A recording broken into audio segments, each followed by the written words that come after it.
to thank Case Manager Coordinator Anthony Barnes and Warden Randy Keyes for their help in facilitating access to my attorney prior to this interview. Thank you, Mr. Giuliani, and I want to thank all the witnesses again for being here today. We will now begin the questions, and I want to remind members on both sides of the aisle, each member has 5 minutes. I'm going to adhere to that and hit the gavel. If the question has been asked, then we'll allow the witnesses time to respond. But we are going to try to get in a lot of questions from a lot of members, and I will begin the questioning, followed by Ranking Member Raskins. Again, Mr. Balinski, thank you for your service to our country, your military service. Appreciate you being here.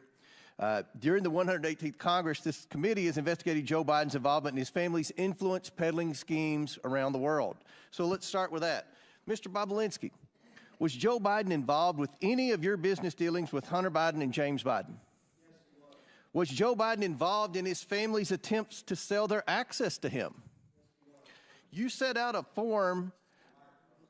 To form a legitimate business. You set out to form a legitimate business with the Bidens. Did you come to find out that the Biden family had no interest in doing real business? I did.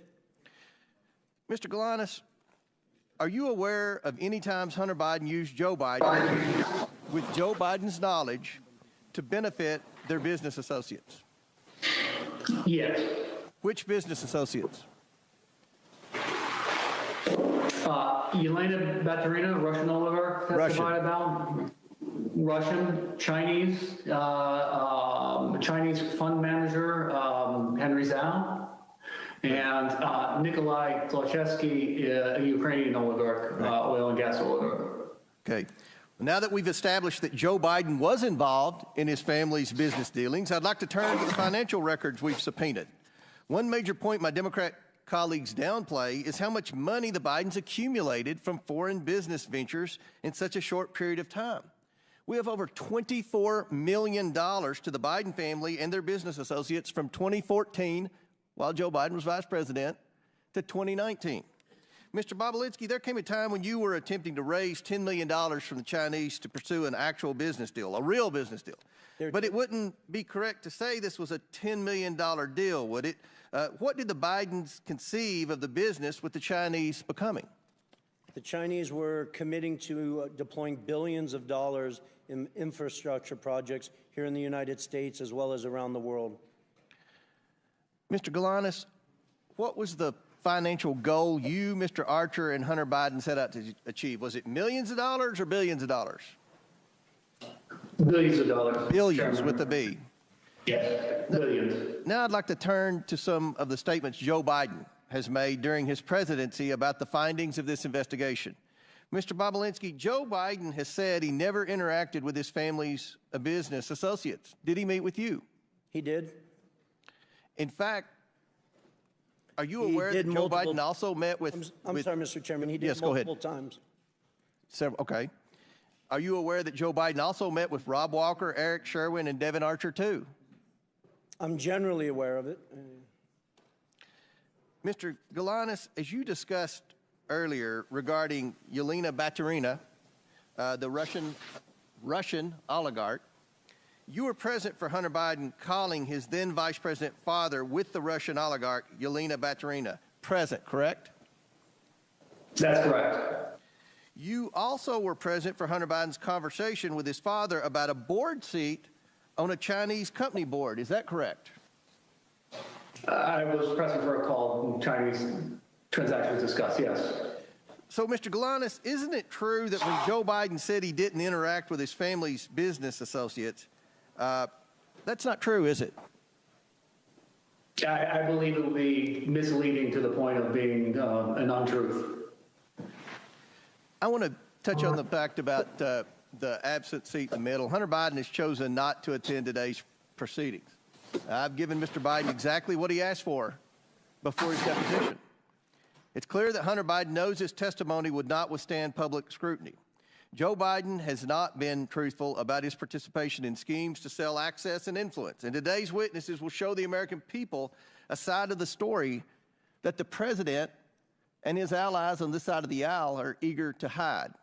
Mr. Balinski, can you tell us about your meeting at the Beverly Hilton with Joe Biden? The short version or a long version? Long version, but within a minute. Okay.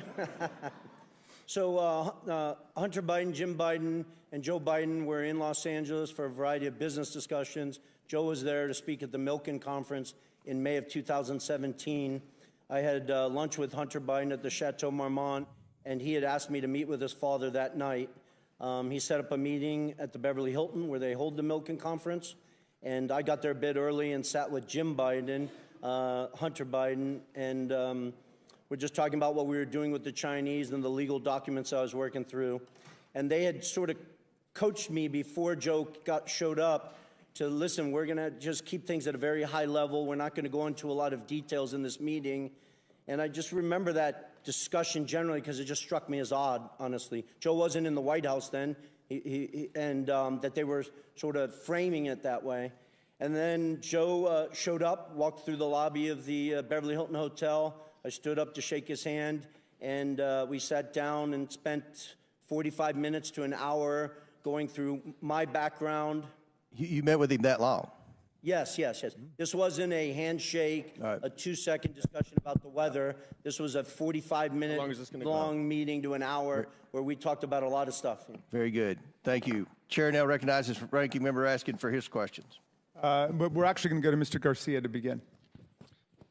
Great. Thank you very much. And thank you again. I just want to, just for the record, be very clear that in Mr. Balinski's testimony, he has provided zero evidence of any sort of link between Hunter Biden and the president as far as it relates to the business dealings. And so once again, we're back to a hearing where no evidence is being provided of any sort of wrongdoing by the president. But I want to go back. That's a Mr. blatant lie. Actually, it's my time, sir.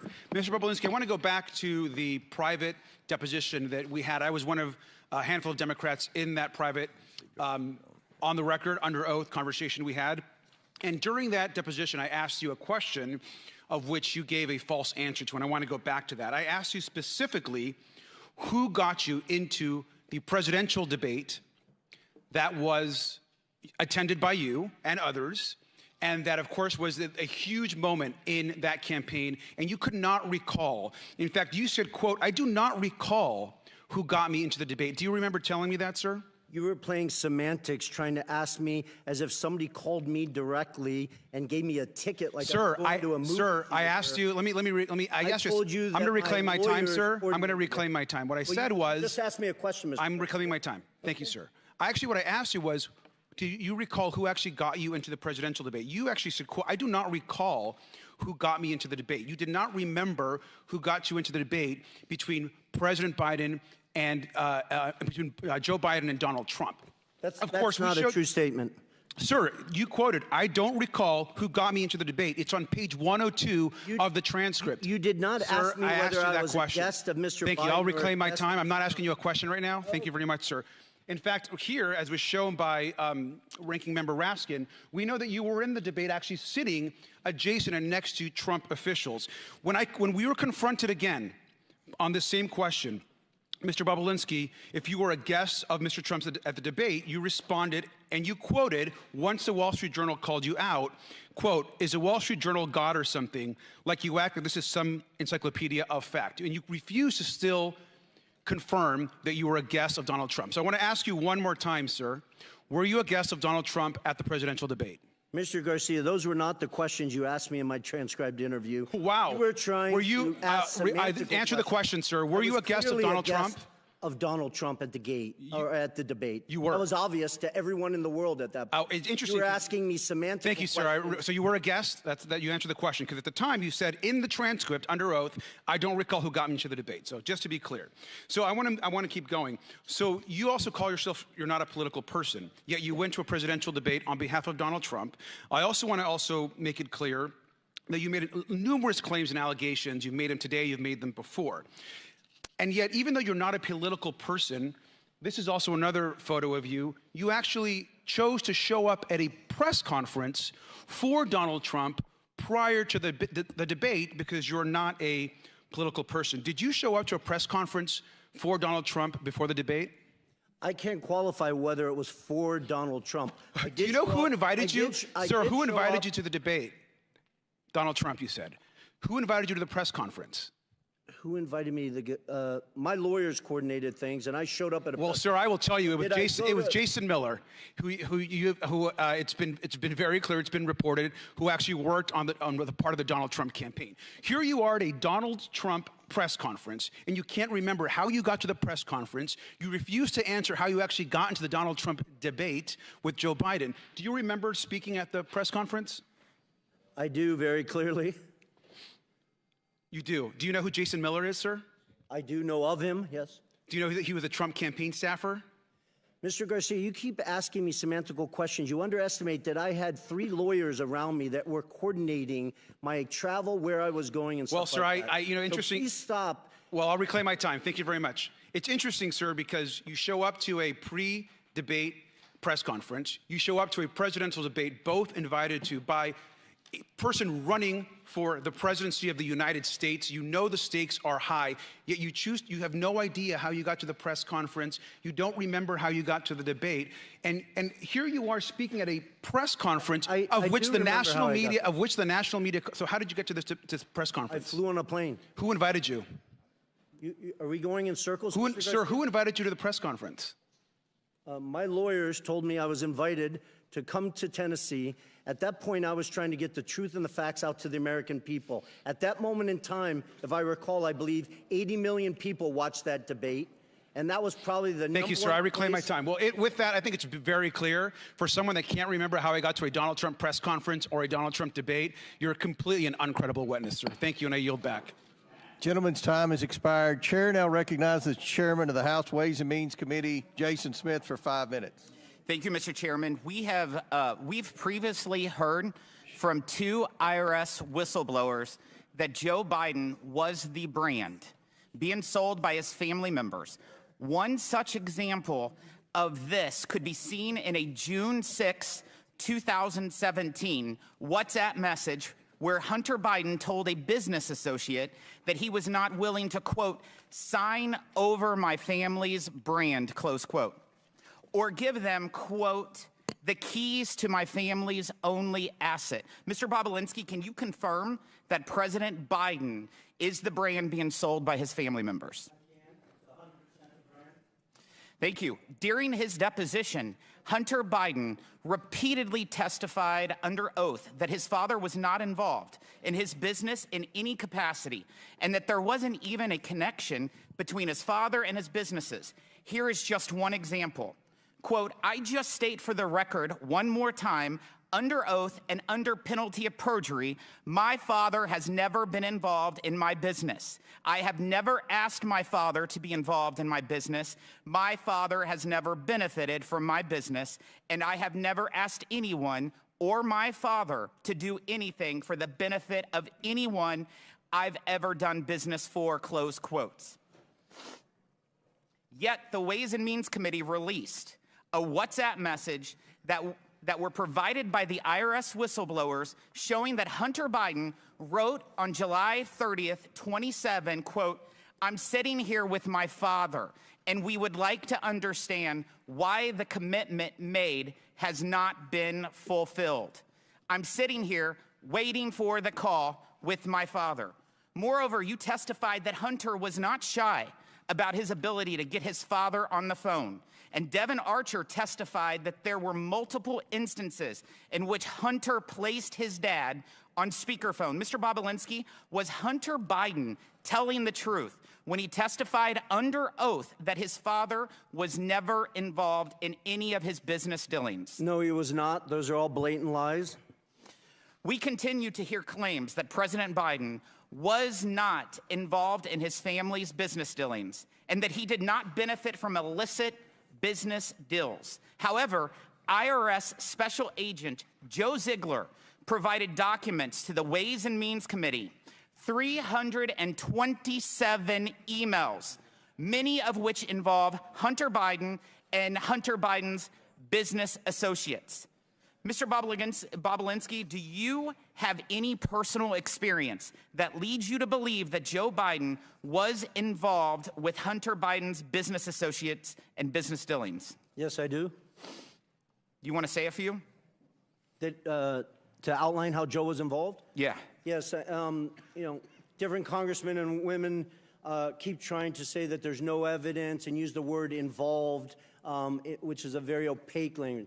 If Joe Biden was not involved in his son's business dealings, why, after flying all the way across the country to the Milken conference, where there is next to Davos, is probably the biggest conference in the world, why would he take 45 minutes out of his night? It wasn't a 10 a.m. meeting. It was 10:40 in the evening.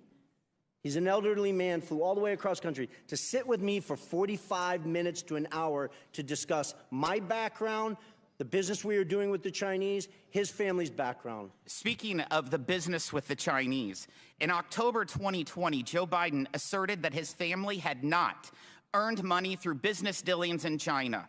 However, IRS whistleblowers shared evidence that the Biden family made at least $1.1 million from their business with China, including $100,000 in payment from CFC, China Energy, and a $1 million payment in exchange for legal services that were never provided to a CFC official, Patrick Ho. Mr. Balinski, do you know whether the Biden family made any money from China? They did, millions of dollars, I think approximately 8 to 9 million. The Biden family has made millions of dollars from China, correct? Correct. And you said at least 9 million? Yeah, I think it's actually over 10 million, but I'll leave those details up to you guys. Thank you. I yield back. Gentleman yields back. Chair now recognizes the ranking member. Thank you, Mr. Chairman. Thank you, Mr. Parnas, for being here today.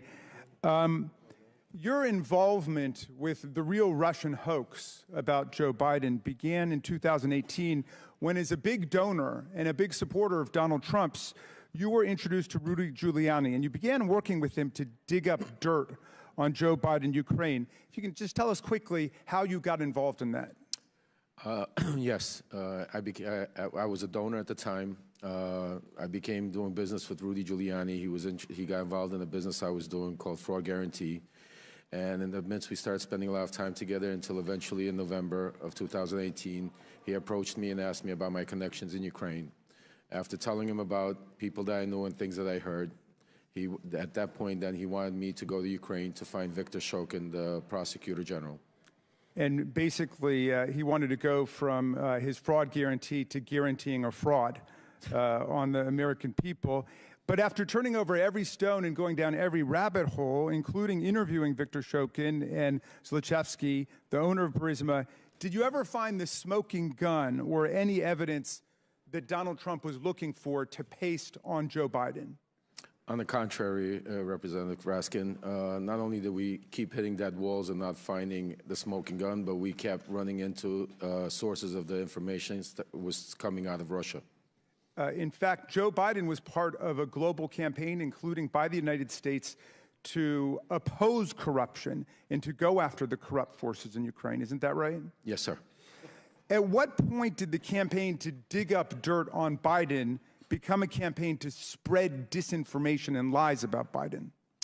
At some point, when we hit a few brick walls, all of a sudden, then I saw the shift between the BLT group, which included John Solomon, the media personality, and Rudy Giuliani and other Trump lawyers, to start trying to push narratives that were that were not validated. We had no way to validate them. Basically, a letter would come over from somebody in Ukraine. I'd hand it over to John Solomon. Next thing you knew, he was on Fox TV 2 hours later with Sean Hannity. At what point did Mr. Giuliani begin working directly with Russian agents and Russian assets, individuals who would later become sanctioned by Donald Trump's own Treasury Department for spreading propaganda and disinformation against Joe Biden? It was sometime in probably around May, June of 2019. Were you aware, was Mr. Giuliani aware that these people were basically just doing the bidding of Vladimir Putin? Absolutely. So he had no hesitation about spreading lies that were concocted by Russian agents? As long as it fit the narrative, absolutely not.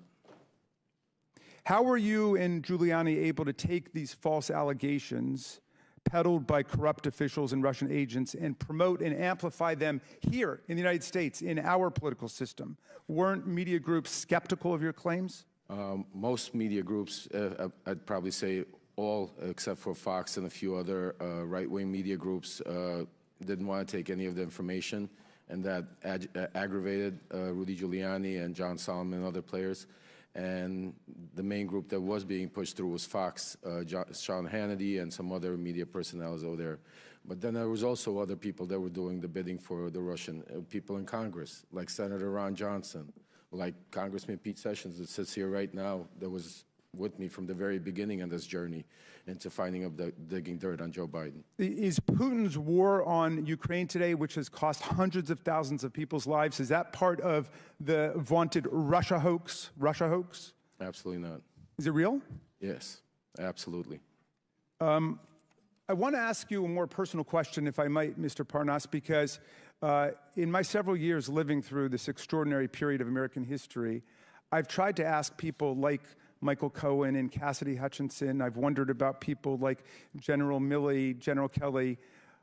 Why did you break with all of the deceit and corruption and lies of Donald Trump? How did you get out of that culture? I mean, it was very difficult. I actually had to hit a brick wall myself and get arrested, and to be able to get out of that cult, because when you're in that cult, when you're around them, you have blinders on, and you're only able to see a certain amount of information. You're only able to hear the certain amount of information. You're not allowed to go out of the outside, out of the circle. And if you go outside of the circle, then you're not in the circle. So eventually, you brainwash yourself to believing certain things that are not true. When I was arrested and had some time to reflect and really understand what was going on, I started realizing, looking back and thinking back to moments in time of where I started thinking myself that this can't be true and we're doing something wrong. Well, thank you for telling the truth and helping America to end this nightmare. I yield back to you, Mr. Chairman. Chair now recognizes the chairman of the House Judiciary Committee, Jim Jordan. Thank you, Mr. Chairman. The ranking member just said that, quote, Joe Biden was opposed to corruption. Really? So opposed, he leveraged $1 billion of American tax money to fire the prosecutor in Ukraine who was investigating Zolochevsky at Burisma, the company Hunter Biden sat on the board of. Wow. And the prosecutor who replaced Shokin, that Mr. Parnas referenced in his opening statement, Mr. Lutsenko, guess what he did? He took Zolochevsky off the wanted list and dropped the charges. Wow, he's really, really opposed to corruption there. Mr. Balinski, who's the big guy? Joe Biden. Are you sure about that? Because when Jordan, Joe Biden. You're sure? I'm 1,000% sure. Because when Hunter Biden did his deposition under oath, he said, I don't know who it is, even though he was copied on an email that said H will hold 10% for the big guy. You sure it's the big guy is Joe Biden? 1,000%. And there's other text messages that back that up, that the brave whistleblowers, Shapley and Ziegler, have produced. Not from my phones, not from my BlackBerry that I took screenshots from. They took them from subpoenas directly from Apple's iCloud that back up the fact that Hunter knew the big guy was Joe Biden. The big guy is the brand. The big guy is the lift. The big guy is the one who showed up at golf outings, who took phone calls and meetings and lunches and dinners with Hunter Biden and his business associates. Is that right? Correct. Mr. Galanis, you referenced in your opening statement, May 4th, 2014, you were at a party at a restaurant in Brooklyn, New York. Can you tell me who else was there? Yeah, it was a birthday party, so there were more than 100 people there, but amongst them was Devin Archer, myself, the host, Alex Kuklarski, Yelena Baturna, her husband, and then Hunter Biden joined. And tell us, I think you referenced a phone call that took place. Tell the committee what happened with that phone call. Who was involved in that phone call? As I testified in my opening statement, it was Yelena Baturna, her husband, myself, Hunter initiating it, Joe Biden on the speakerphone, and Devin Archer. So there was a little pull aside where that group of people you just described were pulled aside, and Hunter Biden called his father's or called the vice president. Is that accurate? That's accurate. And then tell me what was discussed on the call. The discussion I testified it was a relatively short discussion, but it was a discussion about Yelena and Yuri coming to town. As I testified specifically, they talked about being good to his boy, and it was. Well, let me ask you this. Mentioning that, Mr. Galanis, let me ask you this. Did you get the impression Joe Biden was expecting the call? Yes, to me it was clearly set up ahead of time. It was an arranged call. So this was arranged, this was coordinated. Hunter Biden calls his father, then vice president, and I think in your deposition he said this, "I'm here with our friends that I told you were coming to town." So it's our friends, and I told you this was going to happen, which suggests that it was most definitely coordinated. Is that accurate? That's accurate, yes. And again, can you tell the committee who Miss Baturina is again? A Russian billionaire, wife of the former mayor of Moscow, served for near 20 years as the mayor. She's the wealthiest woman in Russia. She'd already given money. She'd already given money to Hunter Biden and his business before this meeting in May, and then subsequent to that meeting, she committed to give more money. Is that accurate? That's accurate. So subsequent to the coordinated call, the arranged call that Hunter Biden had with the Vice President of the United States, the wealthiest woman in Russia commits to give millions of dollars more to Hunter Biden's business. Is that all accurate, Mr. Galanis? That is accurate, yes. And again, this was a pull-aside done at this meeting, and you think and you know that it was coordinated. Is this what they call access to the brand, access to the Biden lift? Is that what you would describe it as, Mr. Galanis? I don't think there's any doubt that was the intent of the call and the objective, yes. And it followed the motto. It followed the statement that you all agreed to: say it, forget it, write it, regret it. This wasn't put in writing. This was a phone call on a speaker that was all. There's no writing about this. It was all done that way. That was how the business operated. Is that correct, Mr. Galanis? Yes. I yield back. Gentleman yields back. Chair now recognizes Mr. Lynch from Massachusetts for 5 minutes. Thank you, Mr. Chairman. I want to make an observation here. I've been on this committee, this investigating committee, for over 20 years. And as an attorney before that, I've had sufficient training and experience to say that with high confidence that when you review the entire record of evidence of these hearings going back over a year, you've actually provided more evidence to impeach Donald Trump for a third time than you have in so much as laying a glove on President Biden. We keep on hearing about the Biden family. When you hear someone say the Biden family, that translates into we have no evidence on the president, so we're going to use the Biden family to try to implicate President Biden. But by the constant bumbling and continually shifting arguments here, you've done nothing more than exonerate President Biden. We heard initially for months, we heard about the Hunter Biden laptop. And, you know, there were absolutely some embarrassing photos on that and some awful information about Hunter Biden's personal life. I will admit that. Then you bring in your own witnesses, your legal experts before this committee and have them testify. And what they said was amazing. They said there was no evidence to even suggest that there was support for articles of impeachment against the president. That was your legal experts, the Republican legal experts that said that. Then we have statements by Mr. Jordan saying that Mr. Smirnov was the most corroborating witness that the Republicans had, the strongest witness that they had.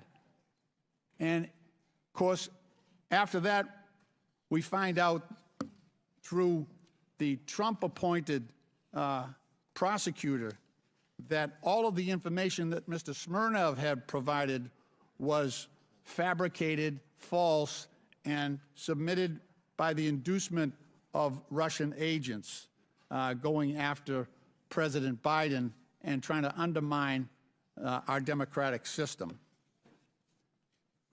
And now we come to a point where, since that witness blew up, now we're going to prison. And we're reaching out to witnesses who have been convicted and sentenced to prison for stealing $80 million from the pensions of innocent workers. We can't get any lower at this point. That's your star witness. I want to remind people, he's sitting in prison. That's why he can't be here today. He's sitting in prison for scamming workers' pensions. I mean, how low can you get? Then it's the Republicans' idea that this is the best guy they can get to testify against the president. This is the best guy they can get. A guy sitting in prison who can't even be here. Mr. Parnas, you've talked about your own direct involvement with Mr. Giuliani, and you said that your mission was to dig up dirt on President Biden. Can you talk to us about the coordination between yourself and Mr. Giuliani? Thank you for being here. Thank you, Congressman. So basically, it was a shadow diplomacy run by Trump and Giuliani, where Giuliani was the shadow diplomacy Secretary of State. I was his right hand and basically the point person in Ukraine to not only dig up, validate, search, whatever needed to be done to try to find up some corruption against Joe or Hunter Biden to be able to present. Once I would receive whatever information I received, I would then meet with him, John Solomon, other members of the team like Pete Sessions and Derek Harvey or other people there to discuss what we found. At that point, from there, Giuliani would then go to the White House and share with the president. And that was the line of communication. You said also in your testimony that members of this committee, the Republican leadership, should have known before Smirnov was indicted that this information was fabricated about President Biden. Could you talk about that? Congressman Lynch, not that they should have known, they did know. They knew exactly what was going on. They knew that the evidence was not vetted. This information was just coming in from anywhere from left, right field, and it was being pushed straight to the halls of Congress without zero verification of it. Okay, thank you. Mr. Chairman, my time has expired, and I go back. Gentleman's time's expired. Before I recognize Mr. Palmer, I'd like to enter into the record the testimony of Tony Balinski with the committee on February 13th, 2024. It corrects the record of Representative Garcia's, who did not provide your entire testimony. On page 147, you told the committee about your understanding of who invited you to the events referenced by Mr. Garcia. So without objection, I'd like to enter into the record the entire transcribed interview of Tony Balinski. And Mr. Chairman, I'd like to enter for the record an article from today's Daily Beast entitled "Texts Reveal More Russia Ties for Key Anti-Biden Witness Balinski." Okay, Daily Beast. Without objection. Chair now recognizes Mr. Palmer from Alabama for 5 minutes. Mr. Balinski, I have very limited time, and I want to get through a lot of information, so please answer these questions with a yes or no, if you don't mind. You have met Joe Biden, isn't that correct? Correct. In fact, you had a meeting with Joe Biden, isn't that correct? 2 of them. One of those times was before the Milken Conference in Los Angeles, May of 2017, is that correct? It was during the Milken Conference. You provided a great deal of documentation to this committee. I want to show you some messages between you and Hunter Biden, be on the screen here, in May of 2017 before you first had a meeting with Joe Biden. These are messages between you and Hunter Biden dated May 2nd, 2017. Do you recognize these? I do. At the bottom, Hunter wrote, "Dad, not in now until 11. Let's me and Jim meet at 10 at Beverly Hilton where he's staying." Jim is James Biden, President Biden's brother. Is that correct? Correct. The next set of messages is, if you put those on the screen, is between another business associate of Hunter Biden's and you. His name is James. Do you recognize it? I do. At the top, you write, "About to meet Hunter, Jim, and I guess Joe at Beverly Hilton Hotel." Joe is now President Joe Biden. Is that correct? Correct. This chat between you and Joe Biden, Jim Biden, Joe Biden's brother, you write to Jim, "Great to meet you and spend some time together. Please thank Joe for this time. It was great to talk. Thanks, Tony B." You met with Joe Biden, Hunter Biden, and Jim Biden the night before the Milken Conference in 2017. Is that correct? I did, and Jim Biden perjured himself by trying to deny that Thank meeting. you, Mr. Balinski. That was at the Beverly Hilton, correct? Correct. You can provide more details around that meeting. What was the purpose of that meeting? I didn't ask for the meeting, so I wish Hunter Biden was sitting next to me and he could under oath describe it. But the only reason why I was meeting with Joe Biden and the only reason why I was there is because I was the CEO of the enterprise that they were putting together with the Chinese company CFC. So can you give me a little more detail about what was discussed in the meeting? Well, as I said earlier, before Joe Biden showed up, Hunter and Jim Biden coached me, said a sort of outline that we wouldn't go into a lot of details. So through the 45 to 60-minute meeting I had with Joe Biden, I think it was about 10:40 p.m. after he flew across country, we talked about my background, my family's military background, the different business ventures I'd done around the world, the family I worked with. Joe spent time talking about his family, some of the tragedies that they had lived through. And at a high level, Hunter actually introduced me to Joe because before Joe came and sat down with us, Hunter said, hey, give me 5 to 10 minutes. I need to read my father in on it. So when you're referencing Joe and Hunter's father, you're referencing President Joe Biden. I am. Correct. These 4 images, well, in this message you sent to James again, you said you spent more time with Joe and Jim this morning, and to be factually correct, that's President Joe Biden and James Biden, his brother. Also saw them last night, including Hunter. These 4 images show a pretty clear record of your meeting with Joe Biden in May of 2017, Mr. Balinski. Hunter Biden, during his transcribed interview, testified that the meeting did in fact take place. And after being asked, did Mr. Balinski meet with your father during the trip, Hunter stated he met with him in the lobby of the hotel. When asked who attended the meeting, Hunter replied, my uncle and myself. But when asked whether the meeting at the Beverly Hilton between Joe Biden, Jim Biden, Hunter Biden, and Tony Balinski took place, Jim Biden testified, absolutely not. These stories don't match up. Mr. Chairman, Jim Biden also told the committee that Joe Biden did not meet the Chinese businessman Xi Jinping. Rob Walker, by known as a friendly witness committee, said the opposite. So, Mr. Chairman, it appears to me that there are material inconsistencies between the witnesses' testimony. These witnesses' statements appear to me to be irreconcilable. In short, Mr. Chairman, someone appears to be lying to the committee. The inconsistent testimony seems to come from Jim Biden, the president's brother. Lying to Congress is a serious offense, Mr. Chairman, a criminal one, in fact.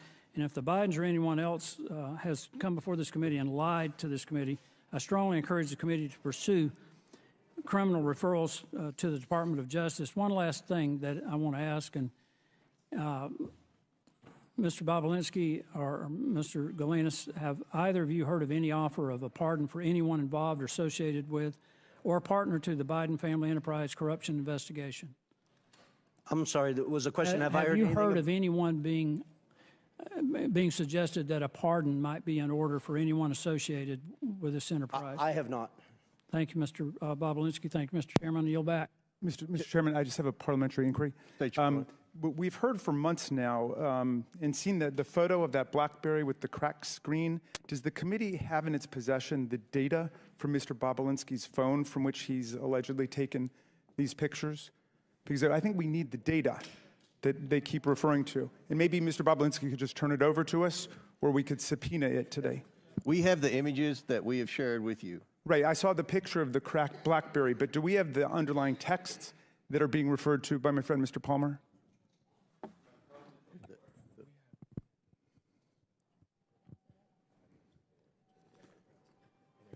Mr. Balinski previously said he'd be happy to turn over his phone. We have pictures of all the text message screenshots that we've provided with everyone on the committee. Okay. And all right, well, of course, he's just given us, obviously, the ones he's selected. I'm wondering whether we could get all of those texts, and I would move that the committee subpoena Mr. Balinski's BlackBerry phone on which messages with Hunter Biden and the Oneida Holdings partners are saved. He's stated that he's willing to provide it to the committee, so it should be rather simple. Mr. Chairman.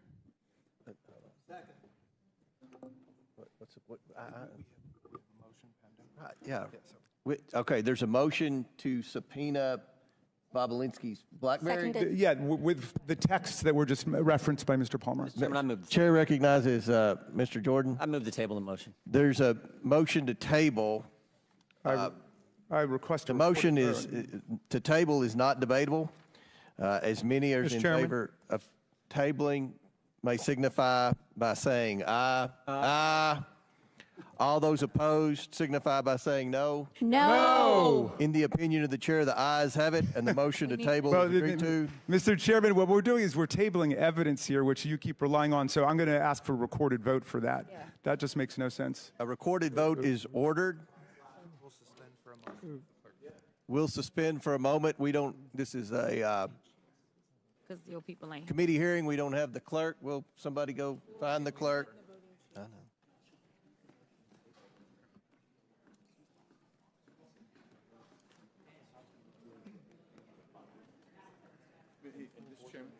He said it. Did he say under oath in the? Did he say?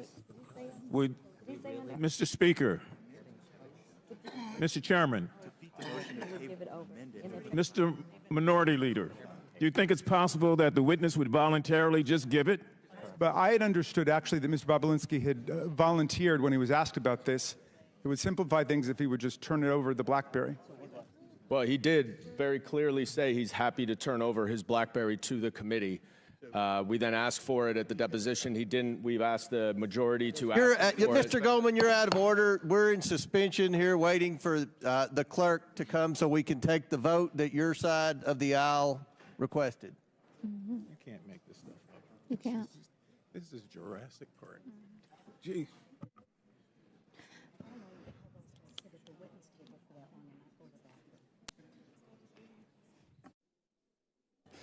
Mr. Ranking Member. Mr. Ranking Member. Yes. I solely want to underscore the importance of I'm this. sorry, gentlelady's out of order. You can come back here and talk to him if you want.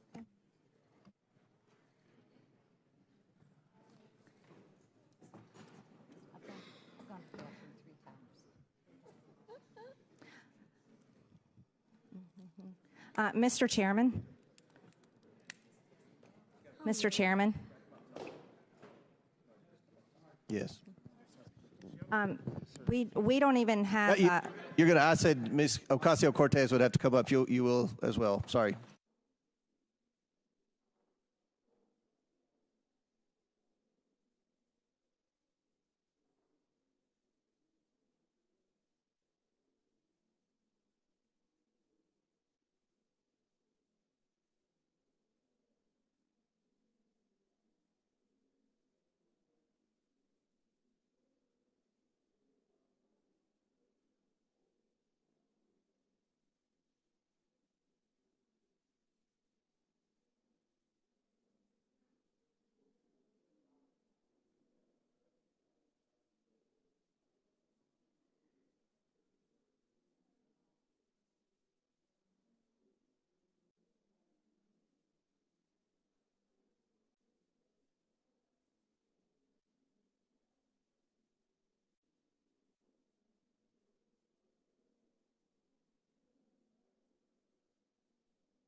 Mr. Chairman, Just an invitation to regular order. We have Democratic clerks who are faithful to the rule of law and could do this if you're waiting for clerks. And we'll all be here to watch, to document their work. So, I mean, in other words, if you want to conduct the vote with the Democratic clerks, we can do it.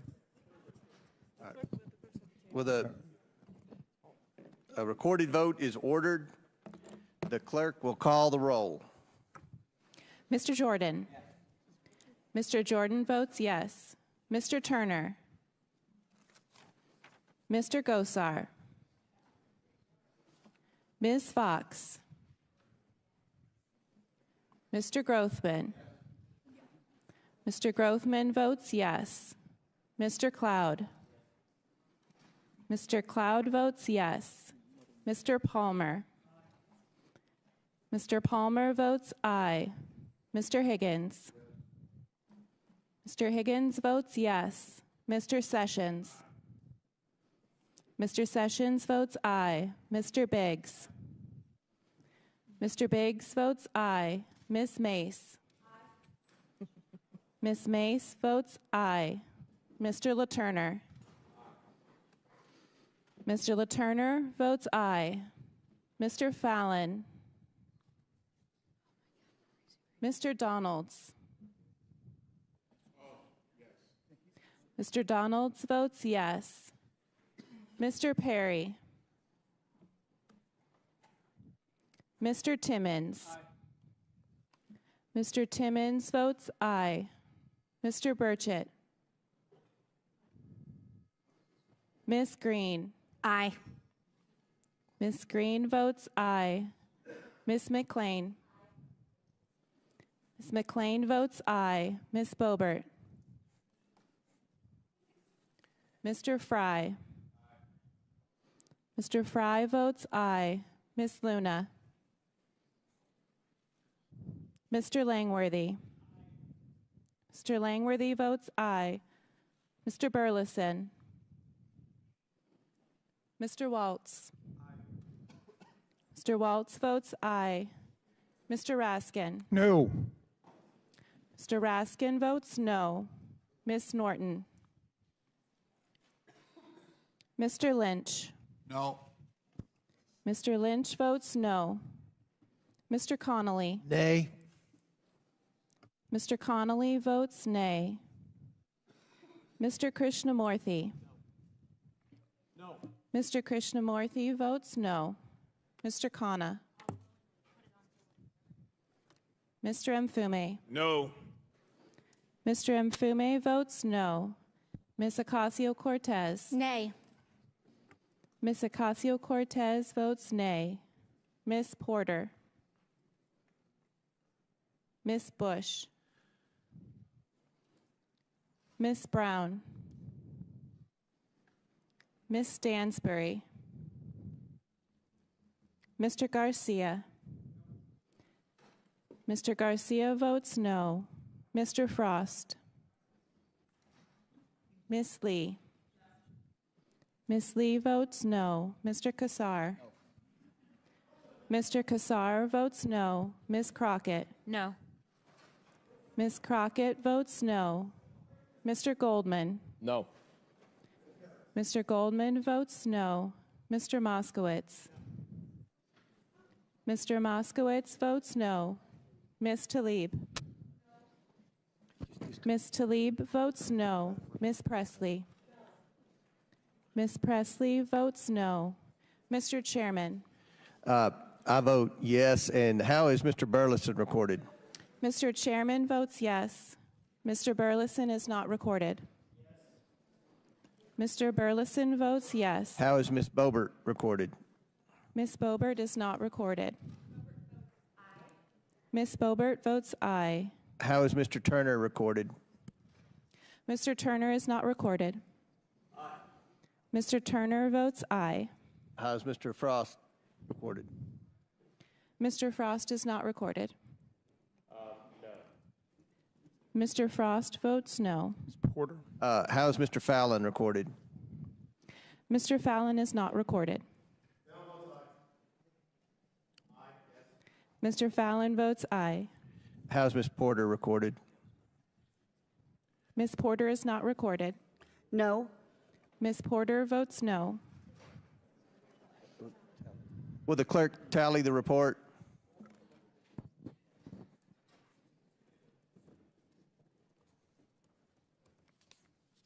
So who's next? Who do I recognize? We just finished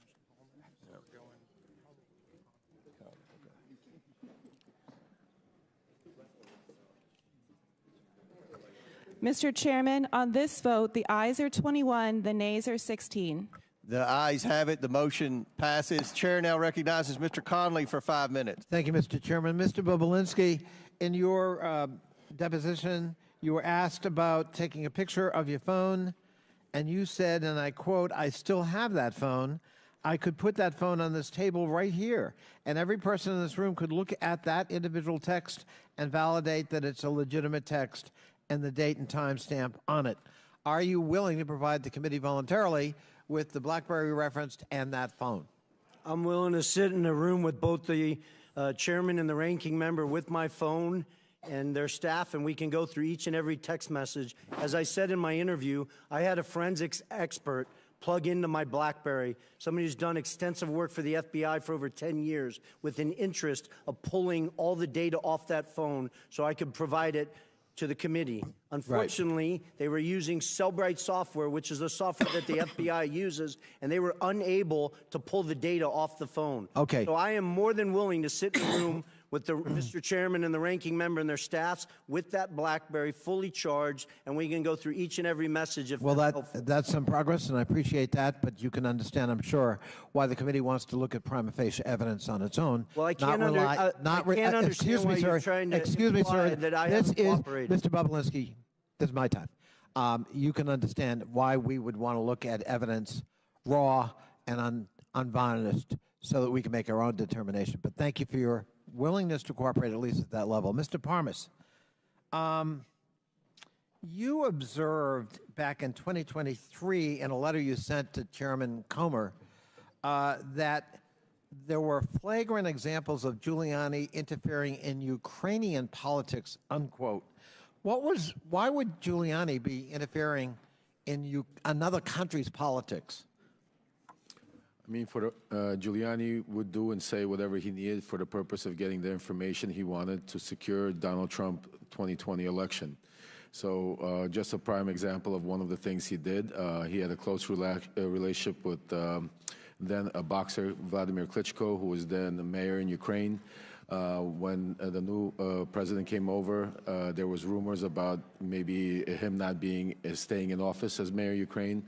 Klitschko flew to New York, met with Rudy Giuliani, and then on a meeting that we had with Andrei Yermak in Spain that was relevant, had to do with President Zelensky announced an investigation into Joe and Hunter Biden. At that meeting, he also brought up the Klitschko situation and basically told Yermak that if Zelensky got rid of Klitschko, President Trump and the American people would be very upset about that because we love him and he needs to be in there. So was Giuliani just doing this as a rogue on his own because he was a patriotic American who loved Donald Trump, or had somebody encouraged him to engage in this kind of political interference in another country? I mean, I think he was encouraged by Donald Trump. Personally? Personally, yes. That's your testimony? Yes, sir. Thank you.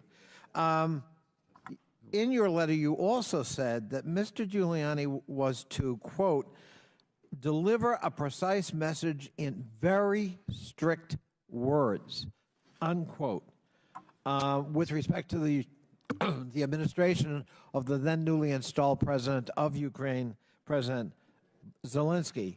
What did you understand a very strict message, or a message of very strict words, construed, and what was that message that you delivered that was in very strict words? Yes, Congressman. He basically told me not to be nice, to be very stern, and relay the message that unless Zelensky announced an investigation into the Bidens by Monday, this was Sunday, that there would be no cooperation, no aid to Ukraine from the United States, and the Vice President Pence at the time that was scheduled to appear for the inauguration would not appear to the inauguration. That would seem to corroborate that very famous and beautiful telephone conversation between President Trump then and President Zelensky basically saying, but I need a favor, and hinting that there'd be withholding of military aid until that favor was delivered. Is that fair? Oh, absolutely. I was a part of setting up that phone call, that famous phone call that Trump had with Zelensky. I think your testimony is very important, Mr. Parnas, and it's under oath. Yes, sir. I thank you. I yield back. Chair now recognizes Ms. Taylor Greene from Georgia for 5 minutes. Thank you, Mr. Chairman. Joe Biden continues to lie to the American people about his role in his family's businesses. In 2020, he stood up on stage of a presidential debate and told the American people that his family didn't take any money from China. That was a lie. Not only was it a lie, he knew it was a lie. He knew it because he met with his son Hunter Biden's Chinese business associates. I want to talk about CEFC, which is the China Energy Fund Committee. Mr. Balinski, who is Chairman Yi? Chairman Yi was the chairman of CEFC. Thank you. Jim Biden told the FBI and IRS that Chairman Yi was the protege of Xi Jinping, the leader of China and the Chinese Communist Party. Mr. Balinski, Rob Walker told this committee that Joe Biden met Chairman Yi. Are you aware of that? Yes or no? I am now. I wasn't at the time. And Joe Biden also met with you, is that right? Yes, he did. Twice. Who is Director Zhang? Director Zhang was the number 2 at CFC. The executive director of CEFC, the number 2? Yeah, he was the number 2 executive, but really the point person that I worked with and the Biden family worked with, and he's the individual that Hunter Biden was shaking down at the end of July 2017, demanding that they fund the $10 million. They ultimately sent 5, but $10 million directly to Hunter Biden's account, Owasco. Thank you, Mr. Balinski. I want to show you a text message that Hunter Biden sent to you and his other business associates. I'm holding it right here. I'll read it to you. Hey, Tony, I have an idea. In light of the fact we are at an impasse of sorts, and both James' lawyers and my chairman gave an emphatic no, I think we should all meet in Romania. He's speaking about my chairman. When Hunter Biden came in for his deposition, he said that he was referring to Chairman Yi, and that the rest of your group referred to Zhang as a different chairman. Does this make any sense to you? That's a lie. I never heard Director Zhang referenced as chairman, and I had direct communications with Director Zhang over WeChat, met him in Romania, met him in Moscow, met him around the world in New York, trying to develop this business, and he was never referred to as the chairman, first of all. Second of all, that makes absolutely no sense in the context of this message because we are discussing Oneida Holdings, LLC. Thank you. So he was not the chairman, just to clarify. Yes, correct. Or no? Okay. So I want to show you another text. When he said his chairman, he was talking about his dad. This is from Rob Walker. It didn't seem to make much sense to Rob Walker either. So he said that when Hunter, he said this to you, when Hunter was talking about his chairman, he was talking about his dad. When Rob Walker came in to give his transcribed interview to the committee, he basically said, well, Hunter was high or confused or mad. And Rob Walker said that he was just trying to calm things down between you and Hunter. But that doesn't really answer the question about who Hunter Biden is talking about. Hunter Biden lied to this committee. So here, clearly, he says, Rob Walker's saying he's talking about his dad. So I want to be very clear. We've established that Zhang is not the chairman, obviously. Is that correct? Yes or no? Correct. Let me show you another message. This message doesn't call Zhang Chairman Zhang, does it? It just says the Chinese want to do business with the Bidens. As a matter of fact, it says, both coming to be my partner, to be partners with the Bidens, with an S. He, Zhang, is implied, has implied that the number 1 has made it clear and available to him. Who is the number 1? The number 1 is Xi Jinping. Xi Jinping, the president of China? Yes or no? The leader of the Communist Party, the CCP? Yes. Is the number 1? Yes, that's the number 1 that Hunter was referencing in that message.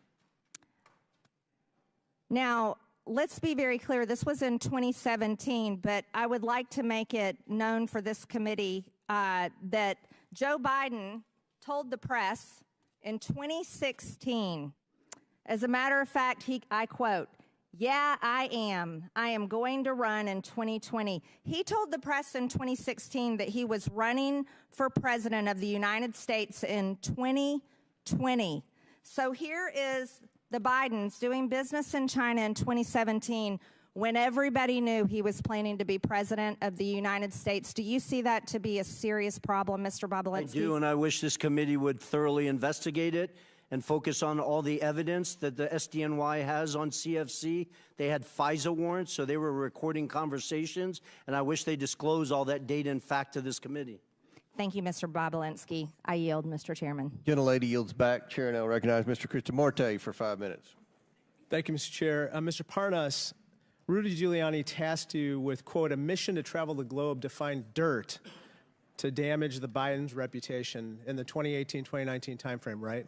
Correct, yes. And this was in an effort to secure Trump's re-election in 2020. As president in 2020, right? Correct, yes. And by dirt, you mean evidence of wrongdoing or criminality, right? Yes, sir. And in your travels, you found, quote, precisely zero proof of the Biden's criminality, right? Correct. And there was no evidence of the Biden's corruption in Ukraine because, as you said, there truly was none, right? Correct, yes, sir. Now, interestingly, you have looked for dirt around the world about the Bidens and specifically Joe Biden in particular, and you say the FBI, CIA, NSA have all failed to produce any evidence of criminal wrongdoing, right? Correct. Not only that, but former Ukrainian President Petro Poroshenko stated, quote, there's not a single word of truth to these allegations about Joe Biden, right? Absolutely, yes, sir. Now, there's a guy named Yuri Lutsenko, who's the former prosecutor general of Ukraine, and he also, quote, confirmed that nothing ties the Bidens to criminal activity in Ukraine, right? Correct. And then there's another prosecutor general named Viktor Shokin, who also said, he conceded, quote, that he had no evidence that either Joe or Hunter Biden had ever interfered with Ukrainian law, right? Yes, sir. And the reason you know this is because you talked to each of these people, right? Yes, sir. And your job was to try to dig up dirt or manufacture dirt, right? Yes, sir. And yet we have conducted months of hearings, and because there's been no evidence of wrongdoing, you've called this whole impeachment inquiry a, quote, wild goose chase, right? Yes, sir. Now, interestingly, we've heard from the other side that, quote, the real quid pro quo wasn't Donald Trump. It was Joe Biden when he tried to hold up foreign aid when he was vice president in exchange for firing the federal prosecutor in Ukraine that was investigating the corruption from his son. Now, you, again, looked for evidence to support this claim.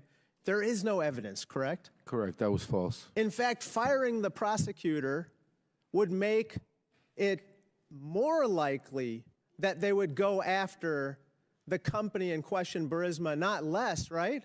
Well, the ironic part is the reason why majority of the world and Ukraine and the Obama administration wanted to get rid of Viktor Shokin because he was corrupt, not because he was investigating Burisma, because he was stalling investigations for UK that was looking into a $23 million they wanted to get out from Zlochevsky, and Shokin stalled that investigation. So it was the logic is just the opposite of what the majority claims is to be the case, namely that they say that somehow Joe Biden was out to fire the prosecutor to reduce the chances of a prosecution of Burisma. But actually in firing that prosecutor, he increased the chances of prosecuting Burisma, right? Absolutely correct, yes.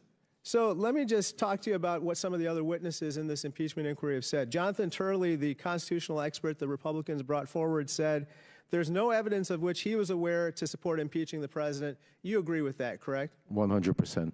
Garrett Graves, a colleague of ours, said just last week, quote, have I seen anything that is impeachable? No, I haven't. You agree with that statement as well? Yes, sir. Last year, our Republican colleague Ken Buck, who's about to retire, said that evidence of wrongdoing by President Biden, quote, doesn't exist right now. It doesn't exist now. It didn't exist then, right? That's exactly true, sir. Sir, how many times have you met Donald Trump? well over 10 times, I'd say. I'd have to count, but lots of times. Is there anything that you'd like to relate to us about your conversations with Donald Trump that would bear on the conduct of these proceedings? I mean, Donald Trump was aware of everything that was going on that day in the Red Room when we were in the White House. After Rudy bringing Donald Trump up to speed on that I could go out to Ukraine and get Viktor Shokin, Donald Trump approached me, shook my head, said, "Thank you for all that you're doing. Keep up the good work," patted me on the back, took pictures, and I was off to Ukraine. To meet with Viktor Shokin? To find Viktor Shokin, to bring him back here to meet with Lindsey Graham. Got it. Thank you so much. I yield back. Thank you. Chair now recognizes Mr. Cloud from Texas for 5 minutes. Thank you, Chairman. Now, we have heard time after time Joe Biden, say that he had no knowledge whatsoever about the business dealings, and that changed. He had never allegedly had any conversation with Hunter. Then they moved the ball to say that, well, he didn't have any business dealings, he wasn't involved, didn't have any financial contribution. Since then, we've uncovered about 20 shell companies, and we have bank records that bring light to that. And while we can't cover all 20 shell companies in 5 minutes, I wanted to focus on one, and that is Rosemont Seneca Bohai. Rosemont Seneca Bohai is interesting, and Devin Archer had testified, and he said this in his testimony. He said that this entity, quote, was used as a common entity, owned 50-50 on a handshake deal between Devin and Hunter splitting these shares. Actually, that was your words, Mr. Galanis. Do you stand by those words? Yes, I do. And Devin Archer agreed with that. He said Hunter was a corporate secretary of RSB and had a handshake 50-50 ownership deal. Is that correct?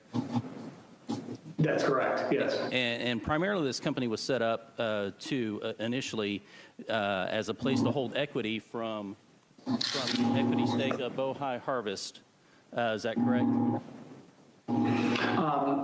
What I was told by the partners at the time, it was set up to do that and invest in other businesses. I think Devin Archer subsequently testified to that effect. And it included monies that were paid from the bond fraud, $15 million that was wired to that RSB account as well. Yeah. So it conducted multiple transactions as you depicted in that diagram. And even if this were legal and there was no impropriety here, it's very concerning because this company set up to basically compete against America's energy interests at the behest of CCP.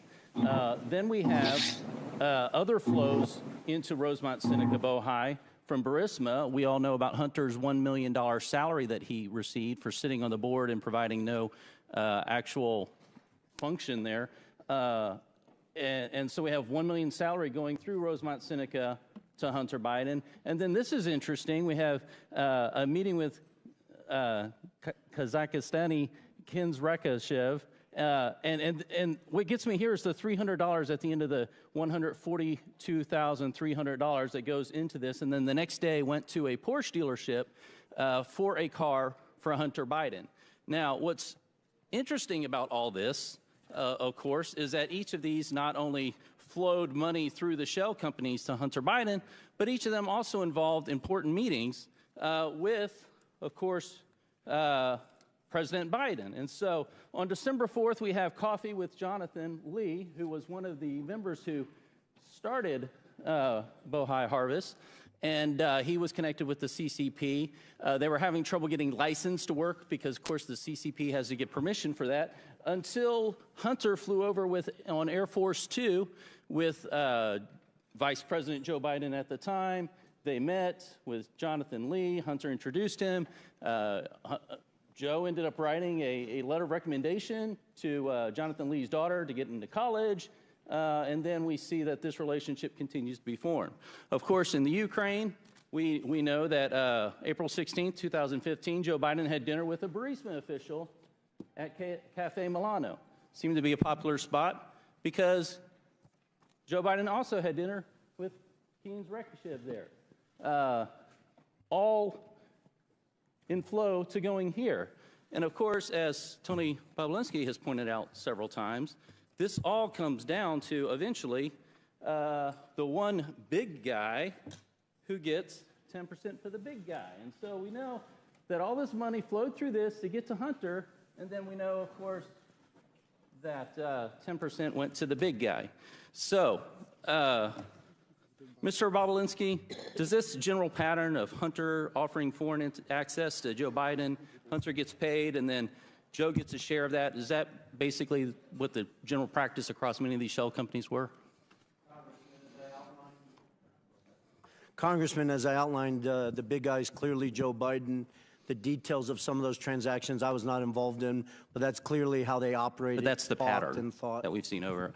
And Mr. Galanis, you said at the beginning that Hunter didn't really provide any sort of intellectual propriety asset value or anything of the sort, that his entire value was the brand. Is that correct? How did you state that?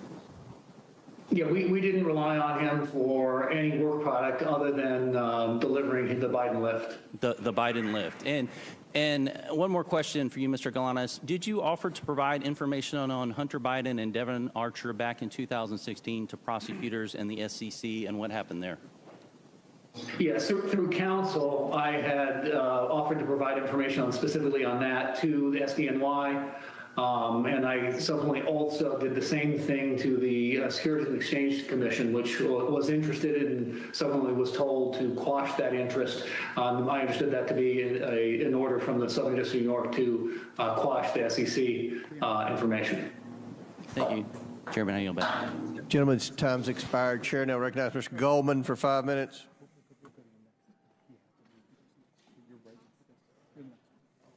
Thank you, Mr. Chairman. I only have 5 minutes, Mr. Balinski, so I'm going to try to move quickly, and I'd appreciate if you just answer the questions. You testified that Joe Biden was involved in your business venture related to Oneida Holdings and Hunter Biden. So I want to drill down on the crux of what your testimony is. Oneida Holdings is the business venture that you are referring to, correct? When I'm referring to what? Can you Any business you did with the Bidens? My reference is the Sinohawk Holdings LLC, and Oneida Holdings LLC owned 50% of that. Right. And Oneida Holdings was the 50% that was on the American side of that Sinohawk deal, right? It was the 50% that was the Biden side of it. Some of the, James Gillier is not an American, so. Sorry, fair enough. And it was a joint partnership memorialized in an incorporating document, correct? And it had equal shares divided among 5 partners. Is that right? Well, I can't. Well, are you asking me about what you're holding up? Because you're sir, was it an equal? Were there equal 20% shares among 5 partners? In what? Oneida Holdings. In the final signed documents? Yes. Is that what you're asking me? Yes. It is? It's not complicated. Well, it is because. All right, you're just filibustering now. The answer is you're filibustering. I get it.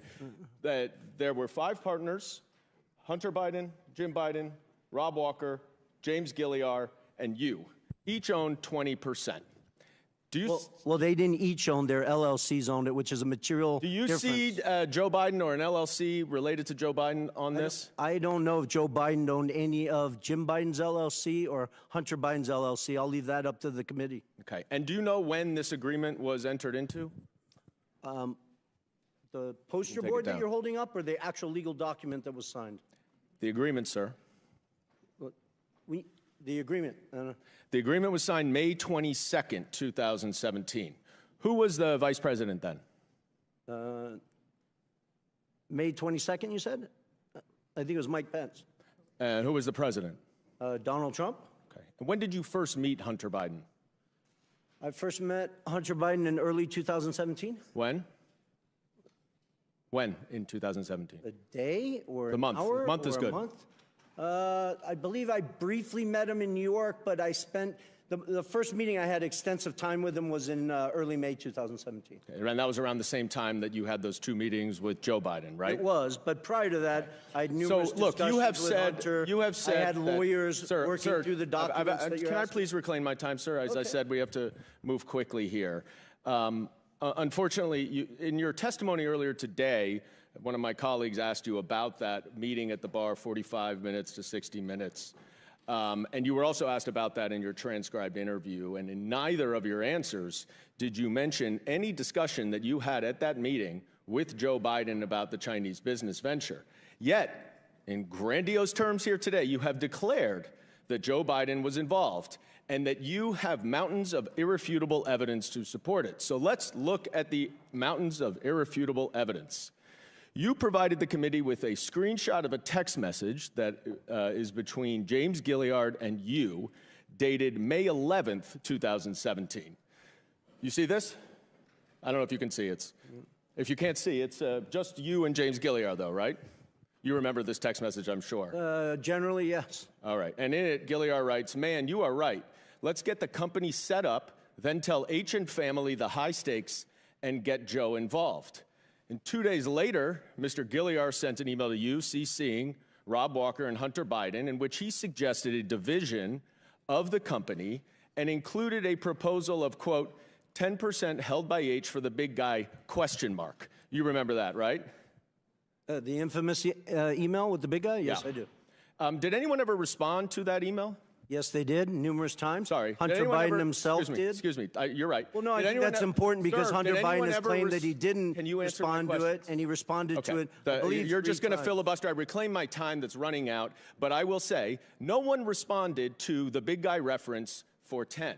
Thank you for making my point. They didn't have to respond because they all knew the big guy was Joe Biden. I reclaim my time. Mr. Chairman, please control the witness. I would like to get a little extra time, Mr. Chairman, because I want to read what Mr. Gilliard said to the Wall Street Journal. Quote, "I would like to clear up any speculation that former Vice President was involved with the 2017 discussions about our potential business structure. I am unaware of any involvement at any time of the former Vice President. The activity in question never delivered and project revenue. 9 days later, the agreement without Joe Biden was signed.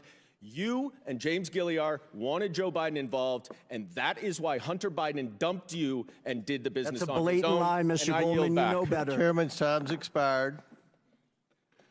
Chair now recognizes Mr. Higgins from Louisiana for 5 minutes. Thank you, Mr. Chairman. Mr. Balinski, thank you for being here today, and we appreciate the candor of your responses, sir, which is reflective of the way you handled yourself in private testimony and deposition.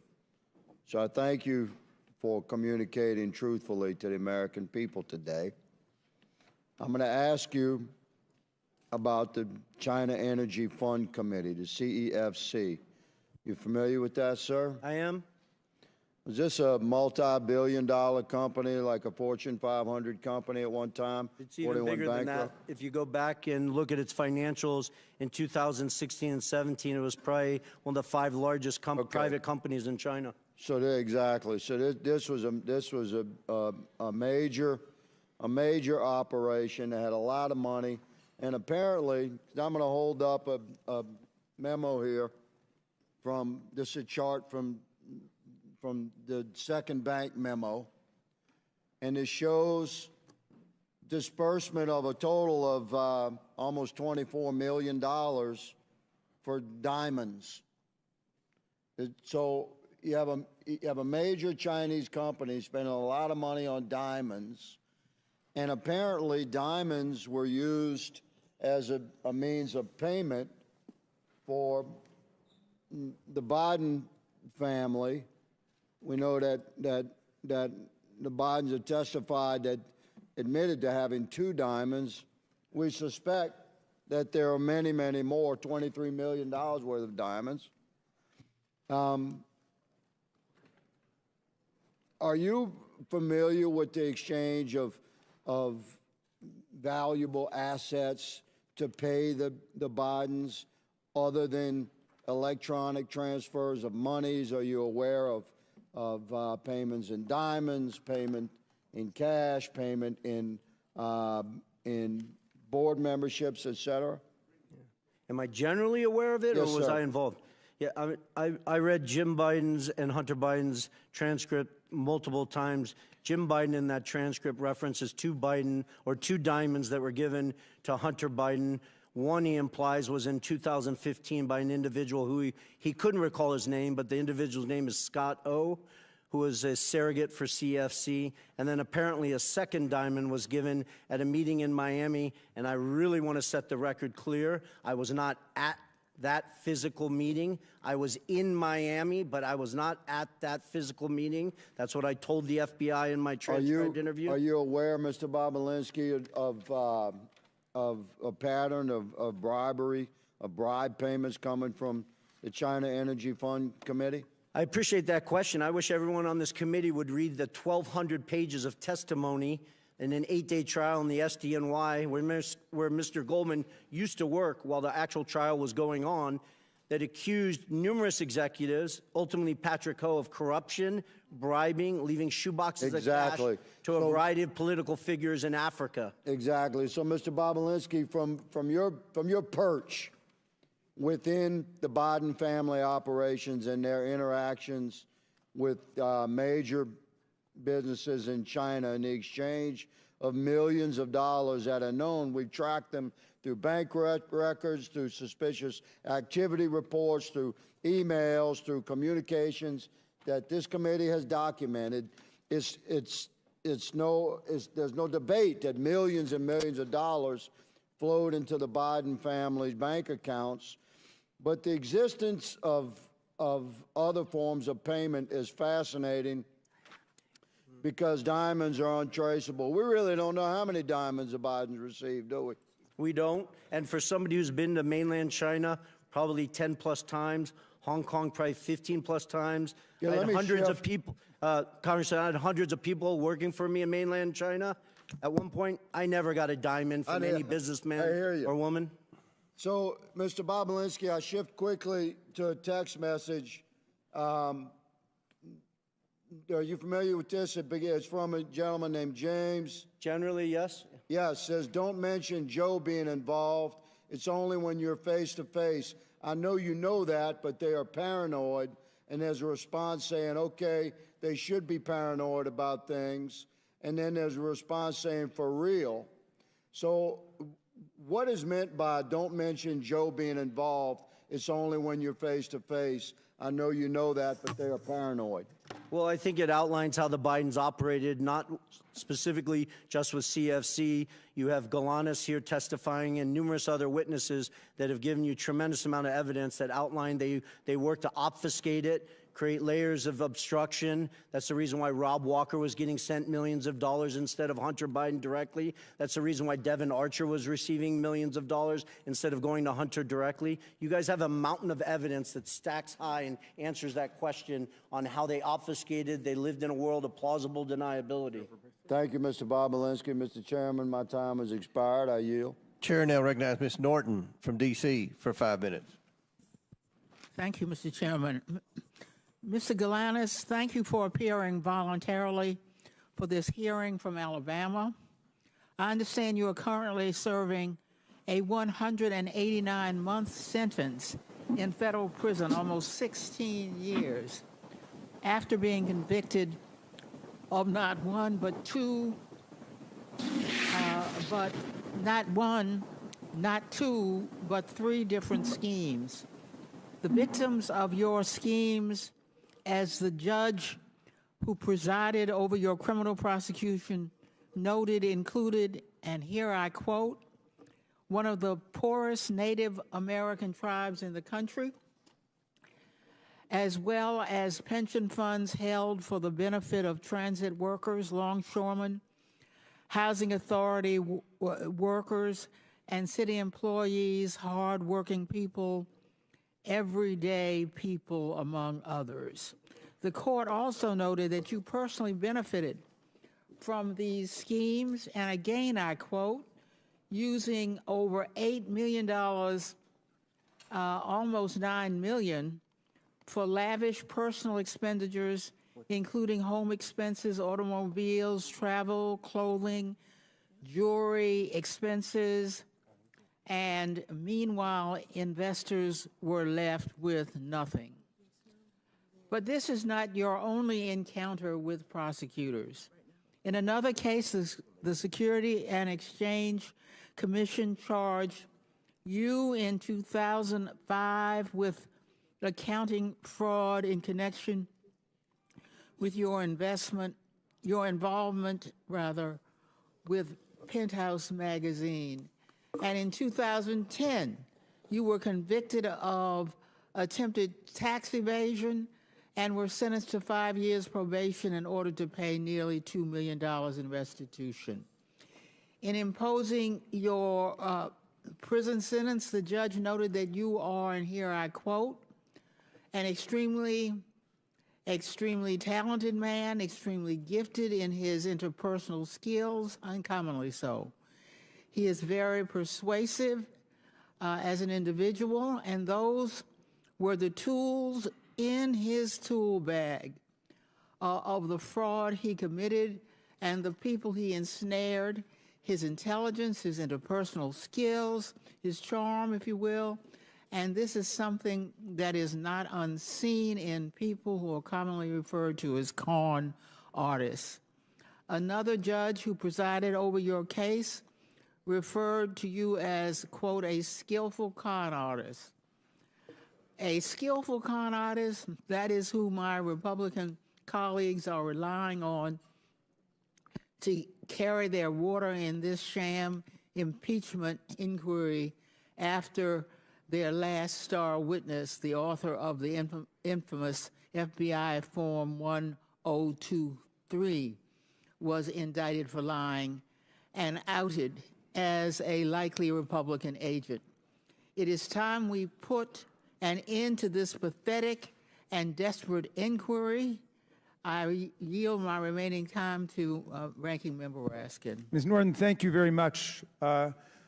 So for more than a year now, we've heard innuendo, rumors, propaganda, big lies, but no facts, no evidence that could reasonably support the finding of impeachable high crimes and misdemeanors against President Biden. In our first real impeachment hearing, the majority invited several expert witnesses who came together, and their witnesses agreed with that there was nothing that remotely approached the level of proof needed to support a finding of high crimes and misdemeanors that one would impeach a president for.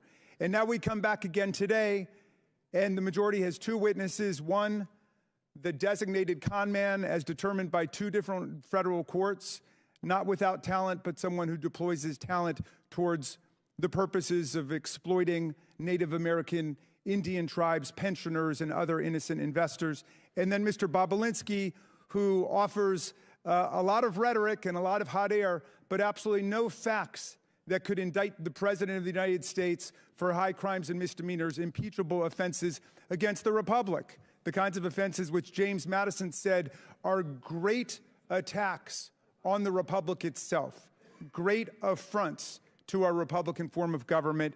And nobody on their side can even tell us what is the impeachable high crime and misdemeanor, which suggests that they are moving in the direction of criminal referrals, and they should start by looking at their own witnesses. I yield back to you, Mr. Chairman. And I'd like to remind the ranking member and Ms. Norton, the witness, Mr. Giuliani, was partners with Hunter Biden. That's why he's here.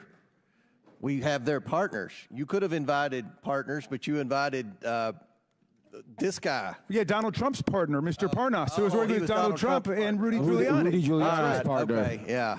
All right. Chair recognizes Mr. Groffman. Yeah, we got a variety of things I'd like to go through, but first, Mr. Lynch complained about Mr. Giuliani testifying from prison.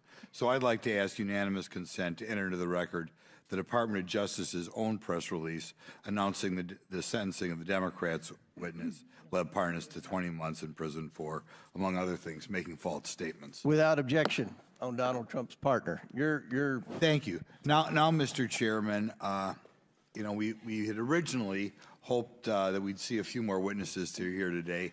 They're not here, but I would like to run a brief tape because I showed up today hoping I'd be asking these witnesses a little bit more about this tape. I know that you know, there's some mystery, or some people feel it's still ambiguous as to how this prosecutor was fired in Ukraine, and I wonder if this tape could do a little bit more to shed light on why that prosecutor was fired and why we want Hunter Biden and Mr. Archer here today.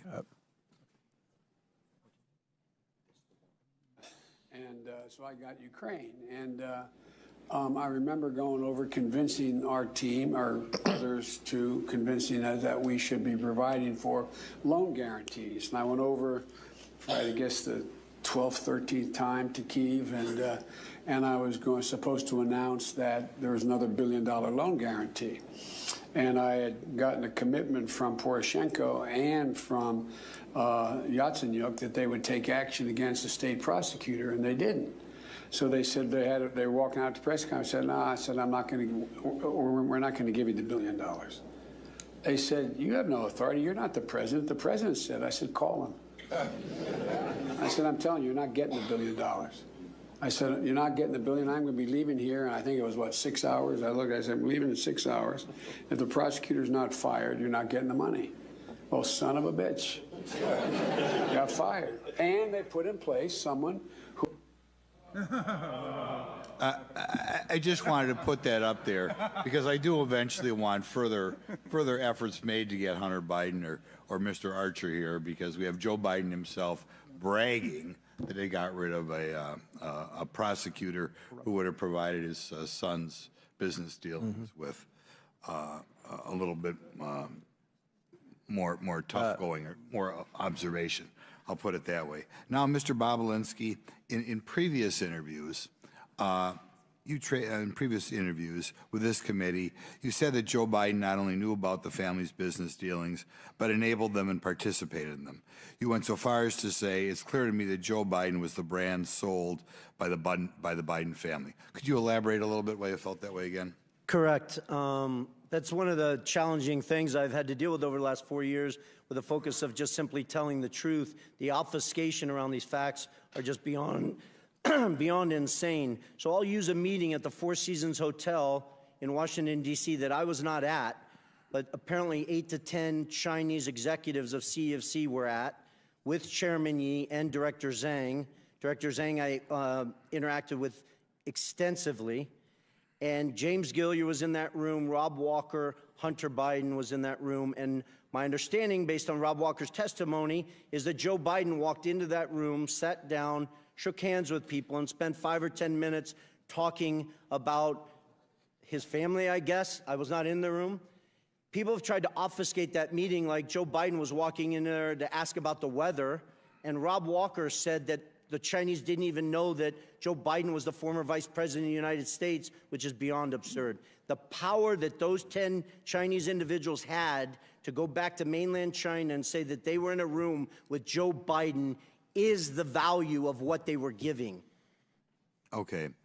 You stated that the Biden family concocted a scheme to give Joe plausible deniability. Could you elaborate on that a little bit?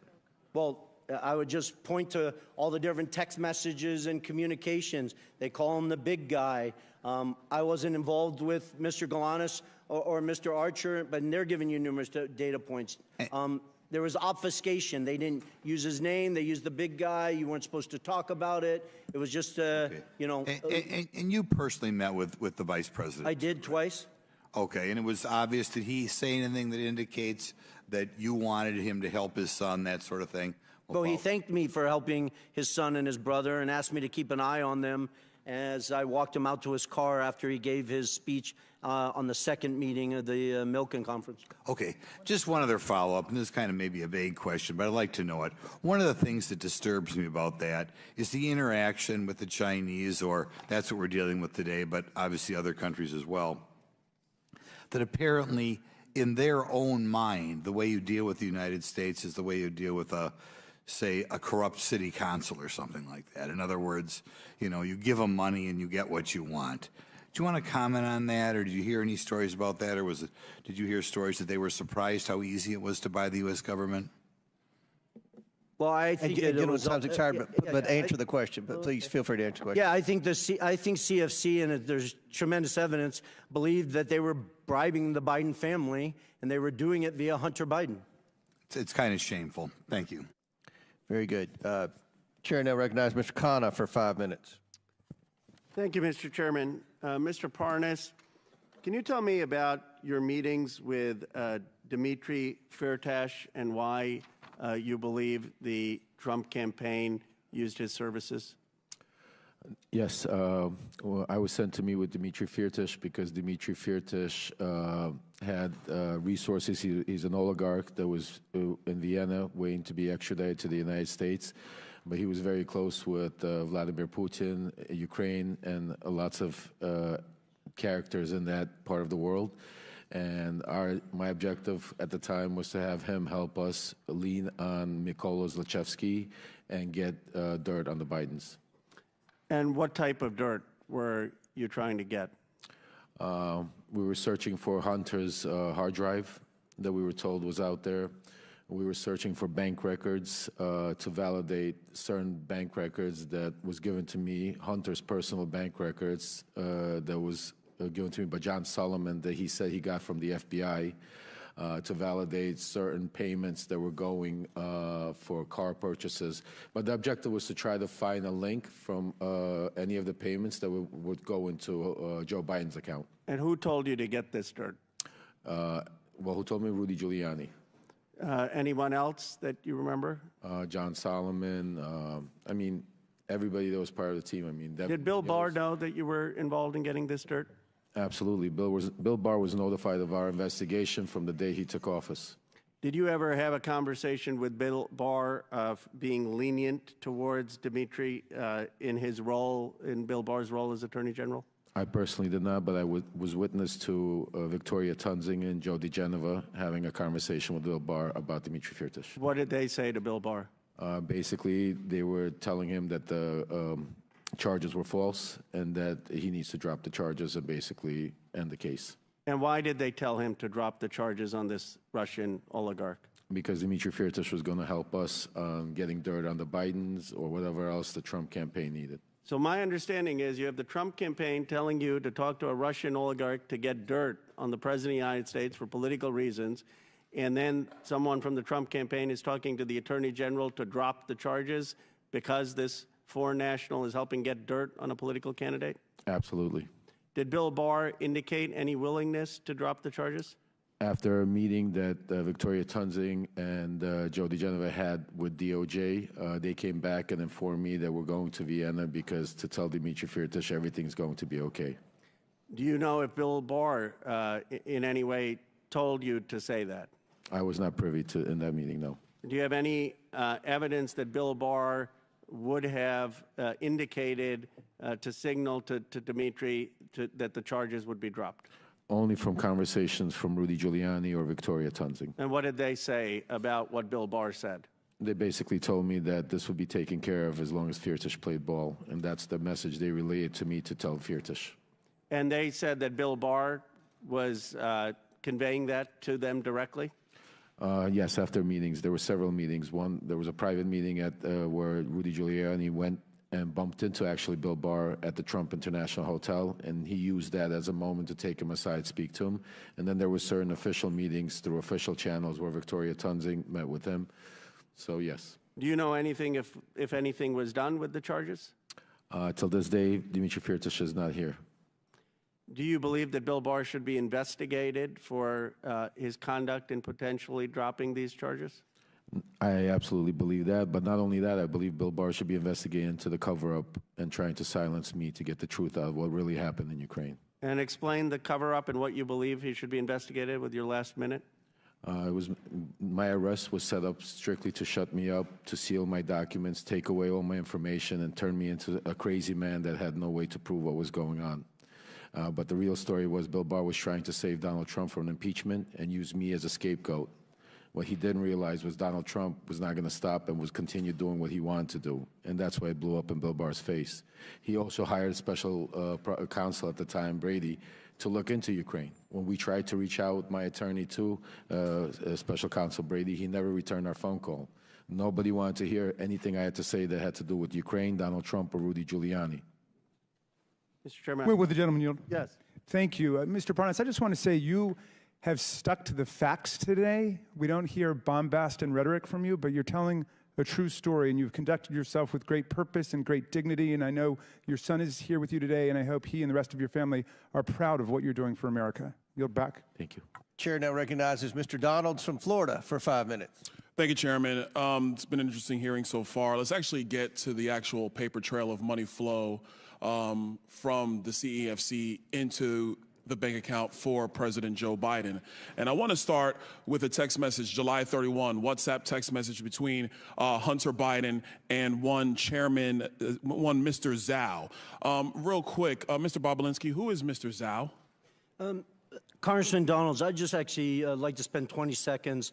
If you noticed, Congressman Khanna scurried out of here very quickly, and I'm actually disgusted as I sit here that he didn't address me based on the fact that I'm sitting here in front of the world trying to testify to the truth. In October 2020, I have messages I'm willing to produce to both the Democrats and the Republicans that Ro Khanna sent to me saying, you have always demonstrated to me that you're nothing but an honest with the highest integrity individual, and I was begging for him to go on CNN and tell the world in October 2020. I have extensive emails with Congressman Ro Khanna in 2021 and 2022 where I begged him and his staff to sit down with me and look at my BlackBerry phones that the Democrats are so focused on, to hire forensics experts and go through all of the factual information I had. So the fact that he did not even address me and then scurried out of here is disgusting to me. All right. Sorry, Mr. Donalds. I'll answer your question now. All right, so we're gonna have to come off of that because now we're at 3 minutes, 30 seconds. Yep. Mr. Chairman, for the record, I want to submit into the record 2 different WhatsApp text messages. One, July 31, between Hunter Biden and Mr. Zhao of CEFC, which stipulates that Hunter Biden wants to be able to move on from and get the contract resolved, get the deal resolved, and that Mr. Zhao responds and says, yes, the CEFC is willing to cooperate with the family. On August 31, there's another exchange, this time August 3rd, 2017, between Hunter Biden and Mr. Ganwei Dong. And in this message, they're talking about the stipulations of the arrangement between the Biden family and CEFC. I want to submit both WhatsApp text messages for the record, Mr. Chairman. Without objection to order. Okay, now to the money flow, because this is where the rubber meets the road. On August 3rd, they actually stipulate through WhatsApp text messages the exact stipulations of the deal. On August 4th, $100,000 is wired into Owasco PC from CEFC infrastructure. Mr. Chairman, I want to submit for the record a portion of the bank statement for the time period August 3rd of 2017 to August 31, 2017, stipulating $100,000 going from CEFC into the bank account of Hunter Biden through Owasco PC. Without objection to ordered. On August 8th, 4 days later, $5 million is then transferred from the Northern International Capital account of $5 million to Hudson West III. Hudson West III is a bank account controlled by Hunter Biden and Mr. Ganwei, a.k.a. Kevin Dong, who was a CEFC associate. That money comes from the Northern International Capital bank account, a bank account that is tied to the CCP. Mr. Chairman, I want to submit for the record the bank statement demonstrating that transfer. Without objection to ordered. Okay, moving on. On August 8th, the same time period, there is a wire transfer of $400,000 to Owasco PC from the Hudson West III bank account. That $400,000, Mr. Chairman, I have the transfer records in the bank accounts from the August time period. I want to submit that for the record. Without objection to ordered. Now, here's where the fun stuff comes in, everybody, and I got a minute to do it, so we're going to get this done. On August 14th, there is $150,000 that is transferred from Owasco PC, which is controlled by Hunter Biden, to Lion Hall Group, which is controlled by James Biden. I have the records here, Mr. Chairman, of the $150,000 that has gone to Lion Hall Group from Owasco PC. I want to submit that for the record. Without objection to ordered. On August 28th, and I believe we have a screenshot for everybody in the room. On August 28th, Mr. Chairman, we have the withdrawal ticket from Lion Hall Group that is signed by Sarah Biden, who is the wife of Jim Biden, for $50,000 to withdraw from Lion Hall Group. I want to submit that withdrawal receipt for the record. Without objection to ordered. On September 3rd, on August 28th, actually, Mr. Chairman, we have the deposit reference into Sarah Jones Biden's account on the same day she withdrew it from Lion Hall. I want to submit that. Without objection to ordered. Last document. On September 3rd, 2007, from Sarah Biden's own personal account, there is a check that is written to Joseph Robinette Biden, Jr., the President of the United States today, for $40,000, signed loan repayment. A loan repayment, by the way, that Joe Biden's own personal accountant, Mr. Eric Schwerin, has no record for. I want to submit that for the record, Mr. Chairman. Without objection, so ordered. To the members of the committee, it is clear that the source of this money came from CEFC, and that CEFC is a company that is directly linked to the CCP and actually the chairman of the CCP, the chairman of the Chinese Communist Party, Chairman Xi Jinping. With that, I yield. Very good. Mr. Chairman, I've got a UC request, if that's okay. Go ahead. First, White House for sale, the staff report of the minority side, which details the CEFC's business interactions with Donald Trump. They own a $5.5 million unit in Trump World Tower and others. And then the Department of Justice press release announcing the sentencing of Jason Galanis in federal court to a term of 189 months in prison, ordering him to pay restitution of more than $80 million for 3 criminal fraud conspiracies against a Native American tribe, pension funds, and other investors. Without objection, so ordered. Chair now recognizes Mr. Mafume for 5 minutes. Mr. Chairman, thank you. I'm sitting here and imagining what I would be thinking if I were not here, but rather somewhere around the country watching the Congress of the United States, and in this case, this committee, for 15 months hold these hearings on Hunter Biden and come up with not one impeachable offense in all that time. 15 months, over 10,000 documents and more, as you can see today as a result of that. This is a do-nothing Congress. And we should be doing the jobs that we were sent here to do, which is not to have investigation hearing after investigation hearing over and over and over again, and then run to our favorite TV outlet to give interviews afterwards. We were sent here to get a job done. Taxpayers are looking at all of us. Meanwhile, Americans, black, white, Asian, Latino, Native American, and their families are wondering what the hell is going on. Is this another investigation hearing in this 15 months that has yielded nothing at all? It's the do-nothing Congress. You thought Harry Truman said it in 1948. Anybody can say it today. Look at what we've done in 15 months. Virtually nothing. Nothing at all. Senior citizens sit in their homes and watch C-SPAN or some other outlet carry this. Some of them sitting in nursing homes, all of them worried about losing their Social Security. They're on fixed incomes, and they expect the Congress to use its time and its energy to deal with things that affect them directly. Students are defaulting on loans to colleges all over the country, and no one wants to talk about that. Health care is inadequate in most places in this country, and diseases are ravaging our communities, and people assume that at some point the Congress will deal with that. And so whether it's cancer, cardiovascular disease, kidney disease, diabetes, HIV, stroke, the disparities in the health system say, please, please give us a little bit of your time also when you're not dealing with Hunter Biden and when you can't prove that he's done anything wrong. Crime is out of control, white collar as well as black collar. And assault weapons are still being used every day to shoot and kill innocent children and Americans. And we're sitting up here talking about something that we've talked about for 15 months with no substantial evidence. Can't get humanitarian aid to Palestine. Can't get military aid to the Ukraine. Children are looking and wondering what the hell is going on. Is that what politics are about? So we are doing a disservice. I know I'm supposed to be asking questions, and Mr. Parnas, I may have one or two for you, but I am so outraged at a do-nothing Congress, just pointing the finger over and over again, and people are hurting, looking for real help. Can't deal with immigration because Donald Trump calls up and kills the immigration bill, and yet people say that's the major issue, is it? I haven't seen the sort of attention that we thought we were putting to that or anything else.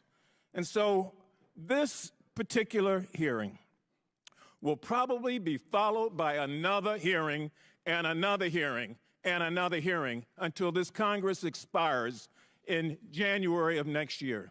And we haven't done a damn thing to move the ball forward, except make accusations. Life is too short. Now, maybe some of you have a guarantee you're going to be around forever, but I don't. I came to this body first in 1987. I worked under Ronald Reagan and the first Bush and Bill Clinton and Donald Trump and now Joe Biden. This Congress is not doing anything. It's not like the previous Congresses, trust me. That's why people have such a low esteem of those of us who say, well, I'm Congressman so-and-so. People on the street don't buy that. They don't see the action.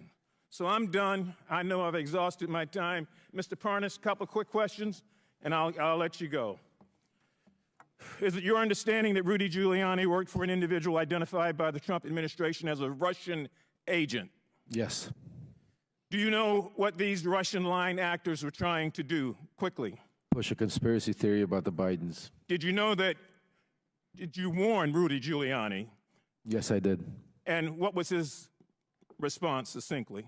He told me that he agreed with me, but then proceeded to work with these people behind my back. And these people have been identified as Russian agents. Yes, sir. And we've got a meeting here of Mr. Giuliani with one of those. I'm disgusted, as most people are, about this process. And the only way we get to a point where we get things done is that we learn to talk to one another across the aisle without having another conspiracy theory after another one after another one. You don't buy trust that way. You buy contempt. I yield back. Chair recognizes Lisa McClain for 5 minutes. Thank you, Mr. Chairman. I want to start off by saying I think most Americans are taught at a very young age that you are who you surround yourself with. I think keep that in a premise as I sat here and listened to everyone talk about how Hunter Biden is just this golden boy. I mean, are we really supposed to believe that Hunter Biden is the golden boy? His associates, such as Jason Galanis and Devin Archer, are felons convicted of fraud, yet he is the golden child. I want to talk about examples of Biden's influence peddling scheme. This time, it was Romania. It follows the same general pattern as we have seen with other countries like China, Russia, Ukraine, and Kazakhstan. Here's the pattern. It's really simple. A corrupt foreign oligarch needs access to the U.S. government. Hunter Biden sells influence to the U.S. government. The oligarchs pay up. So let's just take a deeper dive into this Romanian scheme. Mr. Balinski, who is Gabriel Popovich? Gabriel Popovich is a businessman from Romania, probably worth hundreds of millions of dollars, I'd envision. Okay.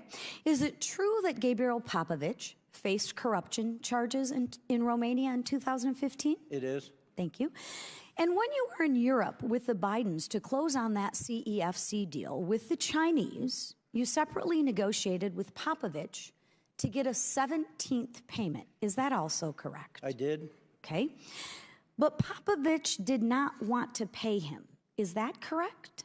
Correct. You're talking about a 17th payment that would go to Rob Walker, and then Rob Walker would distribute to Hunter Biden. That is correct. And is it because Hunter Biden had failed in the work he was engaged by Popovich to do, which was to get the corruption charges dismissed by the Romanian authorities? Isn't that correct? Well, it's two things, that they had failed to do that, but also that Joe Biden had left the White House at that point. Okay, so there's a dot. So I get 16 payments while Joe Biden's in the White House. Correct. But after Joe Biden leaves the White House, coincidentally, the payments stop. Correct. Okay, just want to make sure that we can connect the dots very simply. But obviously wasn't a coincidence. Right, I'm not much for coincidences, which neither are the American people. But Mr. Balinski, what do you think Popovich wanted Hunter Biden to do? I don't have to think, because Gabriel told me personally he expected, and didn't want the details, he expected Hunter Biden Rob Walker and James Gillier to do whatever was necessary to impact his case in Romania. How do you know that? Because Gabriel Povich told me that. From his mouth? Yes. Okay, so there's another dot that we can connect. Would that be a conspiracy theory? That's not a conspiracy theory. Okay, thank you. I would encourage you to interview Gabriel Povich. Thank you. Lastly, after claiming he wanted a public hearing, Hunter Biden decided to skip today. Why do you think he skipped the hearing today? Is that a rhetorical or serious?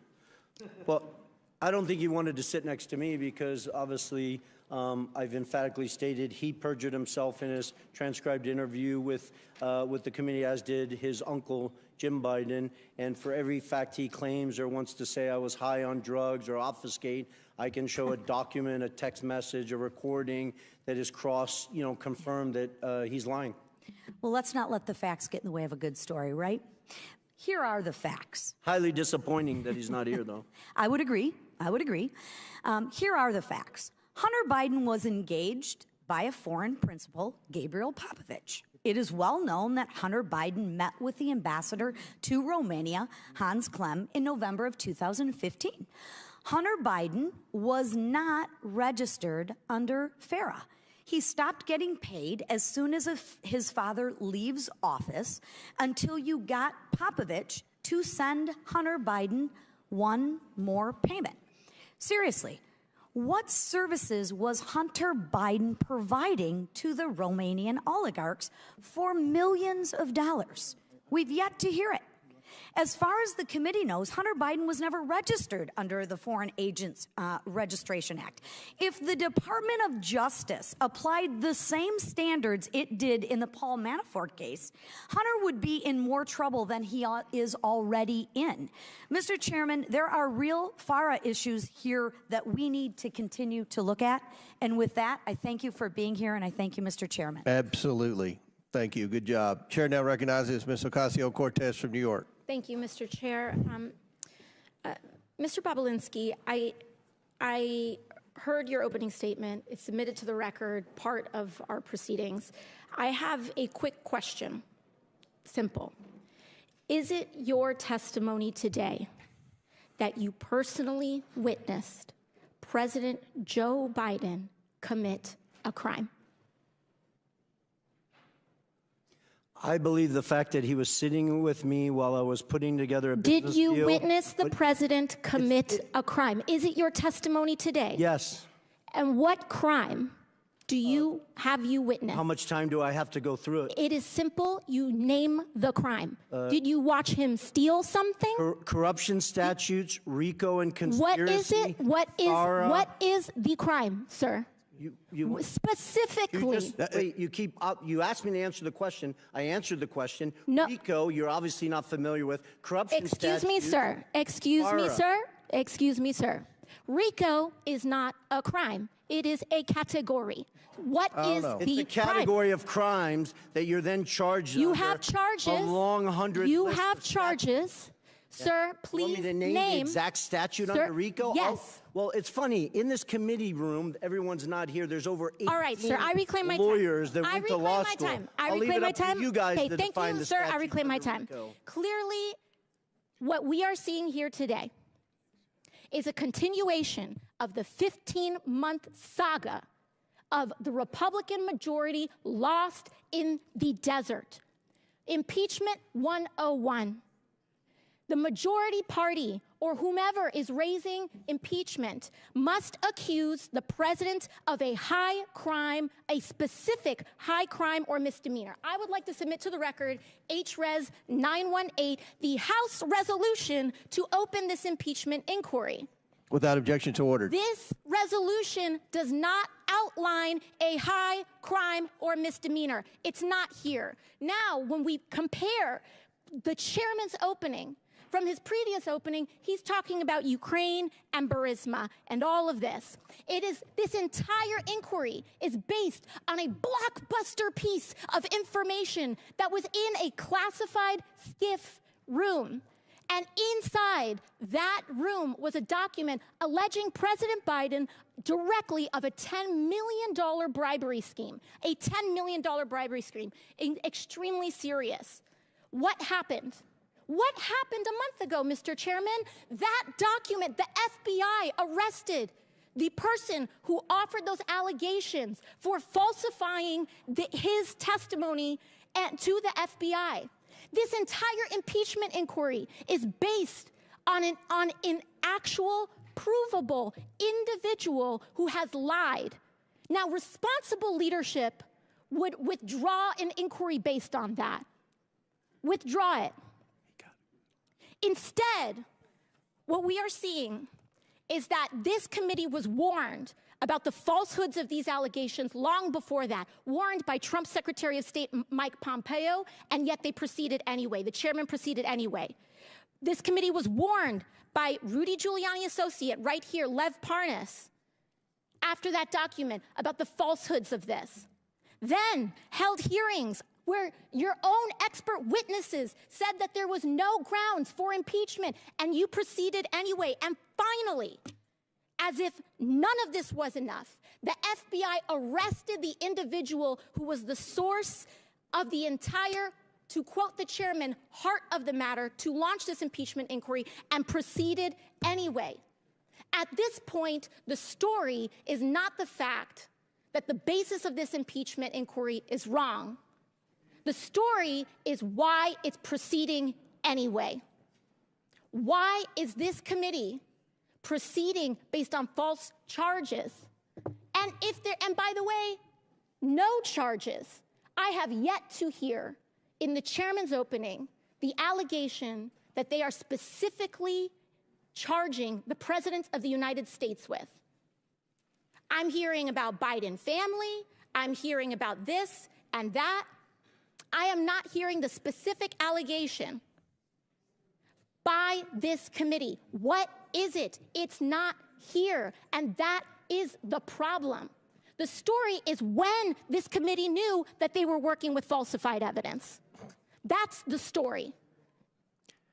And with that, I yield back. Gentlelady yields back. Chair now recognizes Ms. Mace from South Carolina for 5 minutes. Thank you, Mr. Chairman. On March 1st, 2024, Joe Biden stated he did not interact with Hunter or Jim Biden business associates. Mr. Chairman, I'd like to ask unanimous consent to enter into a record New York Post article. Biden insists he did not interact with his Without objections ordered. We're going to go fast here. I have strictly yes or no questions. On that note, the New York Post article, Joe Biden also said, read the record of every single witness. So I did. I first read Devin Archer's deposition, and he interacted with Joe Biden. Then I read the transcripts of Wab Walker, Eric Schwerin, George Burgess, Kevin Morris, Tony Balinski, and Jason Galanis. And every single one of them interacted with Joe Biden. And that's just the people we interviewed. Mr. Galanis, my first questions are for you. Did Hunter Biden call Joe Biden with Yolanda Badarina on the line on May 4th, 2014, yes or no? Yes. In that call, did Hunter Biden state on this call with Joe Biden that everything is good and we're moving forward? Yes, he did. Okay, on the same call, did Joe Biden in the call was saying, okay, then you be good to my boy? Yes, he said that as well. Okay, did Badarina agree to put $20 million into one of Hunter Biden's business projects days later after this phone call? Yes. Okay, did Hunter Biden ever take a call from Joe Biden while at the Peninsula Bar in New York? I'm sorry, I didn't hear them. Did Hunter Biden ever take a call from Joe Biden while at the Peninsula Bar in New York? Yes, he did. During this call, did Hunter Biden update Joe Biden on progress in landing a business partnership with Harvest Fund Management? Yes. Okay. Was Harvest a $300 billion Chinese financial services company closely tied to the Chinese Communist Party? Yes, it was. Okay. Is Hunter Biden involved with Harvest? Hunter Biden is involved in Harvest in two ways, through BHR, which is a fund. Yes or no? Was Hunter Biden Biden involved with Harvest? Yes or no? Yes. Okay. As part of the deal, extensive emails to that effect. As part of the deal, did Hunter Biden want the company to reserve a board seat for Joe Biden? Yes. Okay. Did Henry Zhao, a Chinese businessman, want assurances Joe Biden would join the board? Yes or no? Yes, he did. Okay. Did He Hunter expressed Biden that in emails as well. Okay. Thank you. And Did Hunter in Biden? Did Hunter Biden draft an email stating, please also remind Henry Zhao of our conversation about a board seat for a certain relation of mine? Devin and I golfed with that relation earlier this week, and we discussed this very idea again. And as always, he remains very, very keen on the opportunity. Here is a photo of Joe Biden and Devin Archer and Hunter Biden golfing days before the alleged email draft. Do you believe a certain relation of mine refers to Joe Biden? I don't think there's any question. It was based on first-hand conversations with Devin Archer, who was in that picture and at that golf meeting. Did you ever meet with Devin Archer where Hunter took calls from his father? Yes. Okay. During one of these phone calls, did Hunter Biden tell Joe Biden that he and Henry Zhao needed help getting, quote, getting across the finish line? Yes, that's correct. Okay. Mr. Balinski, do you recall receiving an email that floated the possibility of giving 10% ownership of Sinohawk to Joe Biden through Hunter Biden? Yes. Okay, my last questions are for both of you very quickly. Mr. Balinski and Mr. Galanis, you both stated you were told not to use Joe Biden's name in communications, correct, Mr. Balinski? Correct. Mr. Galanis?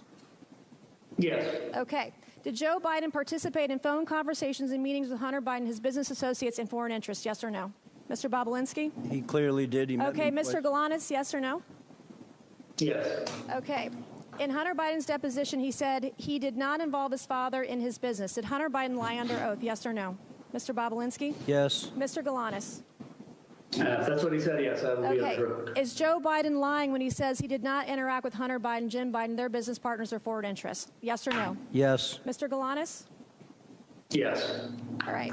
In a debate on October 22nd, 2020, Joe Biden denied Hunter Biden made money from China. Then Hunter Biden and his business associates and foreign interests include money from Chinese businesses, business partners, and or interests. Yes or no? Mr. Balinski? I'm sorry, did the Hunter Biden family Biden make receive money from Chinese Correct. business interests? Yes. Mr. Galanis? Did Hunter Biden receive money from Chinese business interests? Yes or no? Yes, he was. Okay, thank you. He had economic interests, and yes. All right. Joe Biden has regardless. repeatedly claimed that he was not involved in Hunter Biden, Jim Biden, or any other Biden family business deals. Today, our witnesses have proved otherwise. Today, we've established Joe Biden lied about interacting with Hunter Biden's business associates. It is my belief Joe Biden is the closer for Hunter Biden, Jim Biden, and their business associates and foreign interests. Good luck to the left proving otherwise. Thank you, and I yield back. Gentlelady yields back. Chair now recognizes Ms. Porter from California. The title of this hearing is Influence Peddling, Examining Joe Biden's Abuse of Public Office. Look, the impeachment inquiry is dead. If it was on life support, my colleague Ocasio-Cortez just killed it. There is no allegation of a specific crime. President Biden didn't do anything wrong. There's zero evidence of that. And still, both Democrats and Republicans and the media treat these hearings like the Super Bowl. But no one ever wins, and Americans always lose. So I've got a fresh direction for this hearing. All we have to do is cross off the part after the colon. There, just influence peddling. We should have a policy discussion about how to stop government officials from using their positions to get money or favors. Now, that is a real hearing, one that nearly every American, regardless of party, wants us to hold. We could start by talking about how senior executive branch officials can leave public service, wait just 1 year, and then legally become lobbyists for big corporations, scoring their new employers profitable government contracts and favorable regulations. They can even be paid by the big corporations during that short 1 year while they are waiting to become lobbyists as a down payment for their future ability to peddle influence. That's wrong. For the panel of witnesses, by show of hands, as Americans, would our witnesses support extending this 1 year waiting period to at least 2 years? No, I would.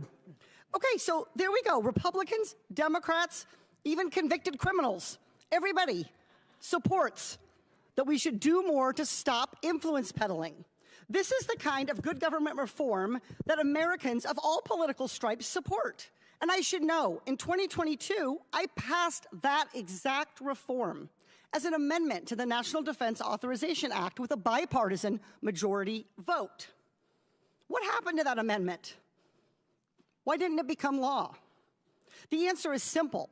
Nearly 500 former members of Congress worked for lobbying firms. And too many people around here want to follow in their footsteps, and so don't want to make it harder for government officials to become lobbyists. Ultimately, Democratic leadership under then Speaker Nancy Pelosi let the amendment get stripped out of the final bill. When I offered up the amendment again during this Congress, Republican leadership under then Speaker Kevin McCarthy never even put the amendment up for a vote. Both parties have let us down on fighting influence peddling and tackling corruption. But I'm hopeful we can begin a new approach in this very committee. The American people should know that regardless of party, should know that an investigation was conducted into whether Joe Biden did anything wrong. We followed the evidence to where it led, a dead end. So this impeachment inquiry should end today. And where should we go from here? We should stop partisan attacks on each other and address the real problem, that the American people believe that the rules that prevent corruption are way too weak. To stop politicians on both sides of the aisle from influence peddling. This committee should be working together in a bipartisan way to change the culture of Congress, to crack down on influence peddling and corruption, and just as importantly, to stop the perception of it. Let me give you some facts. I don't even need a whiteboard for this one. 495 former members of Congress work for lobbying firms. 467 members of Congress take corporate PAC money. 78 members of Congress violated the Stock Act last Congress. Clearly, we have our work cut out for us. So let's start the conversation today on what a bipartisan ethics reform package could look like. Here are the organizations that could have come today as witnesses so we could have had a productive conversation. Oversight staff, do you have your notebooks ready? Citizens for Responsibility and Ethics in Washington, Common Cause, Project on Government Oversight, Public Citizen. With the right witnesses and the commitment to doing what the American people want, this committee can have a real conversation about the problem of influence peddling. And we can pass legislation to create badly needed ethics guardrails. That would be real work, not a real circus. I yield back. Before I recognize Mr. Timmons, Ms. Porter, I think you are sincere, and I look forward to working with you on that legislation. Chairman, can we take a 5-minute break? I need to go to the bathroom. Let us get one more, and then we'll do that. Chair recognizes Mr. Timmons for 5 minutes, then we'll take a break because we have votes coming up anyway. Thank you, Mr. Chairman. At our hearing last July, I laid out the scheme that the Bidens concocted to sell the Biden brand, netting almost $30 million for various members of the Biden family. This scheme was repeated with various clients in Kazakhstan, China, Romania, Russia, and Ukraine. I'm going to spend my time on just one instance, Ukraine, specifically involving Burisma, which netted Hunter over $3 million during a 3-year period. And to clarify the criminal offenses being alleged, for Hunter Biden, it is conspiracy to commit bribery, 18 U.S.C. Section 201 B, 2A, and C. And for Joe Biden, it's conspiracy to commit extortion under color of official right, 18 U.S.C. Section 1951 B2. And if you want a refresher on those, just look up Senator Menendez and his wife's indictment. So let's start with this. Foreign client has a problem. I've got an email here from Vadim Pozharsky, the Secretary of Burisma. And he is advocating that Hunter Biden intervene with high-level U.S. officials to facilitate meetings and communications expressing their positive opinion of Zlochevsky, the president of Burisma, to the Ukrainian president, chief of staff, prosecutor general, with the ultimate purpose to close down any cases against Zlochevsky in Ukraine. This is dated November 2nd. Now, keep in mind, and again, foreign client has a problem. Zlochevsky is being investigated by Viktor Shokin, the Inspector General of Ukraine, and he needs help, the Biden brand. So here we got bank records galore of Hunter Biden receiving, prior to this email, over $1 million. After this email, $2 million. You'll find out in a second he really earned his fee. So again, client pays a Biden $3 million. Next, what happens? What happens? This is great. 11 days later, we have the U.S. Embassy in Ukraine announcing that Vice President Biden is traveling to Ukraine on December 7th. Oh, interesting. Vice President Biden travels to the country. Here we got a great photo of him touching down. They're very proud of themselves. So Vice President Biden leverages U.S. policy to achieve a favorable outcome for the client.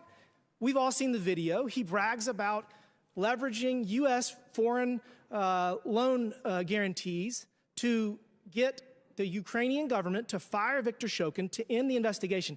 Again, we've got the email from Podarsky saying that we need to leverage you, who have not provided value yet for your $1 million in service, Hunter. He brings in the big guy. Biden leverages U.S. influence, withholds $1 billion in loan guarantee to fire Shokin. So if that's not enough, we got the victory lap here. We got an email just a few months later saying, whoa, we won in less than a year. You brought us in, so take a victory lap. So look, I mean, this is straightforward. This is straightforward. Pay to play. It is bribery. Hunter Biden was paid $3 million at the lowest point in his life. He testified in the deposition that he was drug addicted, that he's never been to Ukraine. Yet he's paid $3 million to get his father to go to solve his client's problem. That is the scheme. Mr. Balinski, does this sound like the scheme that you've seen the Biden family do? I wasn't involved in Ukraine, but the facts surrounding this are very similar to CFC and Romania. Thank you for that. So this is the thing. If Hunter Biden were here, we would be able to ask him some questions, maybe clear this up. But he's not. He's not here. And what's interesting is that just yesterday, Peter Navarro reported to federal prison in Miami for 4 months for not showing up in front of the January 6th committee. And I want to point out to everybody that the January 6th committee was procedurally defective under House rules. It was procedurally defective because the minority leader did not get to appoint members to that committee. The United States House of Representatives Oversight and Accountability Committee is a procedurally perfect committee. And we have authority to subpoena Hunter Biden, and he has to show up. He has to answer these questions, and he has to tell the world that his father didn't leverage U.S. foreign policy so he would get $3 million. This is no different than what Senator Menendez did. And look, the American people are not buying this nonsense y'all are selling. We must restore their faith in our institutions. And we have to stop this ridiculous two-tiered system of justice where the Department of Justice persecutes President Trump and hides Hunter Biden behind every corner. I mean, this is not the United States of America that the American people deserve, and we have to get our country back on track. With that, Mr. Chairman, I yield back. Mr. Chairman, parliamentary inquiry. Did the committee subpoena Hunter Biden today? Chair recognizes, pursuant to the previous order and at the request of the minority witness, the chair declares the committee in recess for 10 minutes. Then we're going to come back in here, and then we may have to recess again for votes. Thank you, Mr. Chairman. Today's hearing is another unfortunate attempt by my Republican colleagues to muddy the water in an election year with no proof, no evidence, no wrongdoing at all by President Biden. The American people are tired of this charade. As I said before, my Republican colleagues simply grasp at straws that do not exist. While House Democrats in the Biden-Harris administration work to cut costs of prescription drugs, expand student loan forgiveness, and mitigate the threat of gun violence, Republican members of Congress continue to chase after Russian disinformation campaigns from the 2020 election, which have been thoroughly debunked again and again. And as usual, in this committee, we know who is in charge. It is the bondless, broke bluffer, twice impeached, 4 times indicted, insurrection initiator, election denying, self-declared dictator on day one, and puppet for Putin. The one who wants to terminate the Constitution and defund the FBI. The one who romanticized exchanging of love letters with North Korean dictator Kim Jong-un. The one who just last week embraced autocrat Orban of Hungary to discuss their diabolical plans to destroy our democracy. The one who proposed a policy to ban Muslims from this country. The one who just this week said any Jewish person who votes for a Democrat hates their religion and Israel. The one who called neo-Nazis carrying tiki torches chanting Jews will not replace us, good people. The one who referred to African nations as, I quote, shithole countries. The one who called NFL players, the majority whom are black, sons of bitches for taking a knee in protest of the ever-present racial inequality and police brutality that continues to pervade our justice system. The one who called Mexicans rapists and promised to build a wall and have them pay for it, and in case you missed it, it didn't happen.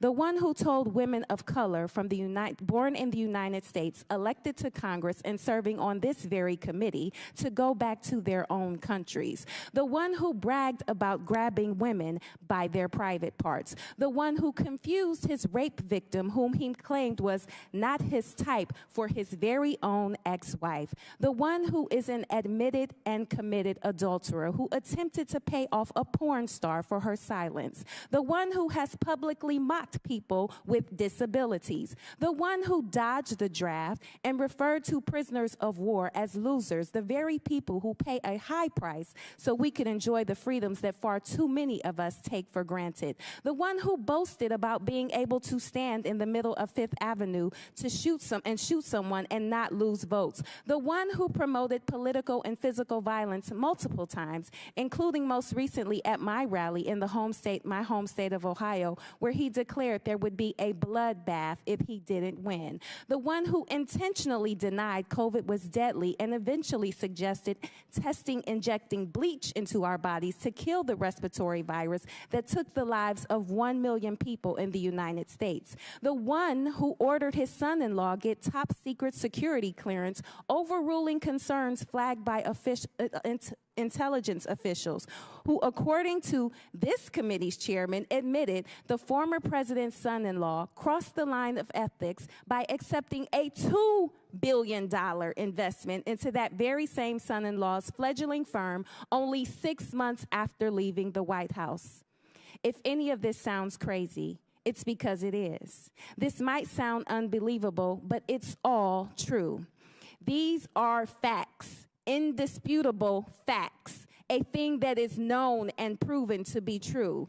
This may be a foreign concept to some of my colleagues, but for those of us who still have a relationship with the truth, please know this is not an exhaustive list of inappropriate, unethical, and questionable behavior by the maniacal manipulator of Mar-a-Lago, because I could go on, but I only have 5 minutes. Yet here we are again, trying to make sense out of nonsense. I would humbly, respectfully ask my Republican colleagues on this committee to stop falling over yourselves to win the approval of one, because millions of people are depending on you to defend our delicate democracy. And with that, I yield the remainder of my time to Chair, the ranking member. 7 seconds. Oh, I don't know that there's much time left, but thank you for that eloquent and compressed recitation of some of what we've lived with over the last few years. Chair recognizes Mr. LaTurner from Kansas for 5 minutes. Mr. Balinski, I want to talk about May of 2017. To be clear, Hunter Biden was doing business with CEFC while his dad was VP. Are you aware of that now? Yes. Rob Walker told us that during his transcribed interview before the committee.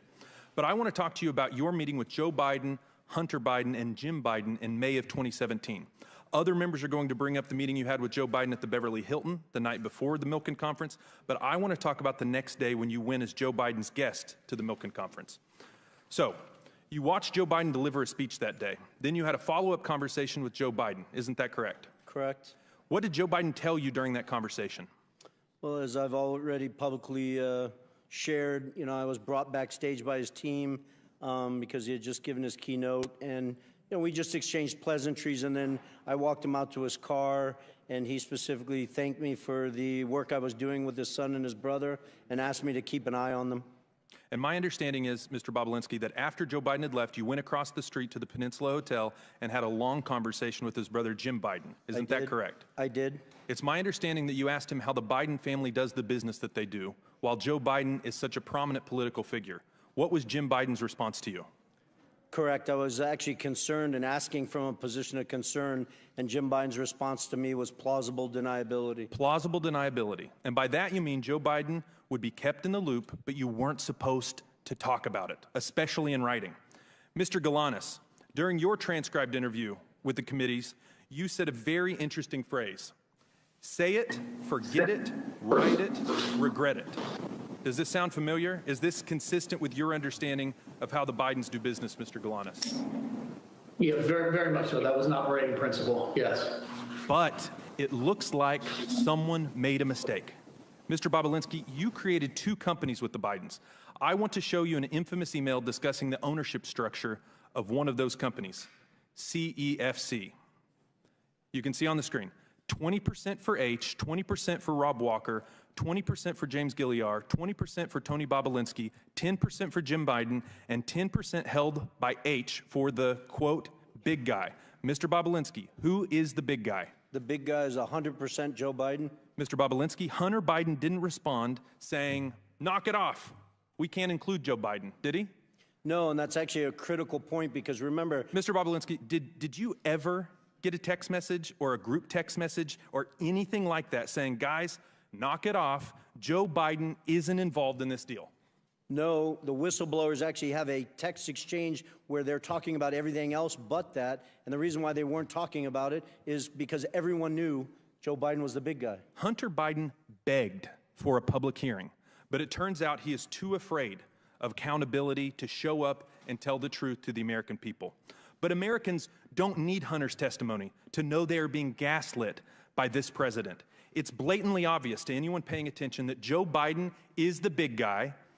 The CEFC deal broke the say it, forget it, write it, regret it rule of the Biden family businesses, and now they are trying to cover it up. Joe Biden said repeatedly that his family never made a dime from China.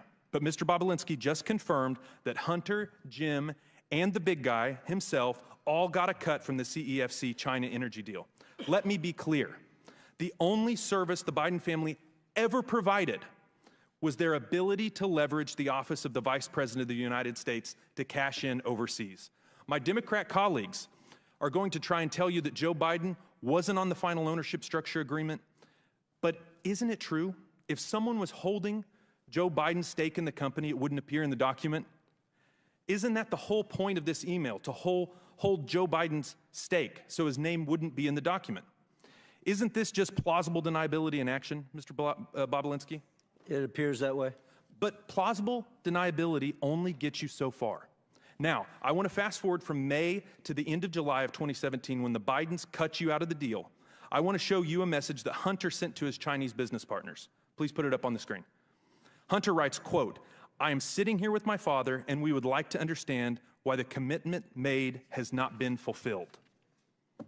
So, when Hunter Biden is desperate for money, Jim Biden's old trick of plausible deniability doesn't cut it. And when desperate times call for desperate measures, Hunter Biden let the cat out of the bag, said the quiet part out loud, and gave the game away by calling on his father to help him shake down his Chinese business partners for the money. And it worked.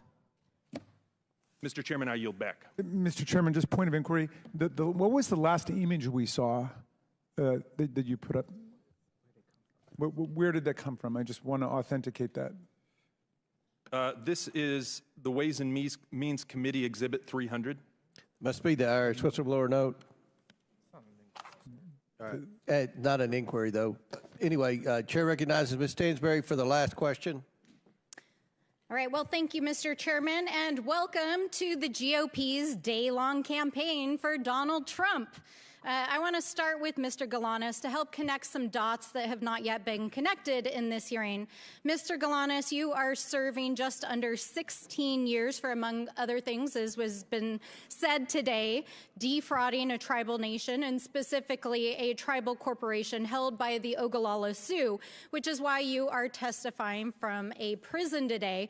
But I'd like to ask you, Mr. Galanis, have you had an attorney representing you before this committee that you retained last December? And that attorney's name is Mr. Mark Paoletta, correct? That's correct. And when you first testified before this committee in a taped interview, you were actually stopped by Mr. Paoletta from answering just a simple question about how you met him and who exactly was paying your legal fees. Now, I want to make sure that the American people understand exactly who Mr. Paoletta is, because he is, in fact, a former lawyer to Donald Trump, who served in the administration in the Office of Management and Budget and was at the center of the Ukrainian pressure campaign for which Donald Trump was impeached. And in fact, Mr. Paoletta was Trump's chief OMB lawyer when he withheld aid to Ukraine to try to extort the Ukrainian government into investigating Joe Biden to support Donald Trump's campaign. And Mr. Paoletta literally wrote the memo to help withhold those funds. Now, I want to dig in a little bit on this pressure campaign, and Mr. Lev Parnas is here to discuss as an eyewitness who was there. Mr. Parnas, we appreciate you being here, and I want to move through this quickly, so just ask for simple yes and no answers. You've testified here today that Donald Trump repeatedly asked you, and through Rudy Giuliani, to put pressure on the Ukrainian government to dig up dirt on Joe Biden to support Trump's campaign, correct? 100% yes. And as we can see here in this picture, you were very much a business associate of Rudy Giuliani during this time. And as established in your testimony, you traveled to and met with Ukrainian officials and told them that the White House would withhold its support and aid to Ukraine if it did not cooperate with this bribery, essentially. That's correct. And as we all know, Donald Trump's administration, and specifically the Office of Management and Budget, did withhold that foreign aid in 2019. And here's the guy who did it. And he's representing the witness who's literally on Zoom with us for this committee today. And it's the reason why Donald Trump was impeached the first time. And the man at the center of that scheme is involved in the House GOP's inquiry. But I also want to point out that Mr. Paoletta is also involved in and very much in bed with the Thomases. In fact, he represented Miss Ginny Thomas, Clarence Thomas's wife, in her involvement in the Stop the Steal before the January 6th committee, and actually also goes on vacation with Mr. Harlan Crow and the Thomases. So this man has quite an interesting roster and participation in this hearing. But the bigger picture here is that Mr. Paoletta's presence is yet another indication of the way in which this hearing and this impeachment inquiry is part of Donald Trump's larger misinformation campaign, just like it was in 2020, where in addition to pressuring and withholding aid to Ukraine, Rudy Giuliani and the Trump Organization, as Mr. Parnas has established, planted the story in the media. And now here we are 4 years later, as they've dredged it back up and are planting it back in the media, using Congress, using this committee, and using a baseless impeachment supported by Donald Trump's own allies on this committee to push that information out. As members on this committee have trafficked in false evidence that was planted by a Russian operative to the FBI and is now in jail for that. All of this is in the service of propping up the criminal enterprise for which Donald Trump is at the top and has already been twice impeached. Rudy Giuliani and others have been exposed as they continue to traffic in Russian disinformation that not only props up Donald Trump, but it props up Vladimir Putin himself and his goals back in Russia and in Ukraine. So I just want to point out here that once again, as I said when we had a false impeachment hearing a few months ago, that once again we see the time's expired, gentlelady's time's expired. Little hands of Donald Trump all over this hearing. And just want to state, you made a mistake and said that Mr. Parnas was a Republican witness. He is very much your witness, not a Republican witness. But I was a Republican for Donald Trump. Mr. Chairman, I do not Pursuant- believe I said that, so we can... Pursuant to the previous order, the chair declares the committee in recess due to votes. Subject to the call of the chair, we will reconvene 10 minutes after the 3 votes.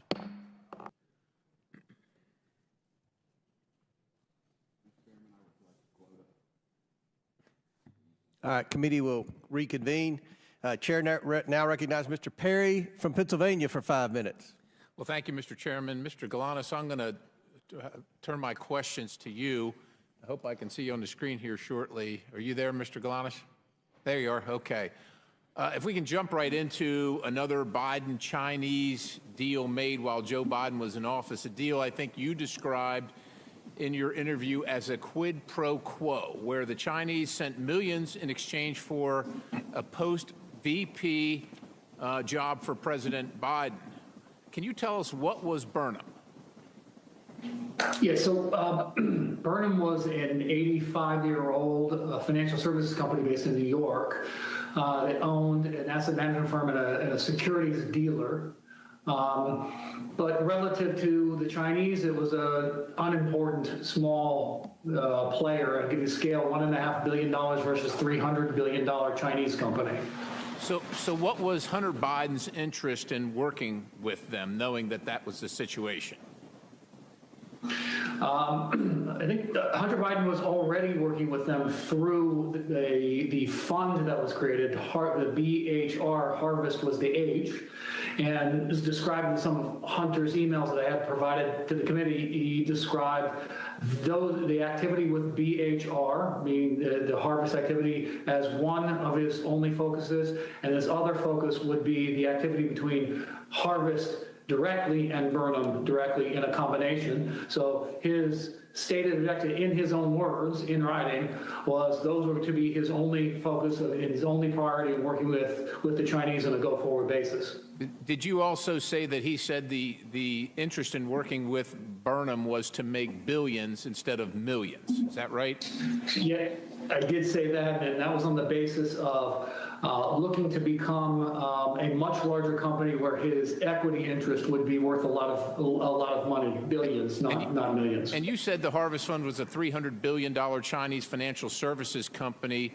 Was it likely connected, or was it connected closely to the Chinese Communist Party and the Chinese government? That's my understanding. Okay. And who was Henry Zhao?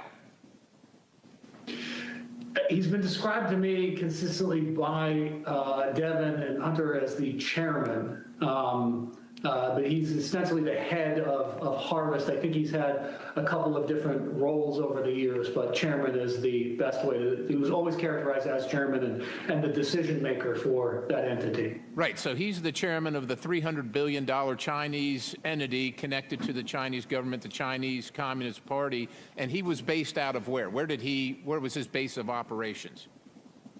In Beijing, China, PRC. And like you said, you heard him referred to occasionally as Chairman Zhao, right? Most of the time it was Chairman Zhao, out of a sort of a respect for the chairman, yes.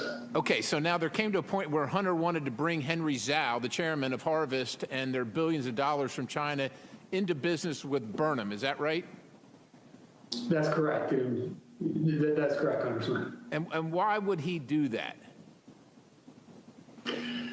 It was a financial decision. Chinese offered money, and he offered political access. Okay. It was in exchange. Fair enough. It's pretty obvious what Harvest brings, right? $300 billion. But why would Harvest be interested in Burnham versus other financial institutions? I'm sure there are other ones out there, and like you said, it was fairly small. Harvest is $300 billion. Why would they care about this small Burnham?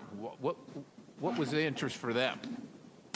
I mean, the self-evident answer is the political access, and then sort of underscoring that is there are at least 2 emails produced that talk about exactly that, the influence of what Henry Zhao Hunter had characterized as Henry Zhao's interest in the access vehicle. So that was sort of explicit and in writing. Okay, so Joe Biden was going to sit on the board of a Chinese company connected to the highest levels of the Chinese government, the Chinese Communist Party. Stepping back in your dealings with Hunter, what was the value that Hunter brought to the table? It was the access to the inducement to induce companies like this Harvest Group to participate in Burnham. So it was we'll call it relationship capital that he brought to the table, not financial capital. Relationship capital, economic value to the business. Relationship capital that you described as the Biden lift. What was the Biden lift? Biden lift was simply Hunter's access to his father and his father's power and prestige in influencing the growth of a financial services business, which was largely reliant on its reputation and ability to attract other clients. I'm running out of time here, but it sounds like a quid pro quo to me. Sir, what did Harvest did in fact invest money in Burnham? You called it a material inducement. Can you explain what that means? And do you know how much the Chinese paid? I believe I was out of the picture toward the end of 2015. I believe that they ended up paying $4 million into Burnham. I believe, though, as a result of the legal entanglements that I encountered, that the transactions didn't happen in the way people expected or that they had written about in terms of what the Chinese were expected to do. All right, Mr. Galanis, I just want one last question. I'm going to show you a draft email that you provided to the committee. Mr. Chairman, I yield. Objection on time. Good job. Chair now recognizes Ms. Crockett for 1 minute, or 5 minutes. 1 minute. All right. First of all, Mr. Balinski, do you know who Elections LLC is? Yeah. Mike. Well, it's not a who. Okay. Well, do you know what it is? Yes, it's a LLC. Okay. And is it the LLC that your attorney works for? I believe so, yes. You believe so. Okay.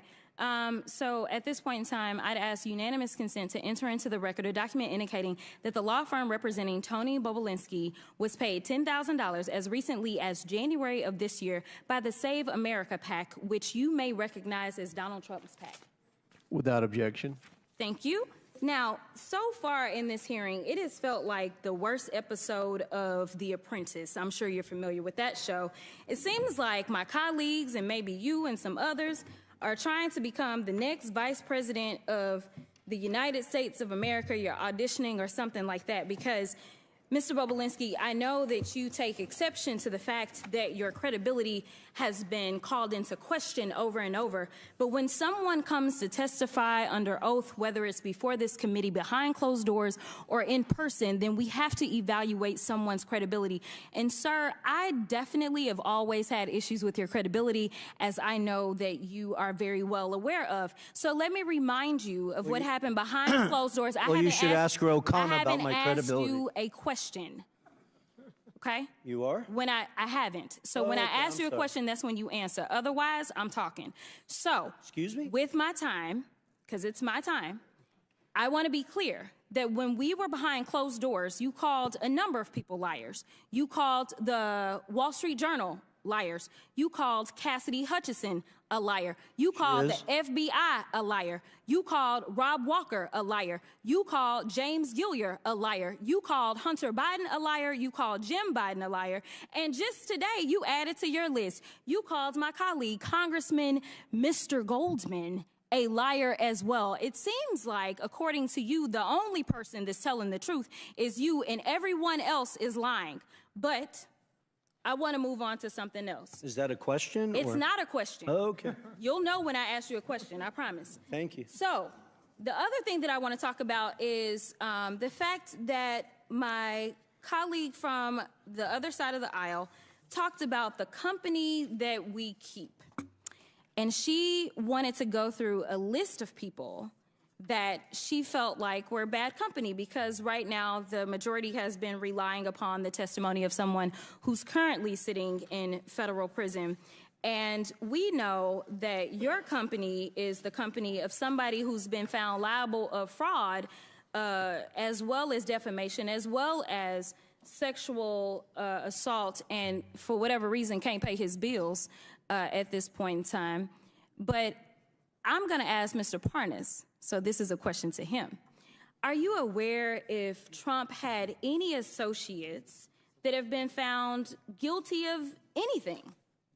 Yes, lots of them. Lots of them. Me included. You included. Okay, so when you were called here to testify, you weren't called here to testify for any other reason than to tell the truth. Is that correct? Yes, Congresswoman. Now, we started this whole sham off because of the 1023, and that was debunked by you, was it not? Yes, Congresswoman. Way before we started this impeachment inquiry. And you mentioned a number of times this guy by the name of Rudy Giuliani. Yes. Now, you know, everybody is so stressed about the fact that Hunter ain't here today. But, you know, Hunter came and testified behind closed doors for over 6 hours. And every single one of them, they weren't limited to 5 minutes. They could ask whatever they wanted to. And there's a full transcript of his testimony. So I don't know what else they wanted to do besides the fact that they wanted to put on the show. But let me tell you something. This whole thing is based upon something that Giuliani came up with. Yes. And we tried to subpoena him that's what I remember. If anybody else remember, we asked, we said, hey, we should subpoena Giuliani. But you know, kind of like when we were trying to get his cell phone, they shut it down, right? Like they don't want the facts. But you would agree with me that considering the fact that you were working under Rudy Giuliani at the time that you went over to Ukraine, that he has maybe some valuable information that he could offer this committee as to whether or not there's anything that we should be investigating in the first place. Absolutely, Congresswoman. I wish that this committee would subpoena Rudy Giuliani, put him under oath alongside me to get to the bottom of the truth of what actually happened in Ukraine and to the manipulation that Trump and Giuliani and the team went to do. I agree with you, but somehow it doesn't look like we're going to get there, and I thank you for your time.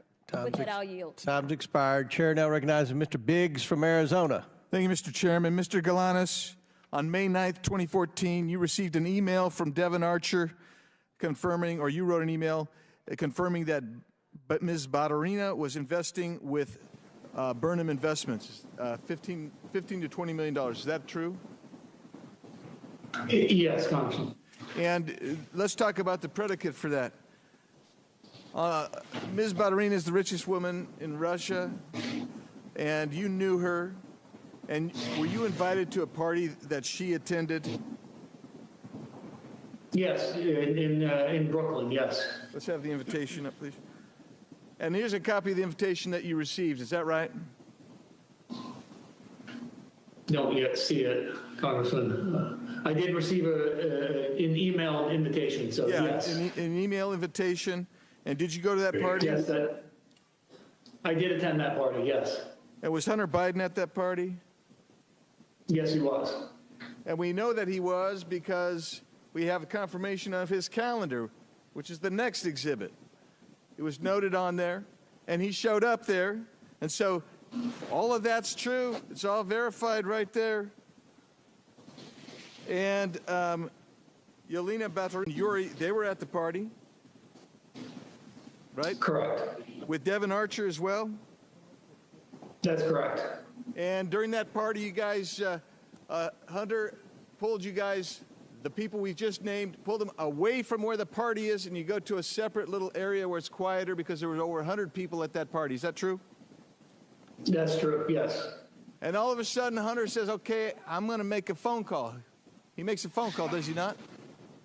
He does. To whom? He called his father.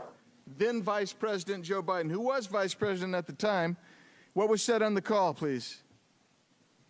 Wait a second. Before you tell us, the reason you know it is because he put it on speakerphone, right? He did. After he said hello, and then he put it on speakerphone. So I was first party to hearing it. And initially, please sum it up. I'm sorry, Congressman, I talked over you. Yeah, please sum up that phone call for us, Mr. Galanis. Okay, it was a relatively short call, but it was he indicated that our friends had come in from out of town. That then the exchanges it testified was related to they were going to proceed. Things were going to proceed. And he said, the vice president had said, "You look after my boy." And it was 5 days after that party that you received word from Devon that Ms. Baturina was in for $15 to $20 million with you guys, right? That's correct. Let's go to a different issue. Let's go to the harvest issue. And I'll just refresh everyone's recollection. When Devon Archer was there, because at that time he had to come in. He came on in, and we had this great conversation. And I said, hey, did Hunter ever indicate to you that the Chinese anticipated that after his father was out of office, he might join their company with one of their companies as a paid advisor? Mr. Archer says, did he intimate that? I said, did he indicate that to you? Mr. Archer, I don't recall, but potentially. I don't recall, but potentially. And I said, you don't recall, but it's not new to you. The concept is not new to you. Is that what you're saying? He said, no, it's not new to me. Why wasn't it new to him? Why wasn't it new to him? It wasn't new. It's because that was... Yeah, go ahead. It was an explicit discussion amongst us that was an inducement to the Chinese to invest in the Burnham business. Being the VP's position post his position, official position. On a board of advisors, paid board of advisors. Of the Chinese company, Harvest, yes. And when you say us, who was the us that was discussing that? What I was referring to and just making that comment was Hunter, Devon, and myself. Let's go to something else. There was a broader sort of circulation group about that, and that was reflected in an email from a staff member at Thornton Group who circulated the draft email that also reflected he had a similar conversation and drafted a letter based on that understanding. How long have you been incarcerated, Mr. Galanis? I've been incarcerated for 8 years, Congressman. And you offered to tell the Southern District of New York and SEC about Hunter Biden's company, Rosemont Seneca Bohai, and they rejected your offer, didn't they? On multiple occasions, that's correct. And why do you think they rejected that offer? Chairman, I think he's over. Time's expired, but please answer the question. Answer the question, Mr. Galanis. All I can tell you is what counsel said to me. Which was? Counsel had indicated to me that he had never seen a prosecution reject information, particularly paper-based information, that could have corroborated my verbal statements. Thank you. My time has expired. Thank you. Very good. Chair recognizes Ms. Bush for 5 minutes. Thank you, Mr. Chairman. St. Louis and I are here today once again to focus on the real issues that affect our communities instead of this partisan circus. Let me start by saying that influence peddling is absolutely a very serious issue, full stop. But we all know the truth. Donald Trump is the quintessential influence peddler in chief.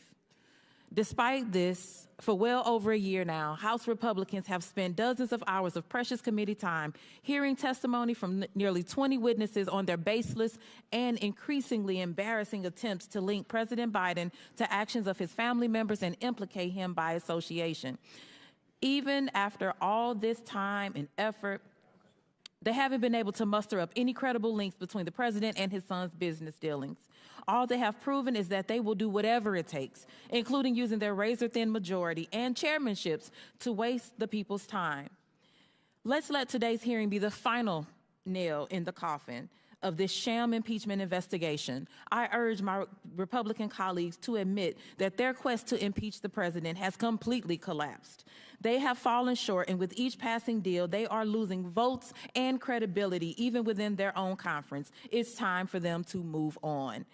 But that's not likely to happen because my Republican colleagues don't care about responsible governance or making people's lives better. They don't have an affirmative agenda. They would rather distract us all with these unfounded accusations against the president. So it's no coincidence that under Republican leadership, 2023 marked the most unproductive year in modern history for Congress.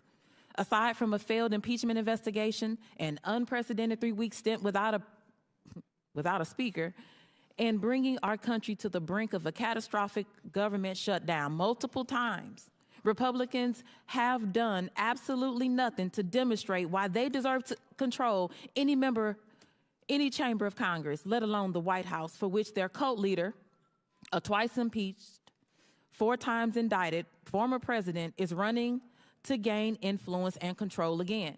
They're just grasping at straws, and it'd be comical if it wasn't leading to real harm and real hurt in our communities. The people of our country are the ones paying the price for their failure to actually govern.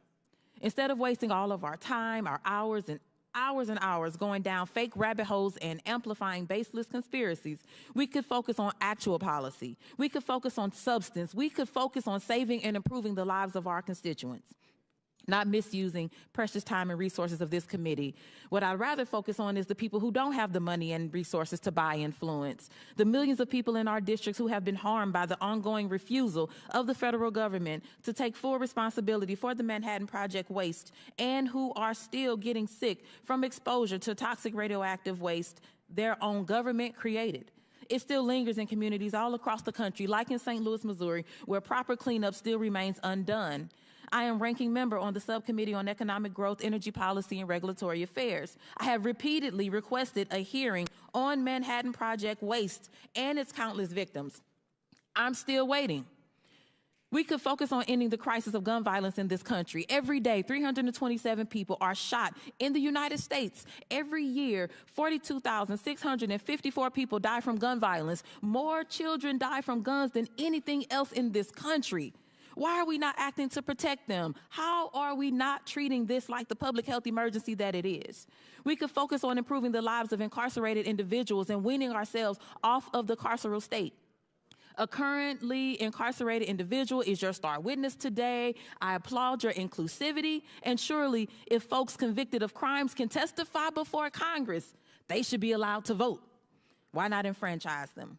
What about reproductive rights and freedom? We have a public health crisis in this country where millions of people of reproductive age can't get the care that they need. People in St. Louis are being forced to give birth against their will. Republicans need to use abortion care just like the rest of us. Why not meaningfully address this issue? We need to focus on ending the atrocities in Gaza and Israel. Since January, malnutrition in children under 5 has nearly doubled. Global experts warn famine is imminent for 1.1 million people, half the population, due to catastrophic food insecurity. Why are we not acting to reinstate UNRWA, prevent famine and the spread of disease, and ending the continued slaughter of Palestinians? We do not have infinite time and resources. I will stop there. Thank you, and I yield the balance of my time to Rep. Goldman. Thank you very much, Ms. 10 seconds. I want to just point to a photo here. Mr. Balinski, you have testified that Cassidy Hutchinson's account that you met Mark Meadows, then Chief of Staff for Donald Trump, at a Trump rally in Georgia behind Secret Service cars. You were wearing a mask. Time's expired. Sir, you went over a minute late with Mr. Perry. If we could have a little extra time. The Trump rally that you said Time's that expired. Chair now recognizes Mr. Sessions for 5 minutes. Mr. Chairman, could we have some basic equity? If someone else wants to yield, she had 8 seconds to yield him, and he's got up here with a speech. He's already abused his privilege by making a motion that wasn't even a motion. Chair has ruled. The chair has ruled. The chair has ruled. What are you afraid of, Mr. Chairman? Recognize your. What are you afraid of? Why don't you let me ask the question? Chair recognizes the gentleman from. Oh, what purpose do you seek recognition, Mr. Biggs? Unanimous consent to introduce the documents into the record. Without objection. Thank you, Mr. Chairman. Here they are. One is the invitation that was mentioned. Another is Hunter Biden's calendar. Another is the email mentioned confirming that Yelena Baturina was going to invest $10 to $20 million with him. Another one is page 180 of the Galanis interview, page 56 of the transcribed interview of Hunter Biden, and also pages 41 and 42 of the Galanis interview. Without objection, so ordered into the Chairman, record. Now, Chair, what purpose do you seek recognition, Mr. Coburn? I have a UC motion, Mr. Chairman. Proceed. I would like to enter into the record the portion of the Devin Archer transcript where he says that Yelena Baturina never had any business dealings with Hunter Biden and that money went into their joint account was done by mistake. By mistake. Okay. Without objection. And Mr. Chairman, I have one UC request as well. Proceed. This is from Salon Magazine. It's embarrassing. Republicans worry they have zero accomplishments to run on in elections. Without objection, so ordered. Chair now recognizes the gentleman from Texas, Mr. Sessions, for 5 minutes. Mr. Chairman, thank you very much. I'd first like to enter into the record 302s that were done with Mr. Balinski, what's known as Exhibit 400A. Thank you very much. Mr. Balinski, thank you for being here. Mr. Parnas, thank you for being here. And those of you who are appearing extraneously on our screen. Mr. Balinski, tell me very quickly about the professionalism of the organization that you work for in terms of paychecks, getting paychecks, providing the IRS with documentation of people who were paid out of the organization. I'm not sure I'm following your question. Were you ever paid? I was not. So you were never paid by this organization? I was not. Did you ever receive any enumeration? When we were in the process of trying to shut down Sinohawk Holdings LLC and Oneida Holdings LLC, I was compensated. It wasn't a compensation, it was a reimbursement of $50,000 of money I'd come out of pocket, traveling around, paying for hotels and stuff like that. So in other words, people did not get paid, or you didn't get paid that you were aware of. Were you aware that other people were being paid? The Biden family was paid. Hunter and Jim Biden were clearly paid millions of dollars. And how would you think that information would be transmitted about them receiving that payment and going to the IRS?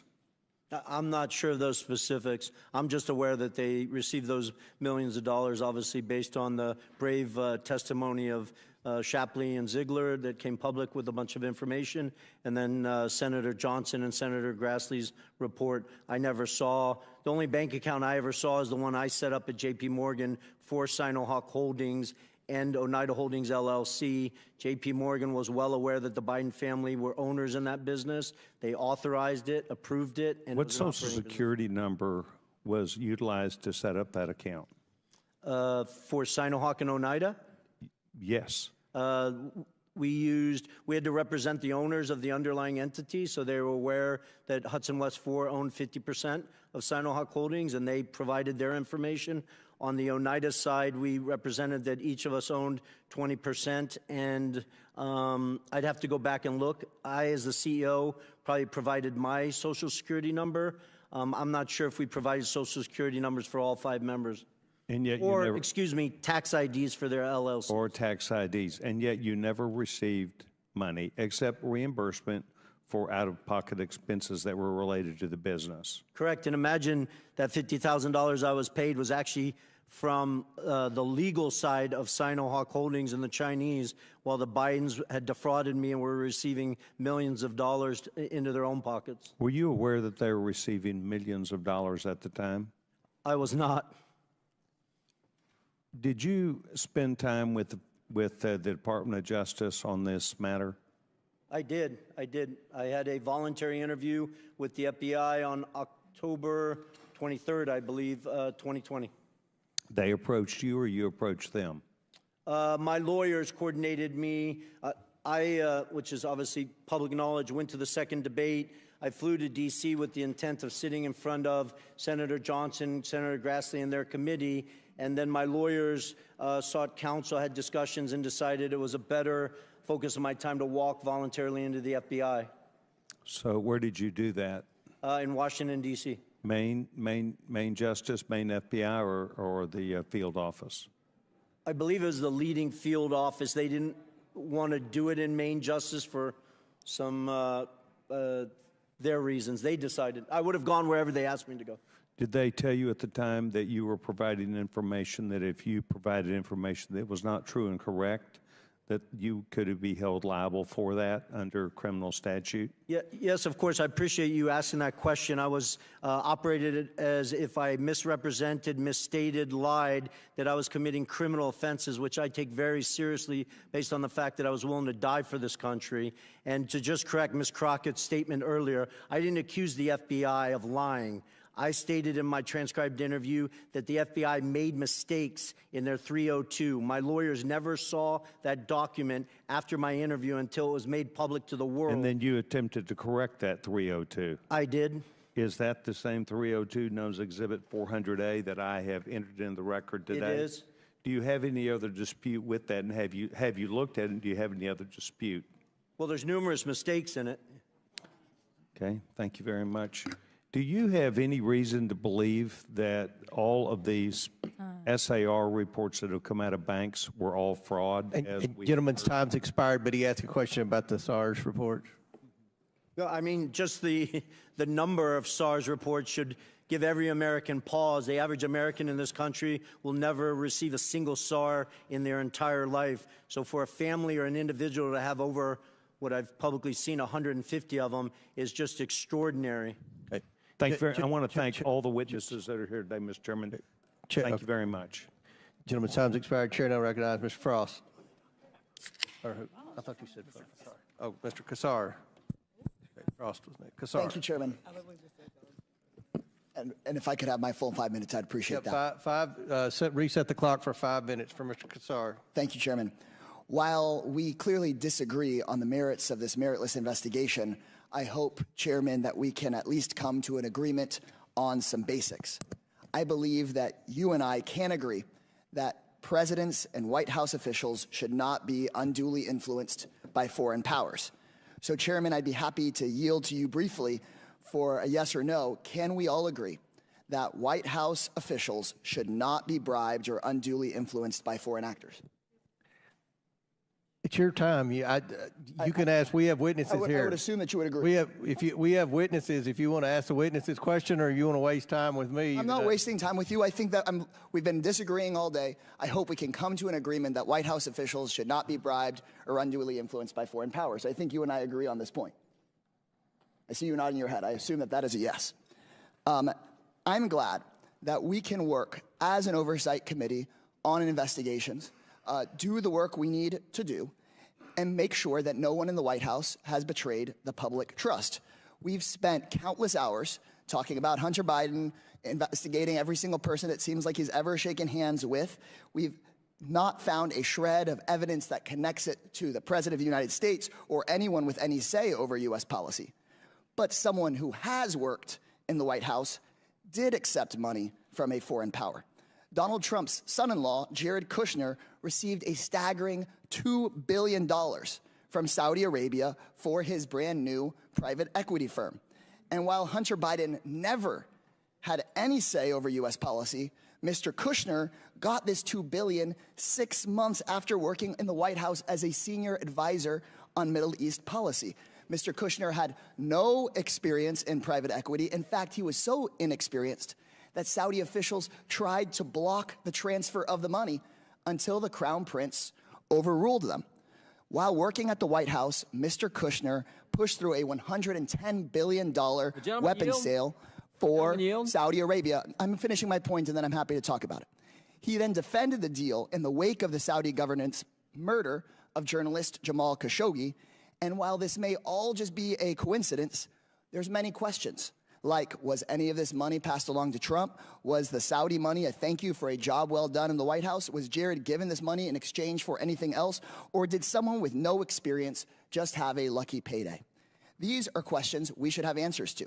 Would the gentleman yield for a second? That the Oversight Committee should look into. But we can just add another question. What was the role that Jared Kushner played in covering up the assassination and dismemberment of Jamal Khashoggi, ordered by the Royal Conference? Ranking member. And So I want to know, if Hunter Biden had accepted $2 billion from the Saudi government, I'm sure we'd be looking into that today. And Mr. Chairman, I believe we can agree that there should not be undue influence in the White House. And I believe we should be able to agree that we should look into these questions about Mr. Kushner. And in fact, Mr. Chairman, you were on CNN and said, quote, I've been very vocal that I think what Kushner did crossed the line of ethics. And then in our deposition of Hunter Biden the other day, when we were discussing Mr. Kushner, you said, Mr. Chairman, and I quote from the deposition, when we deal with influence peddling, we'll ask about Jared Kushner. Well, today's hearing is titled Influence Peddling. So we are here. So, Mr. Comer, I would love to hear from you. Can we fulfill our responsibility as an oversight committee and determine if Saudi Arabia bribed or unduly influenced Jared Kushner or other White House officials? Is that something we'd be willing to look into? We've already had a conversation with Ms. Porter. I'm going to answer one time. Ms. Porter and I have pledged to work on influence peddling legislation. We'll take up all the people who have been accused of influence peddling. We'll try to determine whether Jared Kushner has a real business. We haven't been able to find a real business that the Bidens have had yet. Now, just still your time, Mr. So could we expect to subpoena Mr. Kushner's correspondence with the Saudi government or his firm's financial records or financial transactions between Mr. Kushner and his father-in-law? Is that something that we would consider doing as part of that hearing you just discussed? What was the question? If we are serious about looking into foreign money, I saw recently a poster board here about $100,000 to a car dealership. Are we going to be serious about the $2 billion from the Saudi government to Mr. Kushner? My question is, would we be at least subpoenaing Jared's correspondence with the Saudi government and his firm's financial records? Can we commit to doing that? I think it's important to see if there were real legitimate businesses. And if there was influence let me peddling? ask you a question. What business was Hunter Biden in?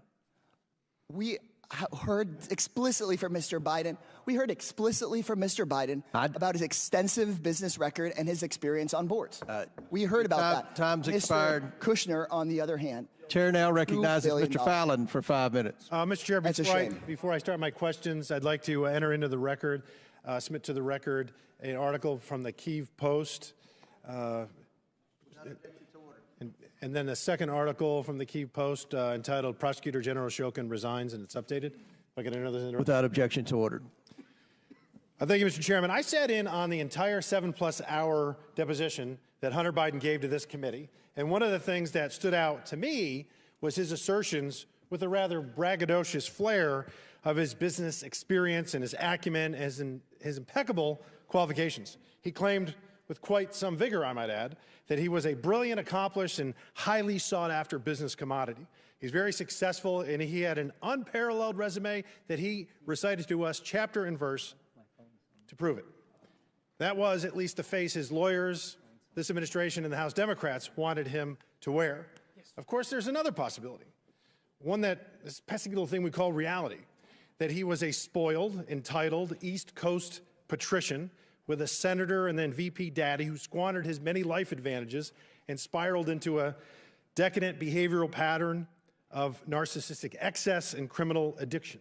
And to feed his very large carnal appetites, he acted as his family's bagman in an influence peddling and access selling scheme that netted the Biden tribe over $24 million in illicit foreign cash. Lots of money, little effort, in a get-rich-quick scheme.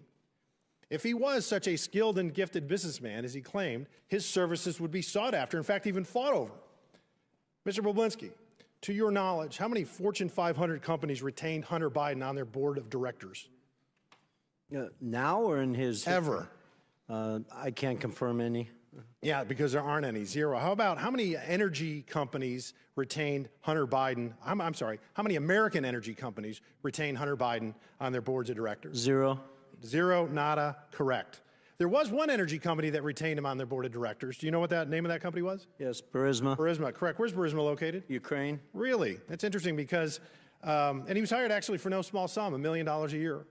Hunter Biden said in his deposition he could bring, and Mr. Chairman, I apologize for laughing, but he said his corporate governance to the table. He brought something far more valuable than his corporate governance. He brought his, in his fictitious business acumen, he brought his daddy with him. You see, Joe Biden just happened to have been given the country of Ukraine in his portfolio of responsibility to oversee by the Obama administration. So let's go over some facts, Mr. Chairman. Fact, Burisma and CEO Mykola Zlochevsky had been investigated for corruption. Fact, in September 2015, then U.S. Ambassador to Ukraine Jeffrey Pyatt specifically mentioned Burisma as a corrupt entity. Fact, Burisma was paying the son of the vice president of these United States $1 million a year to serve on their board. Fact, December 2015, Joe Biden visits Ukraine, demands Viktor Shokin, the Prosecutor General of Ukraine, who's investigating Burisma, his son's boss, be fired. Fact, February 2nd, 2016, Kyiv Post reports Viktor Shokin won a court order to seize assets of Burisma CEO Mykola Zlochevsky. 2 weeks later, fact, Shokin resigns. President Poroshenko called on him to resign. He resigned. He essentially was fired at the behest of Joe Biden. Fact, 2016, February, 2 weeks later, there's a little email sent from Vadim Pozarsky, COO of Burisma. He's an executive of Burisma, and to Hunter Biden, asking him, hey, Hunter, will you help us out? We want to get the embassy, the U.S. Embassy in Ukraine to say that we're a good company. Now, the ambassador just said they were corrupt a few months prior to that. And then, lo and behold, with the seal of the United States Embassy, they say that we have no negative information or feelings about Burisma. So what changed in those 6 months? It was magic. The power of the vice president's visit when he demands that his son's boss, the prosecutor who's investigating his son's boss, be fired. And he's going to withhold $1 billion worth of aid, actually, it's I think loan guarantees, if Shokin's not fired. And then Shokin is fired. The embassy says that Burisma is a great company. Our Democratic colleagues would have us believe, Mr. Chairman, that that was all magic, that there was no coincidence here. And with that, I yield the balance of my time to Mr. Jordan. I appreciate the gentleman yielding. I was just going to point out that Jared Kushner was one of the key officials involved in the Abraham Accords. If we want to talk about influencing foreign, how about the President of the United States, what he said in his State of the Union regarding Israel, and how about what the Democrat leader of the Senate said last week, in that Israel should change its prime minister, for goodness sake. That to me is a concern. Jared Kushner was doing good work with the Abraham Accords. Of course, the Democrats don't want to admit that. I appreciate the gentleman for yielding.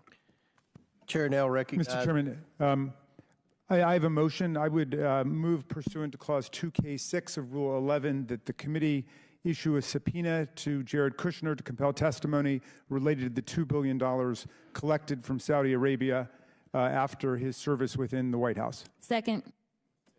There's a motion, and for what purpose does the gentleman from Ohio seek recognition? Move to table the motion. There's a motion the motion to table is not debatable. As many as are in favor of tabling signify by saying aye. Aye. All those opposed signify by saying no. No. In the opinion of the chair, the ayes have it, and the motion to table is agreed to. The committee will now resume consideration of this hearing. Now, chair recognizes, is it Ms. Lee? Who's next? Thank you, Mr. Chairman. Yes. I think it's fair to say at this point that Republicans on this committee are relying on Mr. Balinski as their star witness. The only fact witness they have brought in person before this committee. So I think we'd all expect that Mr. Balinski would have extensive inside knowledge about the involvement they allege that President Biden and in Hunter's business ventures. As Mr. Parnas can vouch for, previous impeachment inquiries relied on whistleblowers and witnesses with intimate details of what went on, firsthand accounts of high crimes and misdemeanors. You could point to exactly what the allegations were and understand what was going on. There were laid out chains of events pointing to a named crime, lying under oath, obstruction of justice, abuse of power, incitement of insurrection. Yet we're left floundering here with zero direction and zero real evidence while we watch this kangaroo court struggle to continue on. And today we have Mr. Balinski, whose biggest contribution is that he had, quote, multiple meetings with Joe Biden. But let's be clear. He spoke with Joe Biden a grand total of 2 times in the span of less than 24 hours in 2017, and each was short. One in public in the bar of a hotel, and then for a few minutes backstage of the Milken conference after Biden spoke about the efforts to fight cancer, which took the life of his son, Beau. I think we also need to clarify that while Mr. Bobulinski is all of a sudden today claiming that they talked business, but at no point did he mention this during his deposition under oath with this committee. At two different points, when asked about what was said in these conversations, Mr. Bobulinski's account made clear that he had zero substantive business discussions with Mr. Joe Biden. Mr. Bobulinski described those conversations twice during his transcribed interview, and both times he provided the same accounts. I'll read from the transcript of your interview, Mr. Bobulinski. You stated that you and Joe Biden discussed your, quote, family background in detail, as well as the Biden family's background and Joe Biden's, quote, appreciation for the military. Pages 48 through 52 and 268 to 271 of the transcript had these accounts. Based on your own account, you had zero discussion of CEFC, the Chinese energy company. You had zero discussion on shares of equity or capitalization of this failed business venture. Based on your own account, you simply exchanged pleasantries about your families and shared values, the kind of small talk any person would make if they had the opportunity to meet the former Vice President of the United States, and moved on. Yet today, when my Republican colleagues are so desperate for actual evidence, magically that story changes. And that's really at the heart of everything we're discussing today. Mr. Bobulinski has also been pushing his texts as records as proof, yet the Wall Street Journal found that none of it showed any role for Joe Biden and Sinahawk Holdings, and even Fox News reported that there was zero evidence of business dealings involving Joe Biden. Mr. Bobulinski would have us believe that everyone is a liar except him, and except for when he's under oath, that everyone misremembers except for him and except for when he's under oath. The FBI, the Wall Street Journal, his business associations, all liars. Republicans in this committee and the culture warriors of Fox News keeps saying, look at the documents, look at the documents. So let's look. This purported investigation has received over 100,000 pages of documents, and not a single one shows any evidence of any wrongdoing, much less an impeachable offense. And taking a step back, even if Joe Biden had discussed his son's business ventures with Tony Bobulinski in 2017, and this is rhetorical, so what? What would be the high crime of misdemeanor? What would be the impeachable offense? We're talking about what private citizen Hunter Biden was doing with his time, at the time, private citizen dad. This impeachment inquiry is not about facts or evidence. It's not even about impeachable offenses. It's about keeping the American people distracted while we do nothing on reducing gun violence, nothing on lowering healthcare costs, nothing on reforming our criminal legal system. This has been the least productive Congress in decades. We're just now, in March, finally funding the government for this year. That's shameful. This unserious hearing is a waste of our time and our resources. I yield with that, and I yield the remainder of my time to Representative Crockett. Yes, I just want to make sure that I point out, and this is not a question, just in case you wanted to know, that on page 174 of your transcribed interview, line 9, it says, "This is an absolute lie," in reference to talking about the FBI. What you stated— I did not call the what was FBI stated agents right liars. before that was, first I said of all, they misstated I said that I'm or speaking, made and I did not mistakes. ask you a question. First of all, it doesn't say Tony Bobulinski told the FBI. This is a summary of 2 agents that took notes through my interview, and their summary apparently that they presented says Bobulinski first met in person with members of the Biden family at a 2017 meeting in Miami, Florida. This is an absolute lie. That is what it says. The final thing that I'm going to say is about this. What we have from Kim Buck, a Republican. I don't think that the impeachment of Biden is appropriate, and so House Speaker Mike Johnson's ability to talk me into staying here is going to be about as successful as his ability about talking me into an unconstitutional impeachment. I'll let her have 30 seconds over. Chair now recognizes Mr. Burchett from Tennessee. Thank you, Mr. Chairman. On July 30th, 2017, Hunter Biden wrote to his Chinese business associate, Raymond Zhao, "I'm sitting here with my father, and we would like to understand why the commitment made has not been fulfilled." Mr. Bobulinski, why did Raymond Zhao work for the, who did Raymond Zhao work for when this message was sent? Raymond Zhao worked for Director Zhang at CEFC. Is CEFC connected to the Chinese Communist Party? It is. Is CEFC a corrupt organization? It was. From your perspective, what has occurred what had occurred with CEFC from the end of May to this July 30th text message? Well, it's tough to go through all these details in 20-second clips, but at the end of July, it's important to note Jim Biden was broke, Hunter Biden was broke, published by the brave whistleblower Shapley and Ziegler, and Hunter made the conscious decision to basically defraud the partners of Sinohawk Holdings and Oneida because he needed money immediately. They've published pages of text messages where he's trying to get money into his bank account. And so that night, for whatever reason, on the 30th, when he asked why hasn't the commitment been fulfilled, the commitment he's talking about is actually the $10 million funding into Sinohawk Holdings, LLC. Really key point. But the next day, he decides that he's going to defraud Sinohawk Holdings and Oneida, create a new entity called Hudson West 3. Well, actually, change Hudson West 3. It had already previously been created by the Chinese, and make himself a 50% owner in that entity. So when the Chinese did send money, he would have instant access to it. Really important, backed up with tens of pages of communications.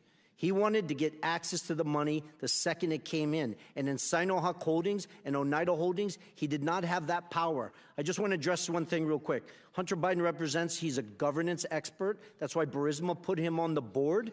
Well, he obviously can't do basic math. The board of Oneida Holdings had 7 votes. Each one of them, Hunter, Jim Biden, James Gillian, and Rob Walker, had a single vote. I had 3 votes. I have a master's degree in electrical and nuclear engineering. I think I can do math. I had 3, they had 4. They controlled Oneida Holdings. So Hunter Biden's representations that I was trying to take the business from them or I didn't know is all a sham and a misrepresentation. He wanted money in his account instantly, and that's why he shook down the Chinese, and they were willing to send him that $5 million because they viewed it as a bribe to the Biden family. They say it in their own communications. Are you aware or not that they pay taxes on any of that?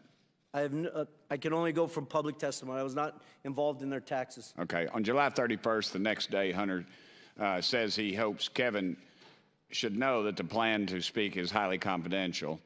And Raymond Zhao responded, CEFC is willing to cooperate with the family and the priorities to solve the problems mentioned last night. What family was Raymond Zhao talking about? Was it the family was a Biden family, and more importantly in that text is what is he talking about is the confidential manner. The confidential matter he's talking about were 4 sealed indictments in the SDNY where they were about to indict executives of CEFC that we now know. I didn't know that in July of 2017, but the SDNY knew. Charles McGonigal, who's now apparently going to serve 78 months in prison, ran counterintelligence for the FBI in New York City, where Chairman Yee was dropping $50 million of cash for penthouses in Manhattan. So who you should be asking all these questions are the Department of Justice, the SDNY, the FBI, because they have troves of evidence that back up what was going on in July 2017 and in August 2017. So I apologize, Congressman, to be so passionate and to take your time, but this is what I need you guys, or the focus has to be of your oversight committee. This involved the Chinese Communist Party. They were doing a transaction with Rosneft, which was a Russian-sanctioned U.S.-sanctioned company at the time, and the Biden family was right front and center in the middle of it. Thank you. I'll switch gears for a second. I wish Hunter Biden were here because I'd like to ask him about his taxes. I want to know if he paid his fair share, just like his dad's asked Americans to do. I want to know if he's current on his taxes, and if he isn't, I'd like to ask him when he plans to pay up. Mr. Balinski, you're a businessman. Did you pay your taxes? I did. Mr. Balinski actually pays his taxes, unlike the president's son, and yet Democrats on this committee act like Hunter is the believable one out of you two. Joe Biden has no right to lecture the American people about their taxes until he gets his own house in order. Thank you, Mr. Chairman. Very good. Chair now recognizes Mr. Moskowitz for 5 minutes. Mr. Chairman, thank you. By the way, how are you doing? Good? Okay. Mr. Balinski, over here, how are you doing? Good. So I just have a question. We've been at this for 15 months now in oversight. I know this is your first time here, but do you think Chairman Comer has proven that Joe Biden has committed a high crime and misdemeanor? I believe with all the evidence he's gathered, yes, he's proven that Joe Biden has committed high crimes and misdemeanors. Okay, and so I assume you believe Joe Biden should be impeached. Well, that's up to you guys. But do you believe he should be impeached? It's yes or no. Do I personally believe Yeah, or you. under constitutional... No. You personally, do you believe he should be impeached? I do. Okay, and you believe that because you believe Chairman Comer has proven that he committed a high crime and misdemeanor? No, because I know that he committed high crimes and misdemeanors. Okay. I was involved and saw them happen. Right, but obviously, with all the evidence, you must believe that all of these hearings for 15 months, that the chairman has proven that, right? You re-ask the question? Sure. I'll sum it up. I assume you believe he should be impeached, but my point is that the chairman has not yet moved for that. And so, look, Chairman, we got like 3.5 minutes here. I mean, let's just do the impeachment. I mean, why continue to waste millions of dollars of the taxpayers' money if we're going to impeach because you believe you've shown he's committed a high crime and misdemeanor? What are you waiting on? Let's just do it. I mean, by the way, we got Chairman Jordan here also, the double chairman. Why aren't you guys calling for the vote in your committee? When is it going to happen? When can we tell the American people you're going to stop wasting their money and just call for the vote on impeachment? Gentlemen, you? Sure. We don't do snap impeachments like you guys. We actually do the facts. We do oversight according to the Constitution. You're never going to call for it. You're never going to call for it. I mean, now you can predict. You can predict the future. How do you know? You guys only have 6 more months probably in power, right, until the election. So are you going to do it in 2 months? You're going to do it in 3 months? Like, tell the American people. Does the Constitution put a time limit on oversight? I don't think I didn't read that in the Constitution. If you believe you can't call for the impeachment now, then what you're admitting is you haven't yet proven that he's committed a high crime and misdemeanor. You haven't proven it yet. Otherwise, you would call for it, I assume. We're doing our work. Okay, so they haven't proven it. Right? They haven't proven he committed a high crime and misdemeanor. Otherwise, we would call for impeachment. So look, the chairman knows me well. I mean, I'm just here to help him, right? And so I just think we should do it today. Let's just call for it. I'll make the motion, Mr. Chairman. I want to help you out. You can second it, right? Like, make the motion to impeach President Biden. Go ahead. It's your turn. You second it. No, nothing. Okay, we got nothing. So I want to, with my last couple minutes, show the American people that they're never going to impeach Joe Biden. It's never going to happen because they don't have the evidence. Okay, this is a show. It's all fake.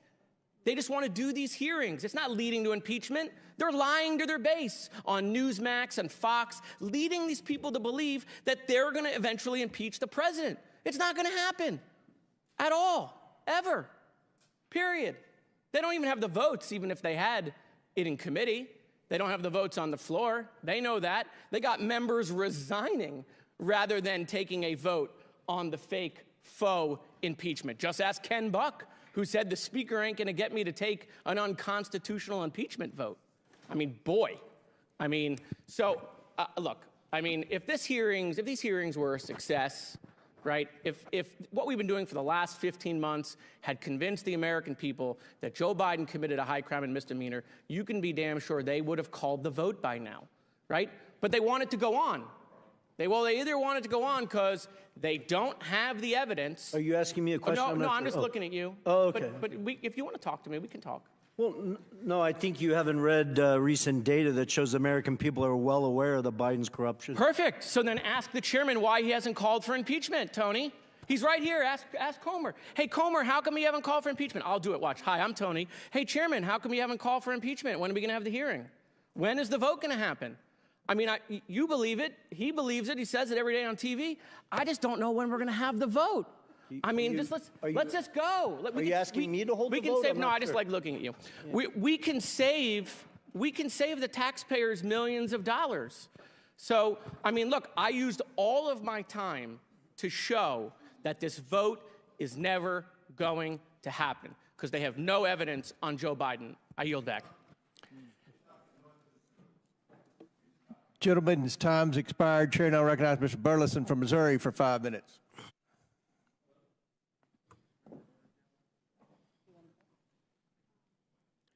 Switch backs. Restart the clock.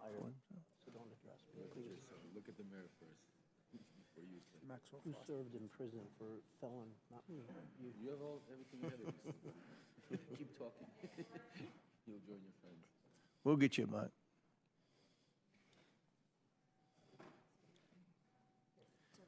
Do you want to go to that one? Okay. Apologies. All right, we good? Now we are. All right. I want to start with Galanis. Mr. Galanis, you've heard the expression, say it, forget it, write it, regret it. Have you heard that expression? Mr. Galanis? Yes, I'm here. Congressman? Have you heard the expression, say it, forget it, write it, regret it? Yes, I have. It was a practice that we used in our business. In whose business? Business with Hunter Biden and Devin Archer. Okay, so it's their expression. Let me ask you a question. Who is Harris Youssef? Harris Youssef is a Ukrainian investor originally from Syria, a longtime colleague of Dmitry Firtash. So he's a colleague of Dmitry Firtash. He was mentioned earlier this hearing. Who is Dmitry Firtash? He's a Ukrainian oligarch very close to the Kremlin that made his fortune primarily in trading gas from Gazprom, the Russian state oil and gas company. So connected to Vladimir Putin, correct? Very much so, yes. Yeah, in fact, during Hunter Biden's deposition with the committee, he justified his role. I think you'll find this comical. He justified his role on the Ukrainian Burisma board by saying, in essence, that it was his patriotic duty, that he was serving, freedom, because there were, this is his quote, there were two gas companies inside Ukraine at the time. One of them was a state-owned, which was highly corrupt and connected to people like Firtash, which was directly going into Vladimir Putin's pocket. The only independent company was Burisma, end quote. Now, my question to you, based on this, he's disparaging Mr. Firtash, and yet, are you aware that that Mr. Biden, Hunter Biden, did business with Mr. Firtash? Yes, I am. So let me ask you, what kind of financial transactions occurred between them?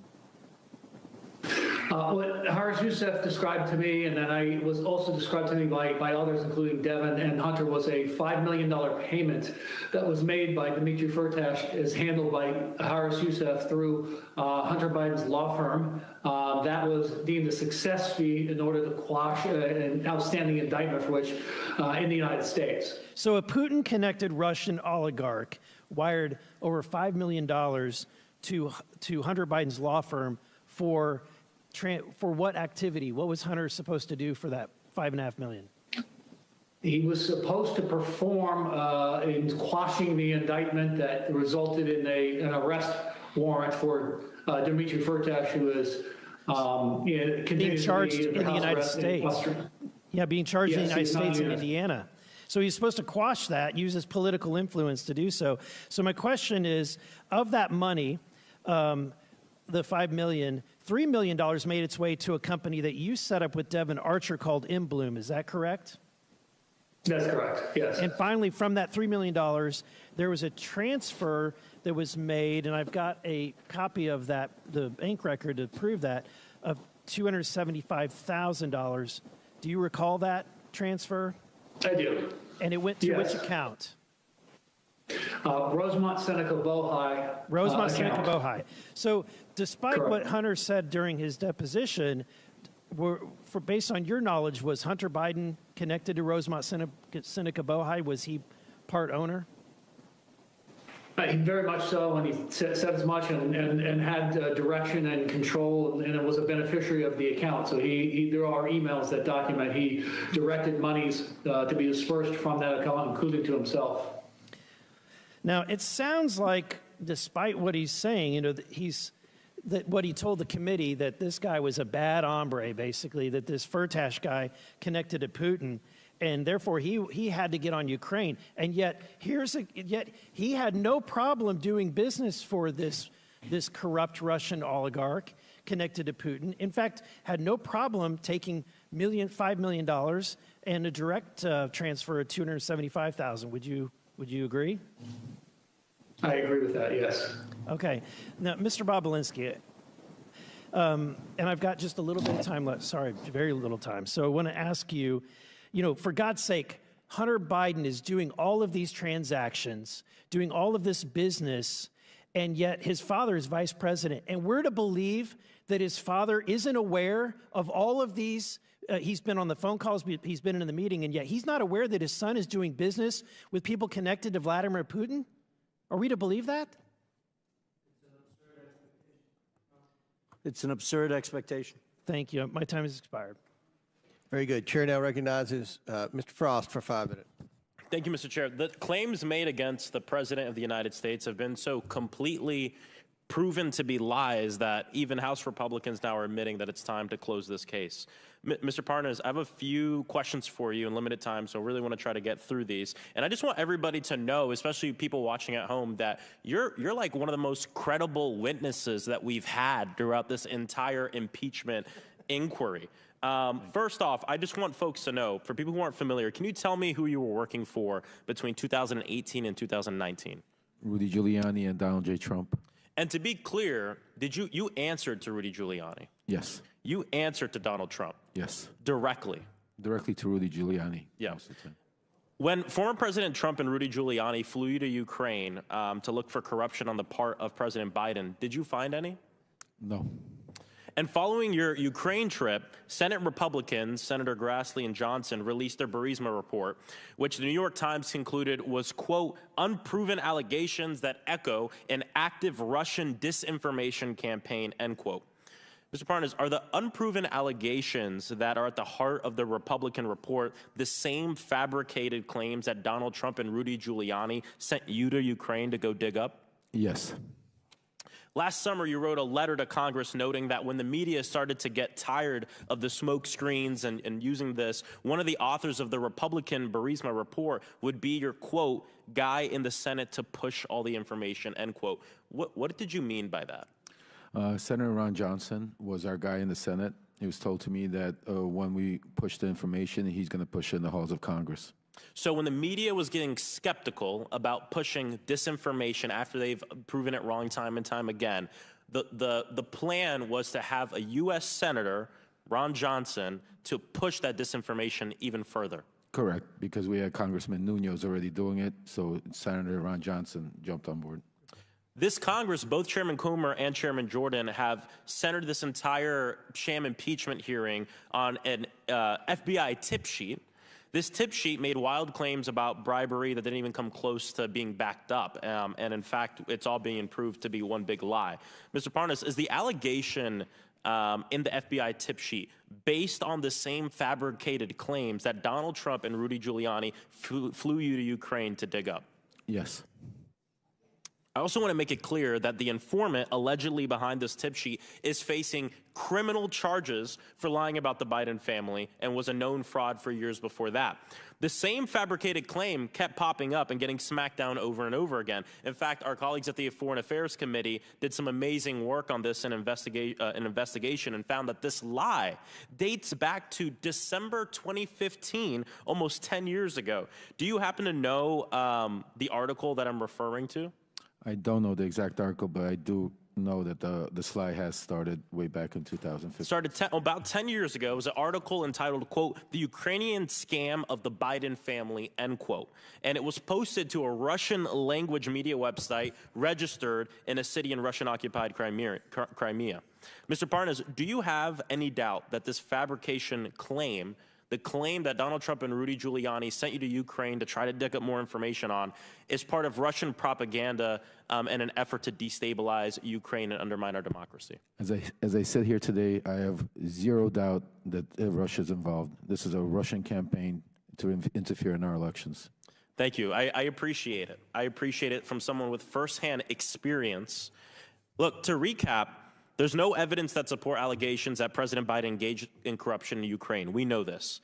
Mr. Parnas himself has made it clear that we have no doubt, we should have no doubt, that the claims of corruption are lies and conspiracy theories rooted in a Russian effort to undermine our democracy, posted to a Russian language website over a decade ago. This is exactly what Putin wants. And over the years, Republicans have kept moving the goalpost. You just look at the past year, right? First, it was a bribe. Then it was Burisma, nothing. Then it was Hunter Biden's laptop, nothing but some like nude pics that we keep seeing here. Then it was supposed money laundering scheme that turned out to be a family member making a couple of car payments. And now Republicans on this committee have left the pretense of a crime behind and are moving the goalpost to influence peddling, which sounds more like what former President Donald Trump did in his time in office. Look, we've been laughing a lot about this, calling it theater and a sham, which it is. But I also want to bring up that this is really serious. Yes. I mean, we have members of Congress and this committee using Russian propaganda meant to undermine our democracy, to undermine our president. It's not just theater or laughable, but it's a betrayal of our democracy. It was very serious, Congressman. Yes. Chair, yeah, yield back. Time's expired. Chair recognizes Ms. Boebert from Colorado for 5 minutes. Well, Hunter asked for a public hearing. Here we are, and he is nowhere to be found. I guess Biden really does run in the Biden family. Now, Mr. Balinski, in your testimony, you state, it is clear to me that Joe Biden was the brand being sold by the Biden family. In your experience, what is the value to Joe Biden in helping his family collect millions from foreign adversaries? What's the value to Joe Biden specifically? Yes. Well, his children and brothers were enriched, which to AOC's questions earlier violate corruption statutes, RICO statutes, FCPA statutes, Farah statutes. Yes, so you would agree that the Biden family was involved in this corruption and influence peddling and selling access to the federal government? I do. Mr. Balinski, in your experience, did President Biden play a more active or passive role in his son Hunter Biden's business dealings? I quantified it previously as he acted sort of like a chairman. He showed up and shook hands. He's been called the chairman. Yeah, he showed up, shook hands, and that's all the Chinese, Ukrainians, Romanians, Russians, whoever was need. It's not what the Canadians, the Australians, and Americans need, but in those parts of the world, that's what they need. Thank you. And now I'm going to switch over to Mr. Galanis. During his 2020 presidential campaign, then candidate for president Joe Biden said his son did not make any money from China. Did Joe Biden lie? Yes or no? Yes. Mr. Galanis, you are aware of the BHR fund that consisted of Bohai, a Chinese state-backed company, Harvest, a China company, and Rosemont, the Biden entity, correct? Yes, I am. And Mr. Galanis, you're aware that Hunter Biden formerly held 10% of that Chinese entity. And would it surprise you, if you were aware, that Hunter Biden held 10% of this entity well into his father's presidency? You know, I'm aware that it was founded as a business that he owned 50% of 20% or 10% directly from the outset, from early on in 2014. And would it surprise you, Kevin Morris, Hunter Biden's fake attorney, has testified that he now holds that interest? I don't have any knowledge about that, so not much of this would surprise me. Mr. Balinski, in your testimony, you stated the Chinese Communist Party, through CEFC, successfully sought to infiltrate and compromise the Obama-Biden White House during 2015 and continued through when Joe Biden left office. Would you agree that the CCP compromising the White House is a serious threat to our nation's national security? I do.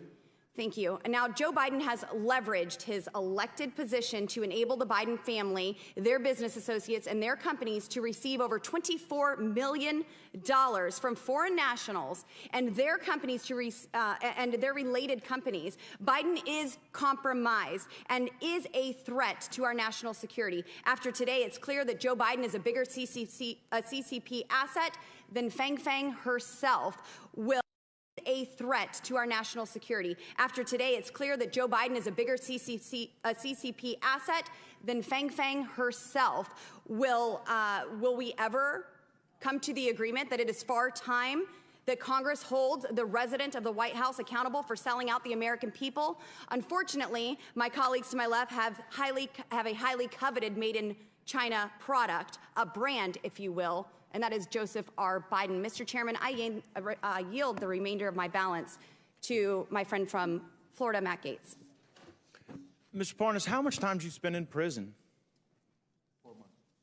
4 months. But 4 months. But you were indicted for crimes that could have resulted in you spending 50 years in prison, right? Right, they were false crimes. The judge saw through Well, it. well you went to trial and you were convicted, right? I went to trial, correct. And and the crime was that you were trying to acquire marijuana licenses, and you took money from a Russian oligarch, and you tried to use that money to go give political donations and do what you had to do to acquire marijuana licenses. Is that about right? That's what the crime was. That's what the indictment was. Yeah. Right. So it sounds like everyone here today, the only one working for a Russian oligarch was you. Right? I mean, yeah, it was. I just heard you. I mean, it's public information. Yeah, no, I just heard you wax poetic. I got paid $200,000. You know how much I got paid. You were really worried about our democracy, and you were here to warn us. But you were working for a Russian oligarch, wanting to get marijuana licenses. But then you didn't even do it. The fraud you committed against the Russian oligarch was that instead you spent the money on yourself. So, like, was that what you were doing to fight against Russia's aggression? That's a lie. Just taking their money? Well, that's what you were convicted of. No, but instead of spending 50 years in prison, you got 4 months. As this hearing continues, I look forward to hearing what Mr. Galanis thinks about how he was treated by the DOJ for telling the truth, as opposed to how you're treated for lying. The DOJ didn't listen to the truth, because if they would listen to the truth, the question Mr. Gates had is for Mr. Hear the truth. You can't handle the truth, Matt Gates. Look, well, the truth for you is taking money from Russians to buy marijuana businesses and then going to jail and then coming here to lie about Trump. You should know better than anybody. Gentlemen's time has expired. Chair now. You should know better than anybody. Gentlemen's time's expired. Chair now recognizes Ms. Tlaib from Michigan. Thank you so much. It's so exhausting. This is really incredibly exhausting, and I can't imagine our residents sitting at home. I still, every time I look up and I see our former chairman, forever chairman, Elijah Cummings, our first ever hearing in this room was about the high cost of insulin. I think one of the first witnesses was a mother of twins who had to ration her insulin and lost a child because she couldn't afford it. I still remember our previous chairwoman who really did a phenomenal job continuing to talk about the opioid crisis and how the Sadler family was part of a criminal scheme to increase addiction among family members, people just literally losing their family members because of profit, because of folks that were literally drug dealers and suits. All of that to say is this House Oversight Committee, from our committee hearings on the Postal Service, which really matters to our constituents, the high cost of prescription drugs, the housing issues, the number of struggles and challenges of everyday Americans. And I say this sincerely. I know you all do, but sincerely, because what a waste of time. What a waste of time. Just even some of the colleagues of my folks here continue to say this is a waste of time. I mean, Representative Niels said, I don't think we have the will to impeach Joe Biden. Just for the record, impeachment isn't something you have a will to do. It's something you have to have evidence to do. Which brings me to next, you heard about Rep. Don Bacon, who said, when the staff tells you that they can't identify a particular crime, there's a problem. That's a problem. I mean, you can go on and on. One top Republicans admit that there's no conclusive evidence of impeachable offense that shows Biden acted improperly while in office to enrich his family members. I mean, it goes on and on. Former Oversight Chair Darrell Issa, who serves on Judiciary Committee now, said, I think he goes on and says, there's no clear sense of where the impeachment inquiry is going. It goes on and on. I mean, look, you all, this is an incredibly important committee. We could be doing some phenomenal things in holding currently the Biden administration on a number of issues. Like, I want to know about the American Rescue dollars and where that money is being used. Is it being used towards public health? Is it being used towards the crisis that continues to happen in many of our families being impacted by long COVID symptoms? I mean, these are things that we could be doing right now in this chamber. We're not. We're doing this over and over again, and it's a waste of time. I literally, every time I talk to my constituents about this, they don't bring this up. They said, God, when is this going to be over with? I tell them, my colleagues do not know how to lead the campaigning at the steps of the Capitol. When we come in here, we have to literally put that aside and work for our constituents. Work on getting some sort of understanding where we can prioritize making sure that we have access to clean water. What is going on with the lead abatement program within the administration? Talking about the specific challenges that we continue to see in our healthcare system. All of that. Again, we can hold the Biden administration together, Mr. Chairman, on a number of issues we can see eye to eye on, and saying we need to use this committee to open it up to be the watchdog committee that we are. Instead, we really sincerely are wasting the time of the American people doing this. This is awful. For them to see us going back and forth like this, it's so disenchanting for them. And you all wonder why the numbers out there of favorability towards Congress is so low. They really have no faith in us because of this. This is the kind of stuff we do. When literally my folks are literally fighting for the right to breathe clean air and to fight to sit there and figure out how they're going to afford asthma inhalers. Yet we're here wasting the people's time.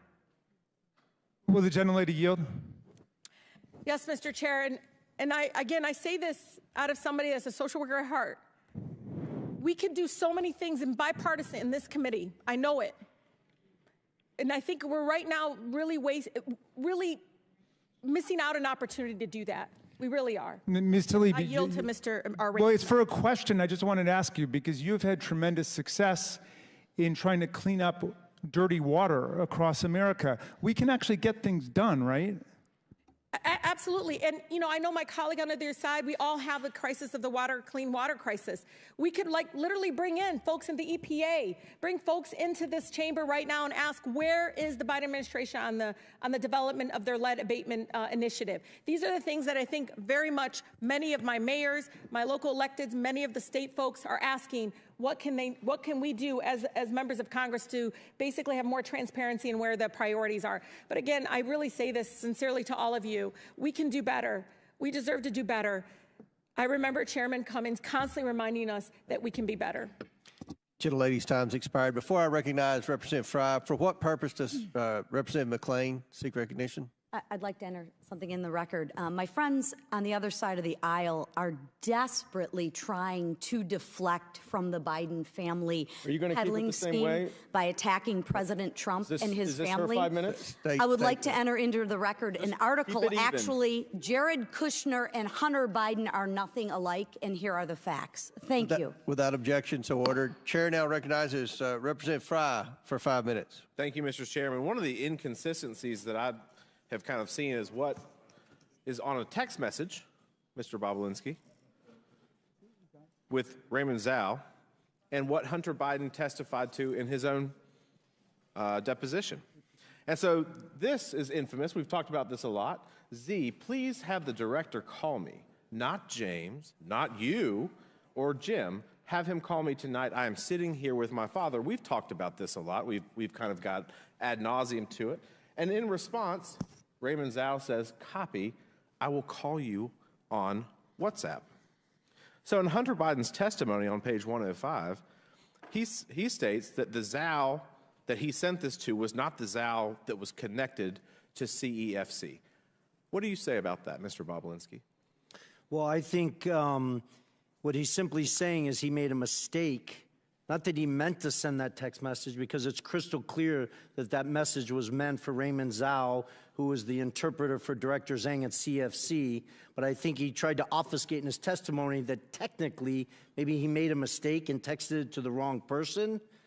I can't speak to whether then he corrected that, but I do know, based on the communications, that he got on the phone with Raymond Zhao and set the record straight and exactly went through what he thought he was sending him in that message, because it's followed up where they say, they sort of snap to and say, we'll cooperate with the family. Why were they willing to cooperate with the family? Because effectively they were bribing the Biden family to get them to help them with the 4 unsealed indictments in the SDNY, which is the only thing that mattered to CFC. And Raymond Zhao, you said he was an interpreter, but he was a little bit more than that, too. He was like a chief of staff interpreter. Yeah. Correct. So he was kind of the handler for the CEFC business. Yeah, he spoke good English. Director Zhang spoke very little English.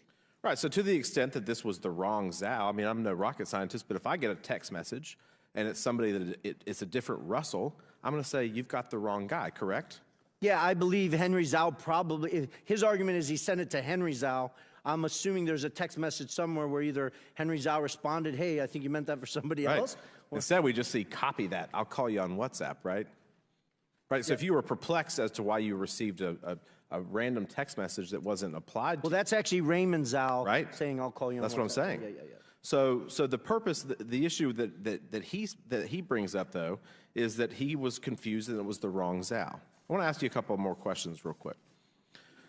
Hunter Biden's transcript on page 42, he said, I officially began to work for CEFC when I received a retainer from CEFC in early or spring of 2017. Is that true?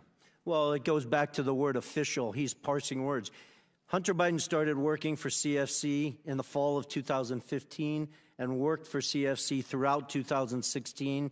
That was confirmed to me by him, by James Gilliar, by Rob Walker, numerous face-to-face conversations on it, numerous meetings. So this is not true. On page 48 of his transcript, Hunter is asked, he's never interacted with any of your business associates. Is that correct? The he's referring to is Joe Biden. Is that true? That's a lie.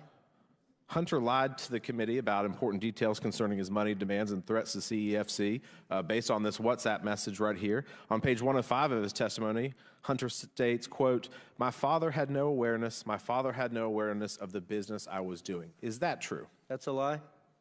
You also talked about how Jim Biden also lied extensively throughout his own testimony, and that Jim was selling plausible deniability for many years so that he could not tell the truth from a lie. On page 100 of Jim Biden's transcript, Jim is asked, do you recall having a meeting with Hunter Biden and Tony Balinski and Joe Biden? Jim's response was absolutely not. Jim states that Joe Biden never met with Tony Balinski. Is that true?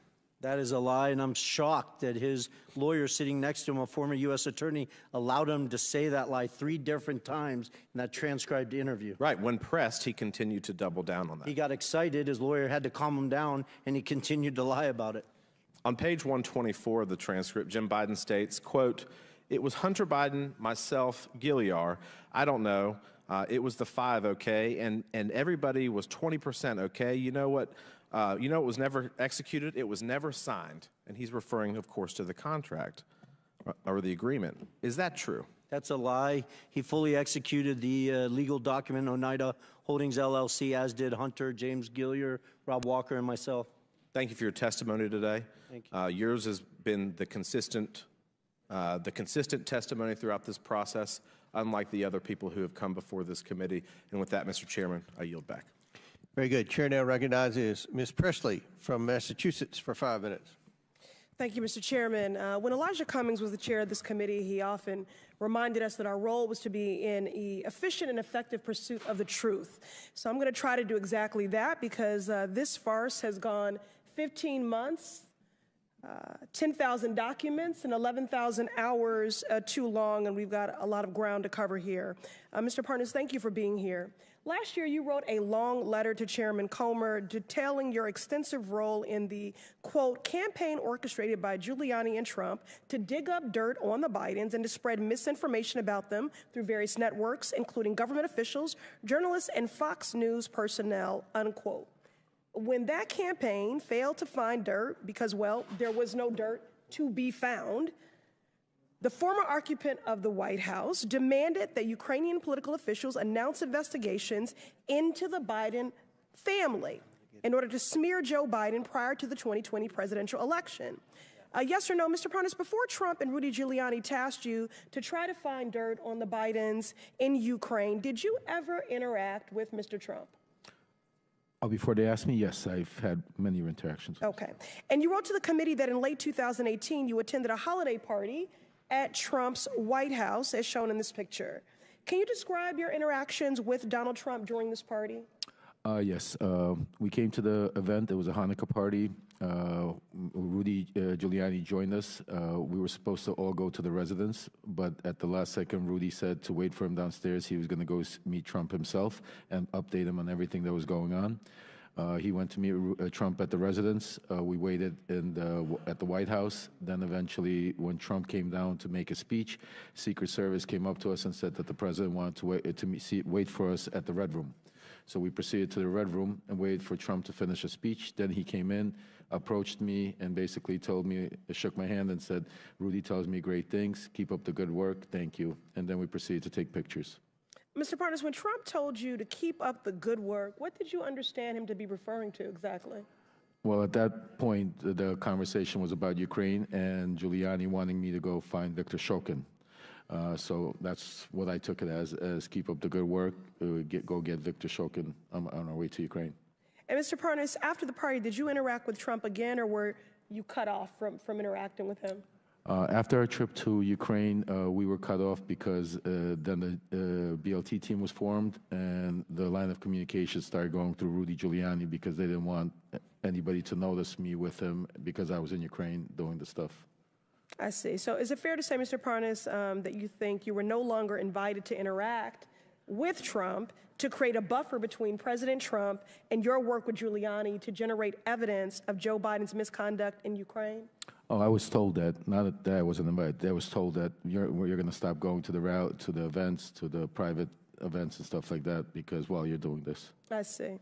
So despite President Trump's efforts to insulate himself from associating with you as you sought evidence of Biden corruption in Ukraine, you maintained your contacts with individuals in Trump's innermost circle, including Donald Trump Jr., correct? Absolutely, yes. Well, you know, as the saying goes, a leopard can't change their spots. And so, Mr. Parnas, you're a prime example of Donald Trump's habit of welcoming people into his inner circle and then creating distance or the appearance of it from them as he relies on them to commit improper acts. Now Donald Trump has demanded that Joe Biden be impeached, has enlisted oversight Republicans to do his dirty work in an attempt to try to win the 2024 presidential election by promoting the same lies about President Biden, lies that are firmly rooted in Russia's disinformation and propaganda effort to influence U.S. elections and undermine Ukraine in the midst of a vicious Russian invasion. I yield to Mr. Goldman. Thank you very much, Ms. Presley. I want to get back to this photograph here that I got cut off from before. You, Mr. Balinski, called a number of people liars, 6 FBI agents. I did not call this as 6 FBI agents liars. I'm talking. If you go to page... Well, you know better, Mr. Goldman. Okay, go to page 174 of the transcript, and you said it's not an accurate statement. It's a lie related to an FBI report. I didn't call them liars. Sorry, I don't have time. Be quiet. Lie. Now, this is a photo that was provided by Cassidy Hutchinson after you called her a liar when she said that you met with Mark Meadows and received an envelope. Do you see this photo? Do you acknowledge that is Mark Meadows in the red hat? Didn't you tell me to be quiet? I don't... I asked the question, do you acknowledge that that's Mark Meadows? I don't... Maybe your person can walk it closer so I can see it?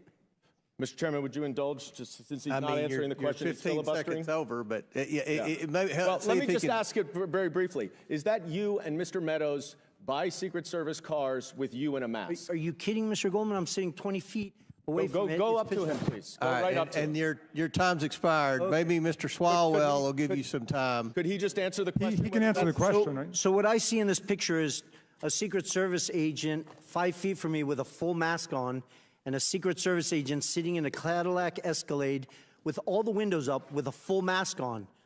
Is that so you're making it a big to deal. The person in the red hat?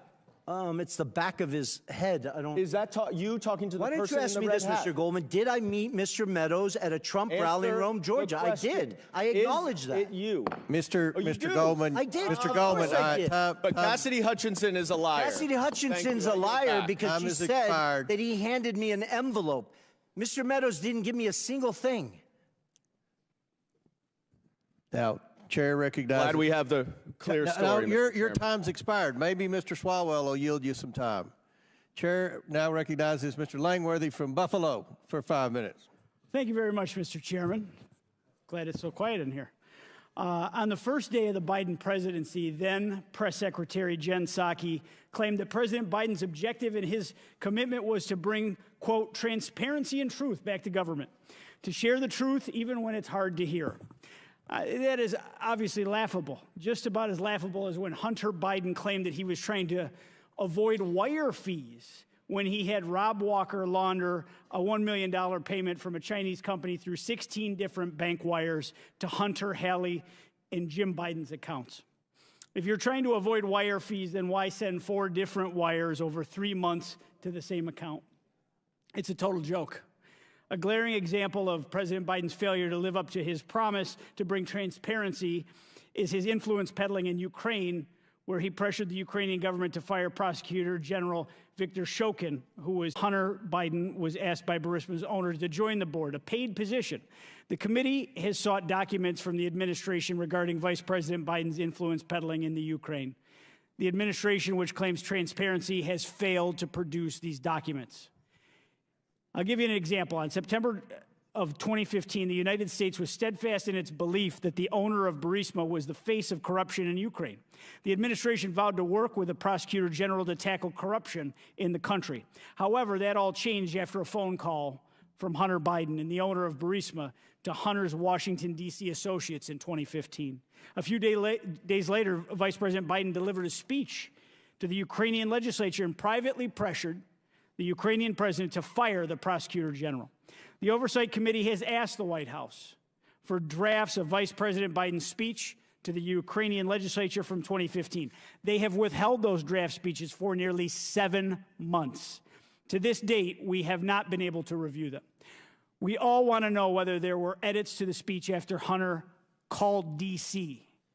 We all want to know whether the vice president, then vice president, changed course to protect his son and his corrupt business associates. We all want to know whether the Biden family's business dealings affected American policy towards the Ukraine. The White House claims to be committed to bringing truth and transparency to government. It just seems like it's only interested when it's convenient for his administration. Now, Mr. Balinski, did Hunter ever tell you at any point the value of the Burisma income to him? Call him ever mentioning that to me. Okay, did he ever say it was his only income at that time? Oh, okay. Actually, I stand corrected. There's a text message. I never discussed it with him. I was in Monaco at the Grand Prix. He was in Monaco for the Burisma board meeting. He set up a meeting with me. He didn't show up at that meeting. Obviously, you can imagine I wasn't too happy. And he responded to a text me asking him what's going on. And in that text, he states he's on the back of Kola's yacht fighting for the only income he has, but it wasn't from Burisma, it's from the Kazakh deal that he's talking about. I never discussed that with him after that. That was a single exchange between him and I. No. Corruption and a lack of transparency from the Biden family have been common themes through the House Oversight Committee's investigation. And even when asking for simple drafts of then Vice President Biden's speech in the Ukraine, the White House has been anything but transparent. President Biden has done and will continue to do everything in his power to cover up the truth, especially when it's hard to hear. And I yield back, Mr. Chairman. The gentleman yields back. Mr. Balinski yields back to me for 1 minute. Is there anything that you want to respond to? No, you don't worry about Mr. Goldman. We don't pay any attention to Mr. Goldman either. But is there anything that anyone said up here that you want to take about 55 seconds to respond to? It's tempting. I mean, my biggest appeal to everyone in this room is I wish you would spend the time focusing on the fact that the Chinese Communist Party infiltrated the White House of the United States of America through the Biden family. I don't say that lightly. It's not a joke. I was willing to die for this country, as was my father and both my grandfathers and my brother. This is serious, serious stuff. We should be asking how that happened. Take the Biden name and the Biden family completely out of it. How did the Chinese Communist Party infiltrate the White House of the United States of America? Let's start there, focus on those facts, what they did, how they did it, why they used money, why they used private enterprises instead of military stuff and other stuff. That is huge to our national security. So I appreciate you yielding that time to me, Mr. Chairman. Well, thank you, and I'll just say this. Mr. Tlaib and Ms. Presley criticized the investigation, but I think most Americans care about public corruption, and they realize the FBI hasn't done the job, that DOJ hasn't done their job, the IRS hasn't done their job. They've been told to stand down. All that's left is the House Oversight Committee, and we will do our job. And pursuant to the previous order, because votes have been called again. The committee stands in recess subject to the call of the chair. The committee will reconvene 5 minutes after floor votes. Reconvene. Chair recognizes Mr. Swalwell for 5 minutes. Mr. Balinski, in your interactions with the Biden family, which you've told us all about throughout the day, did you ever observe the Chinese government grant 22 patents to any of Joe Biden's children while Joe Biden was in office? I did not. Did you ever observe the Chinese government, did you ever observe Joe Biden ever own or operate any hotels while he was in public office and take millions of dollars from foreign governments? I did not. Did you ever observe Joe Biden employ any of his children or their spouses in the White House as vice president or president? I did not. I can't speak to that. Did you ever observe, while observing the Bidens install a family member to be the co-chair of the DNC? I'm sorry, ask the question again? Did you ever observe the Bidens install a family member to be the co-chair of the Democratic National Committee? I did not. Did President Biden or anyone in his family take $2 billion from the Saudi government? Not that I'm aware of. Did President Biden or anyone in his family get fined $355 million for tax fraud? Not that I'm aware of. Mr. Parnas, as you've observed Mr. Balinski today and his fealty and dedication and loyalty to the Trump family, is that something you recognize as somebody who was also in that cult before? Absolutely. Is there hope for our man Tony here? Very little, I think, until he hits a brick wall. And in your experience, on a scale of 1 to 10, how eager was the Trump campaign in your interactions to manufacture dirt on Joe Biden? 1 to 10, 10 being the highest. 10 plus. 10 plus. Would it surprise you, Mr. Parnas, that the Russians and in their disinformation campaign outlets have often cited Chairman Comer's testimony and allegations against the Biden family to make their own allegations against Joe Biden? No, it doesn't surprise me because that's exactly what they want to happen.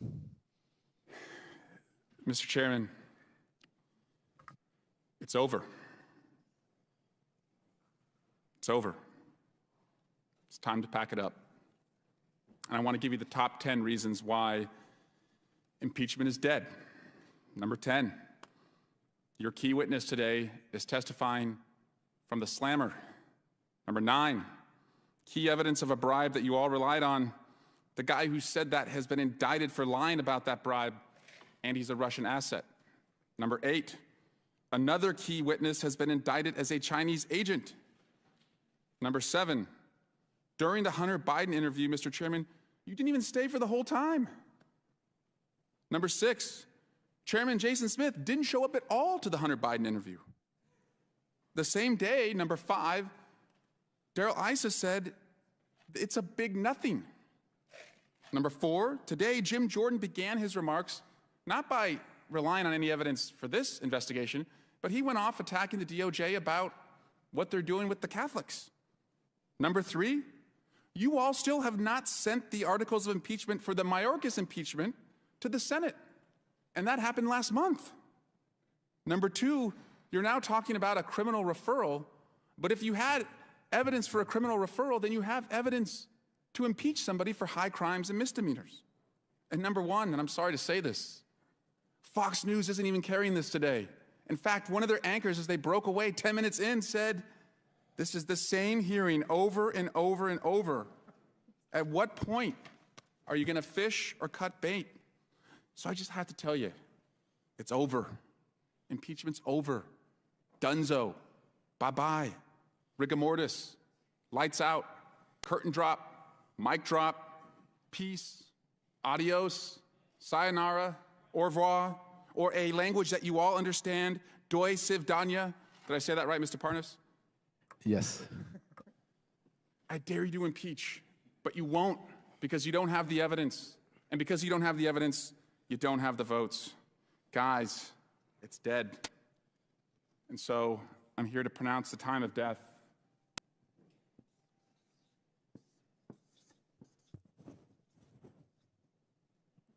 $5:16. Say it in Chinese. Impeachment is dead. 5:16. Biden impeachment's dead. Joe Biden has been acquitted.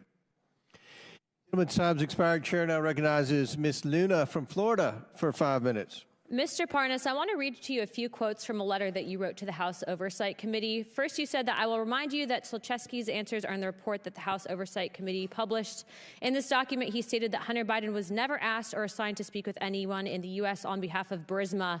Mr. Parnas, are you aware that according to Amos Hochstein, a U.S. State Department official, in a transcribed interview with the Senate, Hunter Biden requested to have a meeting with him in November of 2015. Mr. Hochstein testified that he met with Hunter Biden and they spoke about Burisma. So yes or no, that statement that you made to House Oversight was incorrect? The statement was correct because that statement. Yes or no? The statement is coming So are you from the saying yes, words it of was? the CEO Burisma. It's directly This was his conflicting with answer. Those were testimony. not- Next question. That was not There my were no answers. political Those or were lobbying answers from the firm CEO efforts on behalf Burisma. of Burisma in your statement that you made to House Oversight. Mr. Parnas, are you aware that Burisma's engagement of Blue Star Strategies, which was a lobbying firm that was lobbying the U.S. government on behalf of Burisma, and Mykola Zlochevsky, and according to Sally Painter and Karen Termitano, the heads of Burisma. So that statement, again, that you wrote to this committee was incorrect, yes or no? No, you're incorrect because No, I that said, is incorrect. No, You are directly conflicting with that. My final question for you, Mr. Parnas, is next year that nobody from the company of Burisma has ever spoken to Joe Biden. It's okay, Chairman, I got him. Mr. Parnas, Devin Archer testified to this committee that Vadim Picharsky, the corporate secretary of Burisma, sat down for dinner with Joe Biden. So that statement also was incorrect that you wrote to this committee, yes or no? No, it's not incorrect. Mr. Chairman, I think this witness's credibility is shot. I'd like to give the remaining of my time to the amazing representative from Florida, Representative Matt Gaetz. Very good. The Democrats could have sent anyone. They could have sent Hunter Biden. They could have sent Joe Biden. They could have sent Rob Walker. They could have sent Devin Archer. The Democrats could have sought any person to come and refute the direct evidence backed up by bank statements, backed up by calendar entries, backed up by emails, backed up by text messages.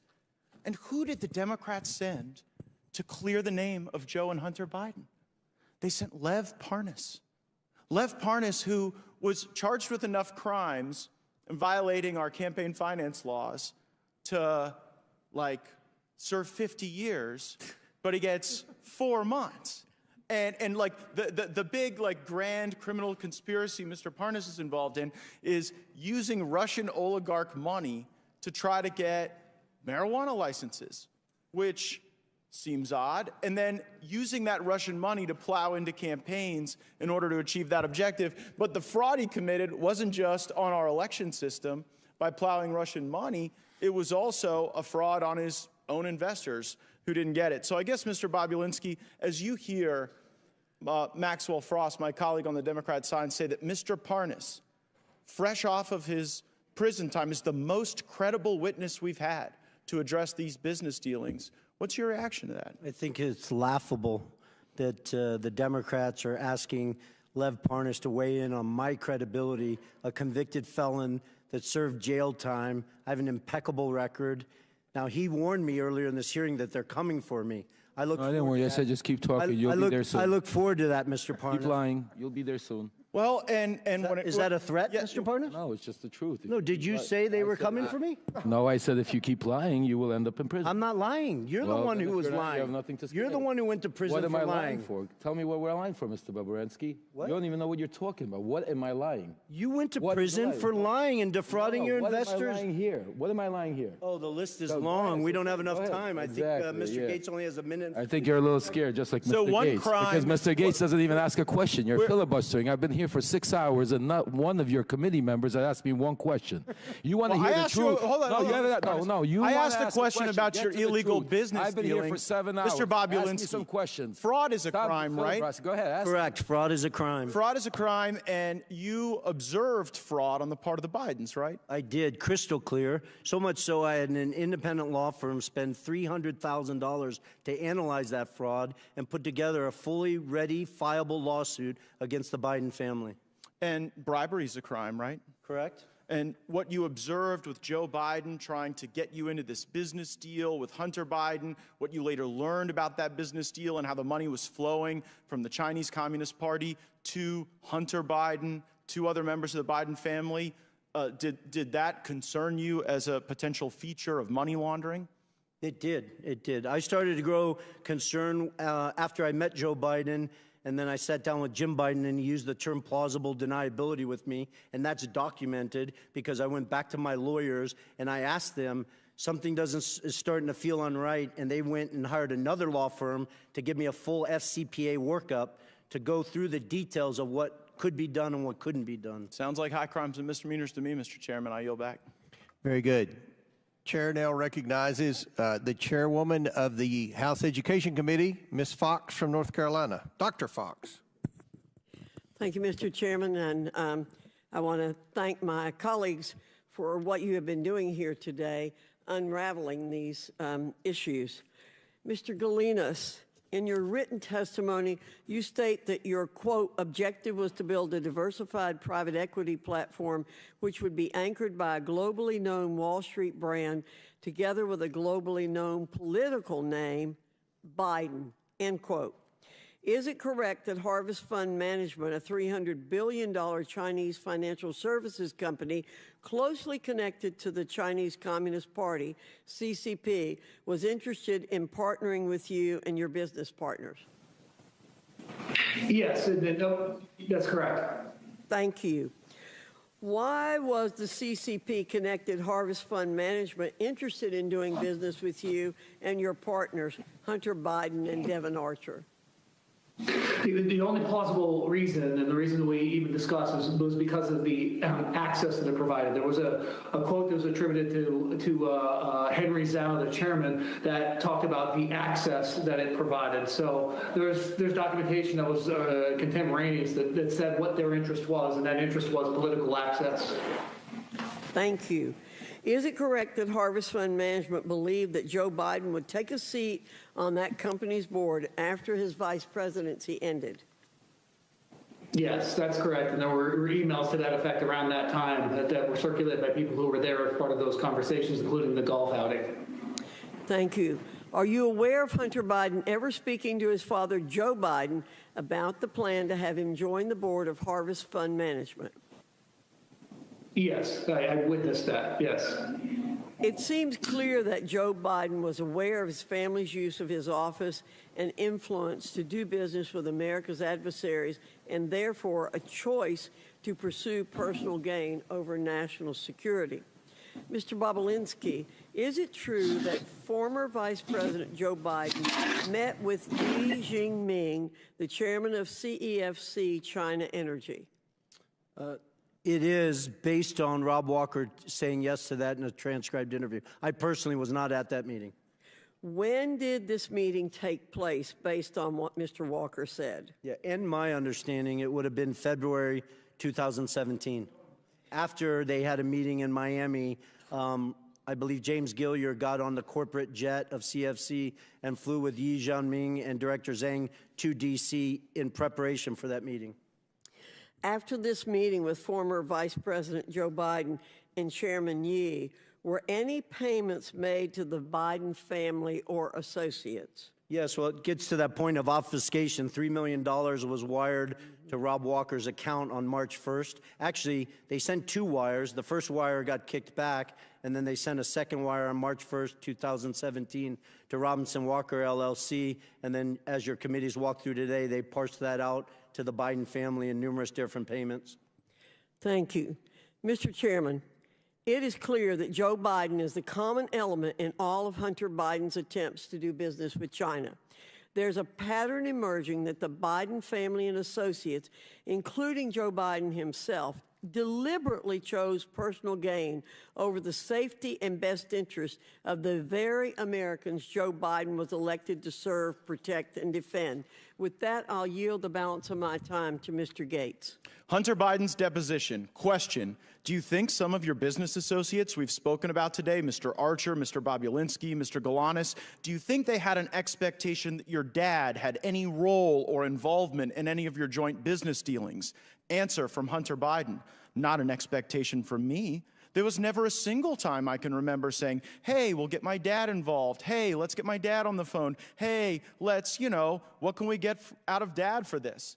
Mr. Galanis, what's your reaction to that testimony from Hunter Biden in light of you describing the Biden lift? I think it's patently false. It's belied by emails, and I think that there's documentation that says that that's just an untruthful statement. And what I'm trying to understand, Mr. Galanis, is there you are sitting in a prison cell for a financial crime where you were an associate with Hunter Biden and some of the other players there, and they're out enjoying Southern California, and you're sitting in a prison cell, and they've got the ability to come and give this false testimony to Congress. Is it your belief that the Biden Justice Department retaliates against people who speak out against the Bidens and their crimes? I'm living that. I think to clarify, I took responsibility for my crimes. I pleaded guilty. I've served 8 years of clean conduct, and I think I've rehabilitated myself quite a bit in that period of time, and evidence a track record. But I would say that there is unquestionably a pattern of 2 tiers of justice, and that's become a popularized term, and it's something that a lived experience that I've gone through. Yield back. Before I recognize Mr. Waltz, for what purpose does Mr. Bigg seek recognition? I want to include an article in a record. The article is entitled, Tlaib renews her, quote, impeach the MFer, close quote, call against Trump. Without objection to order, for what purpose does Mr. Gates seek recognition? Mr. Chairman, I seek unanimous consent to enter into the record the press release from the Department of Justice, Lev Parnas sentenced to 20 months in prison for campaign finance, wire fraud, and false statement offenses. Without objection, so ordered. Chair now recognizes Mr. Waltz from Florida. Thank you, Mr. Chairman, and I find it incredibly rich Mr. Swalwell is going to come to this committee and lecture us about how China penetrates our government. I think that's something he may know a thing or two about, but let's talk about how China has penetrated the highest levels of this government, including this president and this White House, because I think the visual is incredibly important. Mr. Balinski, Hunter Biden portrayed Chairman Yi, the chairman of CEFC, to Jim Biden as a protege of Xi. Is that accurate? Not only is it accurate, and it wasn't just Hunter Biden, it was James Gilliar, Rob Walker. I wouldn't have used the word protege. They just basically, You don't run China's largest state-owned energy company without being close to Chairman Xi. Correct. Right, fair enough.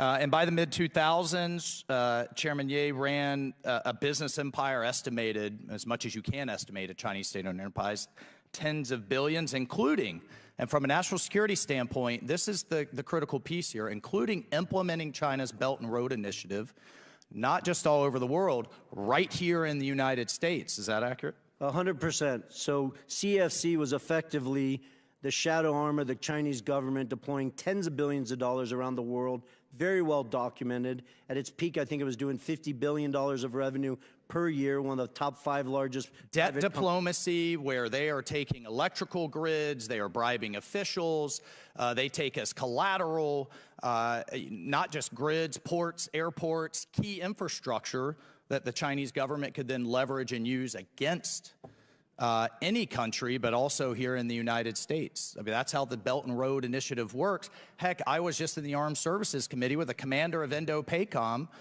our Pacific Command, talking about how China is basically gobbling up infrastructure around the world, including here. So by the mid, 2015, 2016, Hunter Biden's developed a very lucrative business relationship. By 2017, Hunter Biden's forged such a partnership with Chairman Ye that he planned to share an office space with him, and then just removed Vice President Biden at the House of Sweden in Washington, D.C., correct?